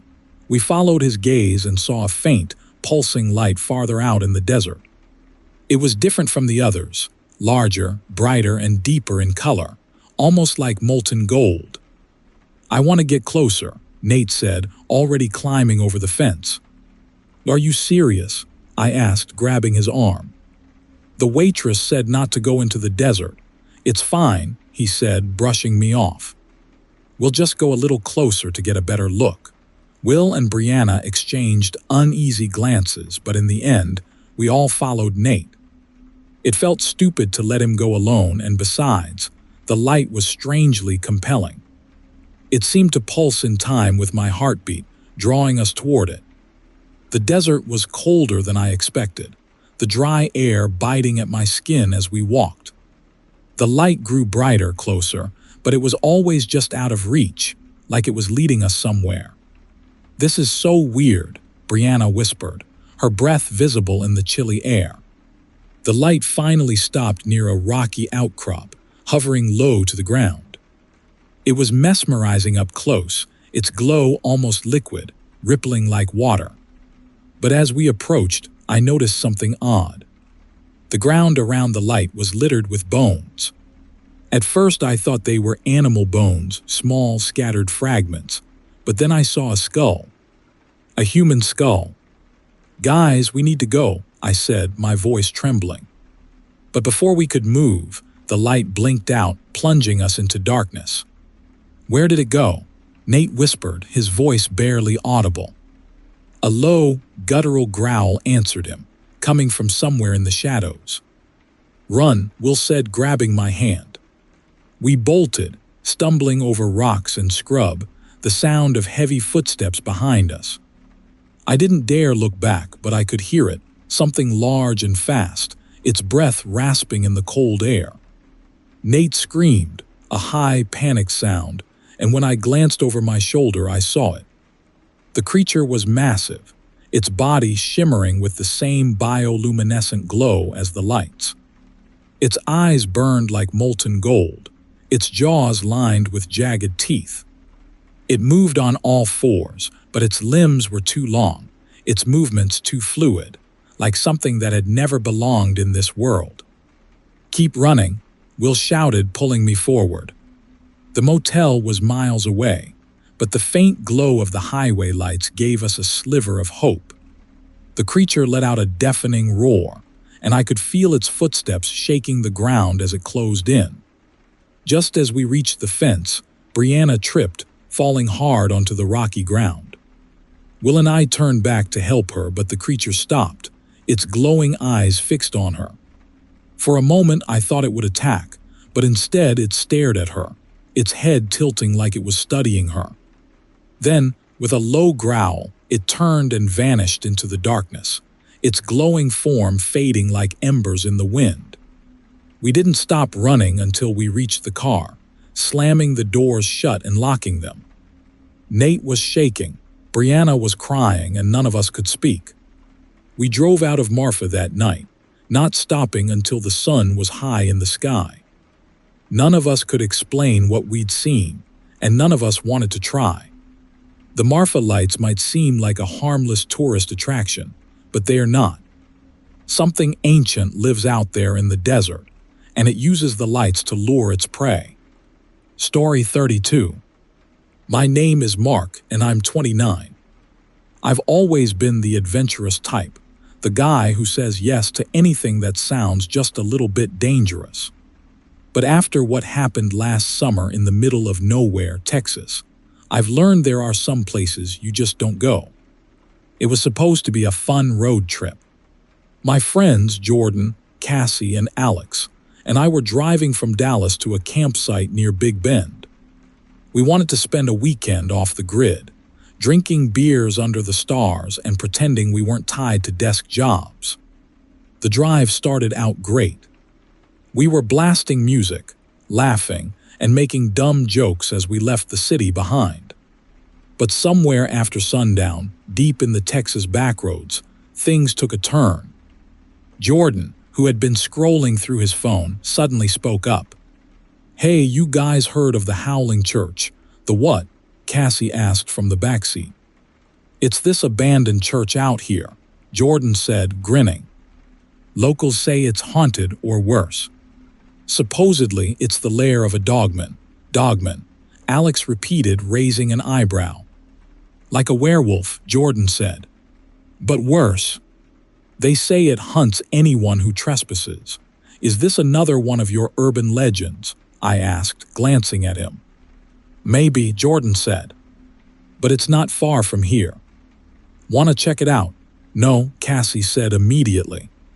"Come on," Jordan said, leaning forward. "It's just a church.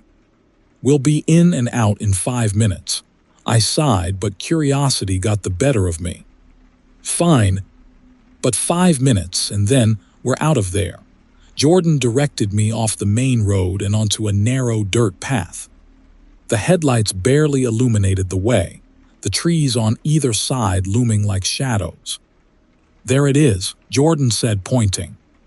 The church appeared out of the darkness, its silhouette rising against the night sky. It was old and crumbling, the wooden walls warped and the steeple tilted precariously. The windows were shattered, and the doors hung open like a gaping mouth. "Great," Cassie muttered, It looks like the set of a horror movie. We parked a few yards away and stepped out of the car. The air was heavy and still, the kind of quiet that presses against your ears.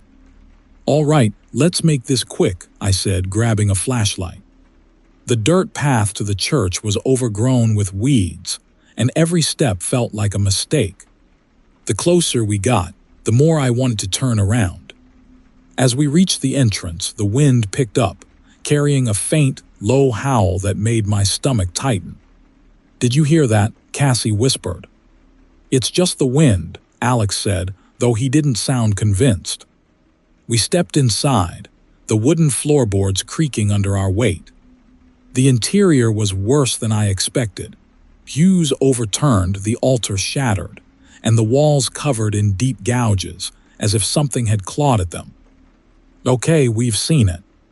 "Let's go," Cassie said, glancing nervously at the open doorway. "Hold on," Jordan said, shining his flashlight on the far wall. "What's that?" We followed the beam of light to a large, circular symbol carved into the wood.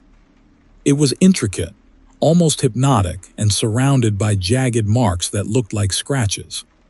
"This is creepy," I said, backing away. Then we heard it. A howl. This time it wasn't faint. It was loud and guttural, echoing through the church and making the hair on my arms stand up. "Okay, time to go," I said, my voice shaking. We turned to leave, but when we reached the doorway, we froze. Eyes. Dozens of glowing, yellow eyes staring at us from the trees. "They're watching us," Cassie whispered, her voice trembling. "Who's they?" Alex asked, but the fear in his voice was clear. Another howl pierced the air, closer this time. Then another and another, until the night was filled with overlapping howls. "We're surrounded," Jordan said, his voice barely audible. The eyes moved closer, and shapes began to emerge from the darkness. They were massive, hulking forms with long, muscular limbs and fur that glinted in the moonlight. Their faces were like wolves, but twisted, almost human, their mouths filled with sharp, gleaming teeth. "Run!" I shouted, bolting back into the church. We stumbled inside, slamming the rotting doors shut behind us. Alex and I shoved a pew against the doors, but it felt like trying to hold back a flood. "They're going to get in," Cassie cried. "Upstairs," Jordan yelled, pointing to a rickety staircase leading to the bell tower. We didn't argue. We sprinted up the stairs, the wood groaning under our weight. At the top, we huddled together, breathing hard as the howls grew louder. Through the broken windows, we could see them circling the church, their glowing eyes cutting through the darkness. One of them stepped into the moonlight, and I got my first clear look. It was massive, easily 7 feet tall, with long, clawed hands and a face that was half man, half wolf. Its jaws snapped open and shut, drool glistening on its teeth as it let out another bone-chilling howl. "We're trapped," Alex said, his voice shaking. The creatures began clawing at the walls, their nails raking against the wood with a sound that made my stomach churn. The whole church seemed to shake as they threw themselves against the doors, the pew barely holding them back. "This was a mistake," Cassie whispered, tears streaming down her face. "SHH," I said, trying to think. Then the bell tower began to sway. The structure was too old, too unstable to handle our weight. The wood creaked and splintered, and I realized we didn't have much time. "They're going to bring the whole thing down," Jordan said, panic in his voice. I shone my flashlight around, looking for any way out. That's when I saw it, a narrow ladder leading to a trapdoor in the ceiling. "Up there," I shouted, pointing. We climbed the ladder one by one, the tower shaking violently beneath us. The trapdoor led to the roof, where we found ourselves standing on a narrow, slanted surface. The creatures were everywhere now, surrounding the church, their howls echoing into the night. One of them leapt onto the wall, its claws sinking into the wood as it began climbing toward us. "What do we do?" Cassie cried. "There," Alex shouted, pointing to the back of the church. Behind the building was an open field, lit faintly by the moonlight. If we could jump from the roof, we might be able to make it to the car. "Are you insane?" Jordan said. "We don't have a choice," I said, already moving toward the edge. I jumped first, landing hard on the ground below. Pain shot through my legs, but I forced myself to stand. "Come on," I shouted. One by one, they jumped, each landing with a thud. The creatures roared, their glowing eyes turning toward us as we sprinted across the field. The car was only a few yards away, but it felt like miles. The creatures were fast, their growls getting closer with every step. "Go, go, go," I yelled as we reached the car. Jordan threw open the driver's door and started the engine. We piled in, slamming the doors just as one of the creatures lunged, its claws scraping against the window. The tires spun in the dirt before catching, and we sped down the road, the creatures chasing us for what felt like forever. When they finally disappeared into the distance, none of us spoke. We didn't stop driving until we reached the next town, and even then, we couldn't shake the feeling that we were still being watched. To this day, I can still hear those howls in my nightmares. If you're ever driving through rural Texas and see an old, abandoned church, keep going. Some places are better left forgotten, and some things aren't meant to be disturbed. Story 33. My name is Clara, and I'm 30 years old. My boyfriend John and I love road trips. We've driven through deserts, mountains, and sleepy little towns that time forgot. We always thought of ourselves as adventurers, the kind of people who could handle anything the road threw at us. But that was before last summer, before we found the cabin. It started as a spontaneous weekend trip. John had heard about some hiking trails in East Texas, tucked away in a dense stretch of forest near the Sabine River. "It's supposed to be beautiful," he said, showing me pictures of towering pines and shaded creeks. I agreed, it sounded perfect. The drive out there was uneventful, the winding back roads lined with trees so thick they blocked out the sun. By the time we reached the parking lot at the trailhead, it was mid-afternoon, and the forest was eerily quiet. We spent the next few hours hiking, the air growing heavier and more humid as we went deeper into the woods. The trails were poorly marked, and John, being John, decided to go off the beaten path. "We'll just explore a little," he said with that adventurous grin I'd always loved. I wasn't thrilled about it, but I followed him. The farther we went, the more unsettling the forest became. The air felt still, like the trees were holding their breath. Shadows stretched long across the ground, and every now and then I thought I heard faint whispers, so quiet I wasn't sure if they were real or just my imagination. "Do you hear that?" I asked John, stopping to listen. "Hear what?" he said, looking around. I shook my head. Never mind. The sun was starting to set when we stumbled upon the cabin. It was small and weathered, its wooden walls darkened with age and streaked with what looked like stains. At first, I thought it was rust, but as we got closer, I realized the color was all wrong. It wasn't rusty orange, it was deep, dark red. "This is so creepy," I said, instinctively grabbing John's arm. He laughed. "It's just an old hunting cabin. Probably abandoned. I don't think we should go in," I said, but John was already heading for the door. The wooden door creaked loudly as he pushed it open, revealing a single room with a dirt floor and walls covered in those same red stains. The air inside was suffocating, thick with the smell of mildew and something metallic. "What is this?" I whispered, stepping cautiously over the threshold. The stains weren't random. They formed patterns, smears, handprints, and symbols I didn't recognize. The walls seemed to pulsate in the dim light, the shadows shifting in ways that didn't make sense. John shined his flashlight across the room, revealing an old table, a couple of broken chairs, and what looked like a makeshift bed in the corner. "Let's see." "Nothing to worry about," he said, though his voice lacked its usual confidence. I wasn't convinced. "Let's just go. It's getting dark and we don't even know where we are. We'll leave in a second," John said, walking toward the table. "I just want to check something out." That's when I heard it, a faint, raspy whisper coming from somewhere inside the cabin.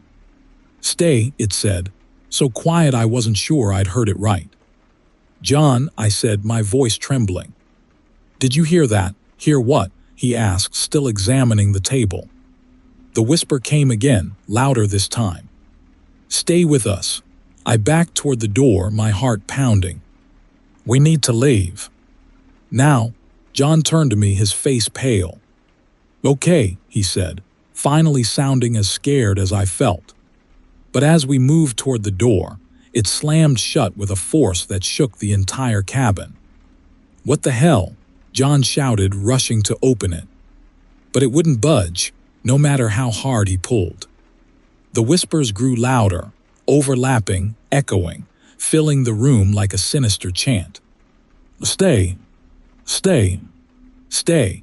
The walls seemed to close in, the stains growing darker, almost wet. I could feel the air pressing against my chest, making it hard to breathe.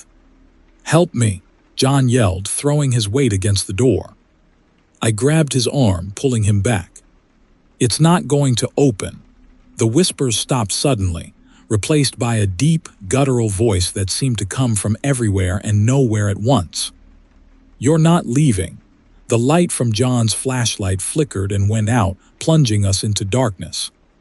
My heart was racing so fast, I thought it might stop.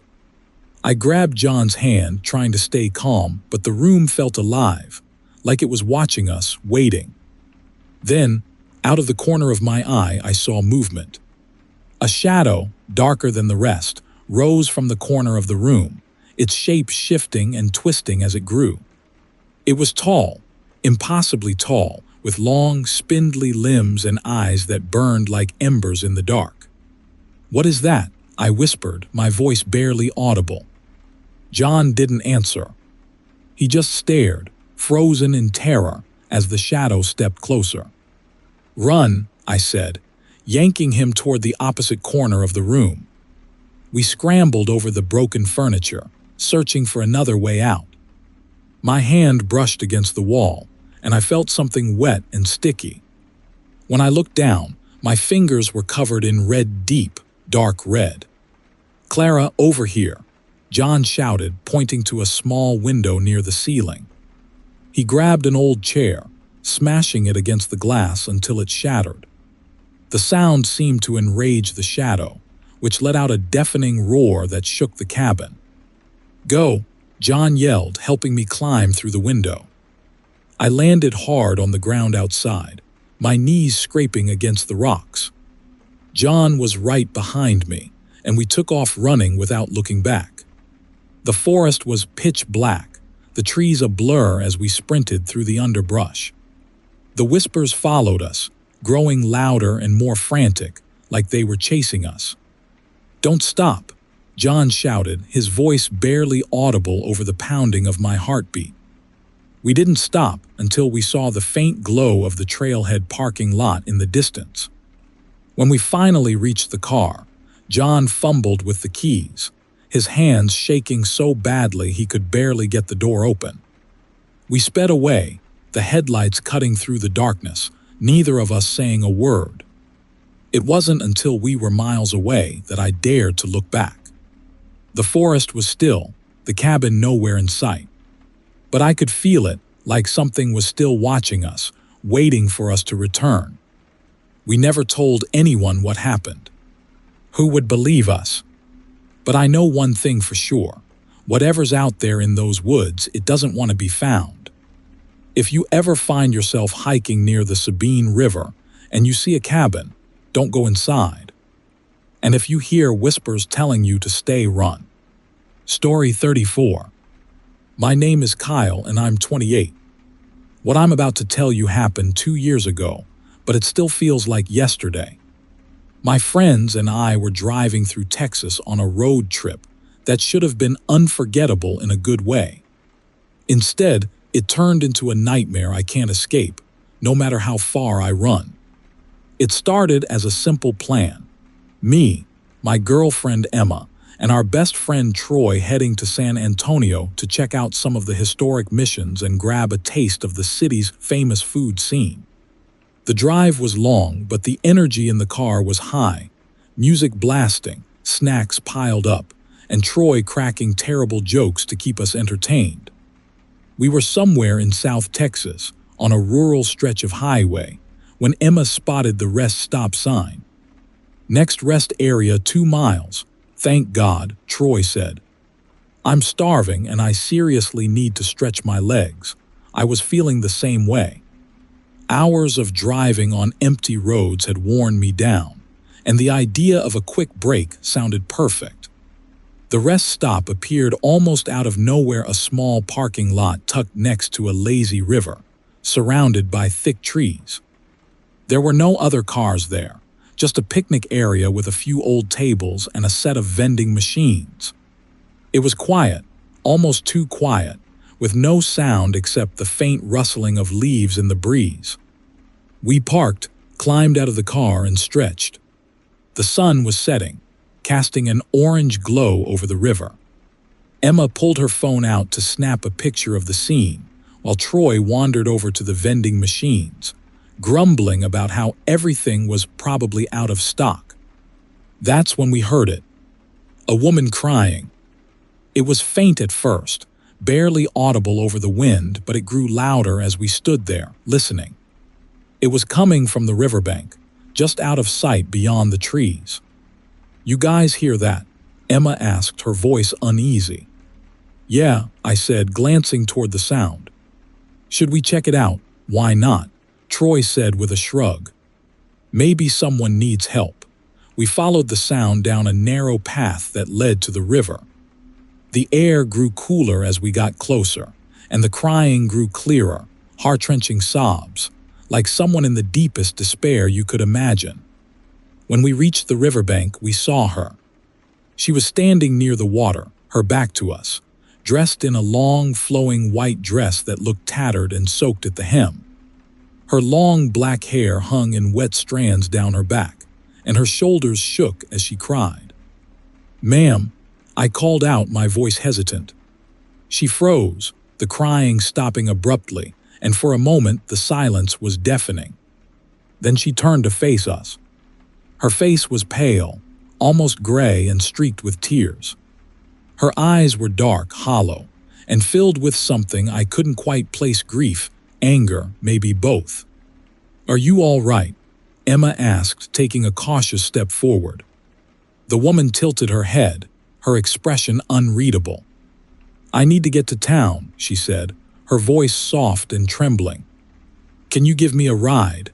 Something about her felt wrong. Her dress was soaked, like she'd just climbed out of the river, but there was no sign of how she'd gotten there. No car, no belongings, nothing. Still, I felt compelled to help her, like something was pushing me forward against my better judgment. We're heading that way, Troy said before I could stop him. Hop in. The woman smiled, a small, haunting smile that sent a chill down my spine.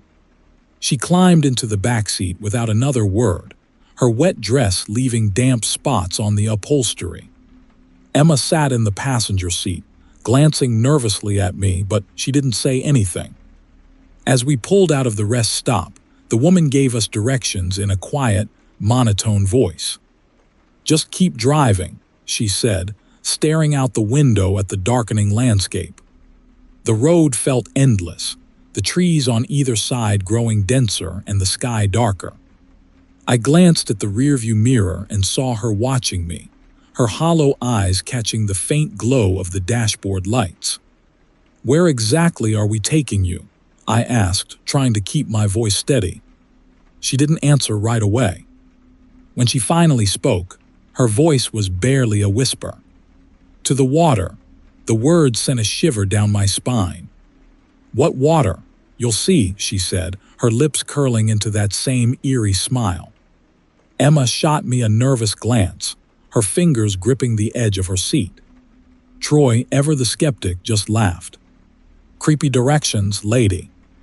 You sure you're not taking us to a haunted house or something? But the woman didn't respond. She just stared out the window, her reflection in the glass distorted and unnatural. The road seemed to stretch on forever, winding deeper into the woods. The air in the car grew colder, the windows fogging slightly despite the warm night. I tried to focus on driving, but the unease in my chest was growing with every mile. Then the crying started again. It wasn't coming from the woman, it was coming from everywhere. The sound filled the car, echoing in my ears, even though I couldn't tell where it was coming from. What the hell is that? Emma whispered, her voice shaking. The woman in the backseat began humming softly, a mournful tune that sent chills down my spine. Pull over, she said, her voice low but commanding. I didn't want to. Every instinct in my body screamed at me to keep driving, but my hands moved on their own, turning the wheel toward a narrow dirt path that led off the road. The path ended at another riverbank, this one shrouded in fog that clung to the ground like a living thing. The woman stepped out of the car, her bare feet silent on the wet earth. This is where I belong, she said, turning to face us. Her eyes were darker now, almost black, and her smile stretched wider than before. We need to go, Emma said, her voice trembling. But the woman raised a hand and the car engine died, leaving us in silence.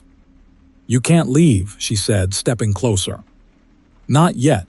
The fog around us thickened, shapes moving within it, shadows of figures that shouldn't have been there. The crying grew louder, overlapping with whispers that seemed to come from the water itself. I fumbled with the keys, trying to restart the engine, but it wouldn't turn over. The woman reached out, her hand pressing against the windshield. Her touch left streaks of water, and her eyes burned into mine. Stay with me, she whispered. Stay forever. Go, Emma screamed, yanking my arm. With a surge of desperation, I threw the car into reverse, the engine roaring back to life. The tires spun in the mud, but we broke free, tearing back up the dirt path as the woman's screams echoed behind us. In the rearview mirror, I saw her standing at the riverbank, her figure dissolving into the fog as the shadows closed in around her. We didn't stop driving until we reached the lights of a gas station miles away. None of us spoke, the silence in the car heavy with the weight of what we'd just experienced. To this day, I don't know who or what that woman was. But if you're ever driving through Texas and stop at a rest area by the river, be careful. If you hear crying, don't go looking. And if someone asks you for a ride, don't stop. Because some passengers will lead you straight to your grave. Story 35. My name is Megan, and I'm 26. I've always loved road trips, the freedom of the open road, the endless possibilities of where you might end up. But after what happened last year, I don't think I'll ever look at road trips the same way again. What started as a fun weekend with friends turned into a night of pure terror, one that still haunts me every time I see a dark highway stretching out in front of me. It was late March, and my friends and I, my boyfriend Ethan and our best friends Sarah and Luke, were headed to Big Bend National Park for a weekend of hiking and stargazing. The plan was to drive straight through, but we were taking back roads to avoid the interstate. The sun had set hours ago, leaving us on a winding, empty highway. The kind of road where the only light comes from your headlights and the occasional reflective mile marker. I was in the passenger seat, scrolling through my playlist, while Ethan drove and Luke and Sarah dozed off in the back. That's when we saw him. A man standing on the side of the road, his thumb outstretched. "What the hell is a hitchhiker doing out here?" Ethan muttered, slowing the car. The man was wearing old, dusty cowboy attire, a wide-brimmed hat, a button-down shirt, and boots that looked like they'd seen better days. His face was pale, with deep-set eyes that caught the glow of the headlights. "Don't stop," I said, an uneasy feeling creeping over me. But Ethan didn't listen. He pulled over, rolling down the window as the man approached. "Need a lift?" Ethan asked. The hitchhiker nodded, his face expressionless. "Just a short ways down the road," he said, his voice gravelly and low. Ethan motioned for him to get in, and I felt my stomach drop. Something about the man felt wrong. But I didn't want to be rude, so I kept quiet as he climbed into the back seat. "Thanks," the man said, tipping his hat to Sarah and Luke, who had just woken up. "No problem," Ethan said, pulling back onto the road. The air in the car felt heavier with him there, like some unseen weight had settled over all of us. The man didn't say much, just stared out the window, his hands resting on his knees. "Where are you headed?" Luke asked, trying to break the silence. "Not far," the hitchhiker said. "But you shouldn't be out here." Ethan glanced at him in the rearview mirror. "What do you mean?" The man tilted his head, his hat casting a shadow over his face. "This stretch of highway," he said, "ain't safe at night." "Why not?" Sarah asked, her voice a little too casual, like she didn't want to admit she was nervous. The hitchhiker's gaze shifted to her. "There's a rider out here," he said. "Been haunting these roads for years." "He don't like company, a rider?" Ethan asked, raising an eyebrow. The hitchhiker nodded. "Used to be a rancher. They say he lost his head in a fight over stolen cattle. Now he roams the highway, looking for anyone foolish enough to cross his path." I laughed nervously, trying to shake the growing tension. "Sounds like a campfire story." The hitchhiker didn't laugh. "You'll see," he said quietly. We drove in silence for a while after that, the unease in the car growing with every mile. Finally, the hitchhiker asked Ethan to pull over. "This is far enough," he said, opening the door before the car had fully stopped. "Are you sure?" Ethan asked. The man nodded. "You don't want to go any farther," he said, his voice low and serious. "Turn around. Find another way." With that, he stepped out of the car and walked off into the darkness. We watched him disappear, his cowboy hat the last thing we saw before he melted into the shadows. "Well, that was creepy," Sarah said, breaking the silence. "Yeah," Ethan said, shaking his head. "But there's no way I'm backtracking. We've got miles to go." Against my better judgment, I didn't argue. We kept driving, the empty road stretching out endlessly in front of us. The trees on either side seemed to close in, their branches casting strange, twisting shadows across the pavement. It wasn't long before things started getting weird. The air grew colder, the temperature inside the car dropping so fast that the windows fogged up. Ethan turned up the heat, but it didn't seem to help. Then we saw the first sign, an old wooden post with the word, "Beware," carved into it. "Was that there before?" Sarah asked, her voice trembling. "I didn't see it," Ethan said, gripping the wheel tighter. A few miles later, we saw another sign, "Turn back." "Okay, this is officially creepy," I said, my heart pounding in my chest. "Someone's messing with us," Ethan said, but even he sounded unsure. Then the headlights caught something on the road ahead, a rider on horseback, silhouetted against the darkness. "Is that a cowboy?" Luke asked, leaning forward. The figure didn't move, just sat there blocking the road. As we got closer, I noticed something strange. The rider wasn't holding the reins. Instead, his hands hung loosely at his sides and his head was gone. "Oh my God," Sarah whispered. Ethan slammed on the brakes, the car screeching to a halt. The headless rider's horse reared up, letting out a bone-chilling whinny, and then the figure turned, galloping off into the trees. "Go," I shouted, my voice shaking. Ethan hit the gas, the car lurching forward as we sped down the highway. But the rider reappeared, this time in the middle of the road behind us. His horse's hooves pounded against the pavement, gaining on us with unnatural speed. "He's following us," Luke yelled, looking out the rear window. The rider raised one arm, a long, rusted blade glinting in his hand. "Faster!" I screamed, clutching the edge of my seat. Ethan floored it, the speedometer climbing as the car roared down the highway. But no matter how fast we went, the rider stayed close, his blade glinting with every flash of the headlights. Suddenly, he was beside us, his horse keeping pace with the car. The rider swung his blade, shattering the side mirror with a deafening crash. "Get us out of here," Sarah screamed. Ethan swerved, the tires screeching as we veered onto a narrow dirt road. The rider followed, his glowing eyes burning like embers in the darkness. The road ended at an old bridge spanning a shallow creek. Ethan didn't slow down, plowing across the rickety planks as the rider closed in. Just as we reached the other side, the bridge gave way, collapsing into the water with a thunderous crash. We skidded to a stop, the car rocking as Ethan slammed on the brakes. The rider stopped at the edge of the broken bridge, his horse rearing up as he let out a blood-curdling scream.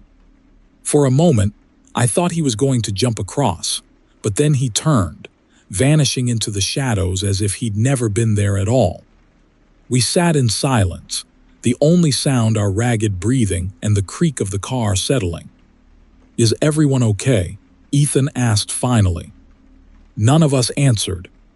We didn't stop driving until we reached the next town, pulling into a gas station and collapsing onto the pavement, shaking and terrified. We never spoke about what happened after that night, but I'll never forget the hitchhiker's warning. "You'll see. If you're ever driving through Texas and a stranger warns you to stay off a certain stretch of highway, listen to them. Because some roads lead straight to hell." That marks the end of this last story. If you enjoyed the video, subscribing to this channel would help me out a lot. I appreciate you, and I'll see you in the next one.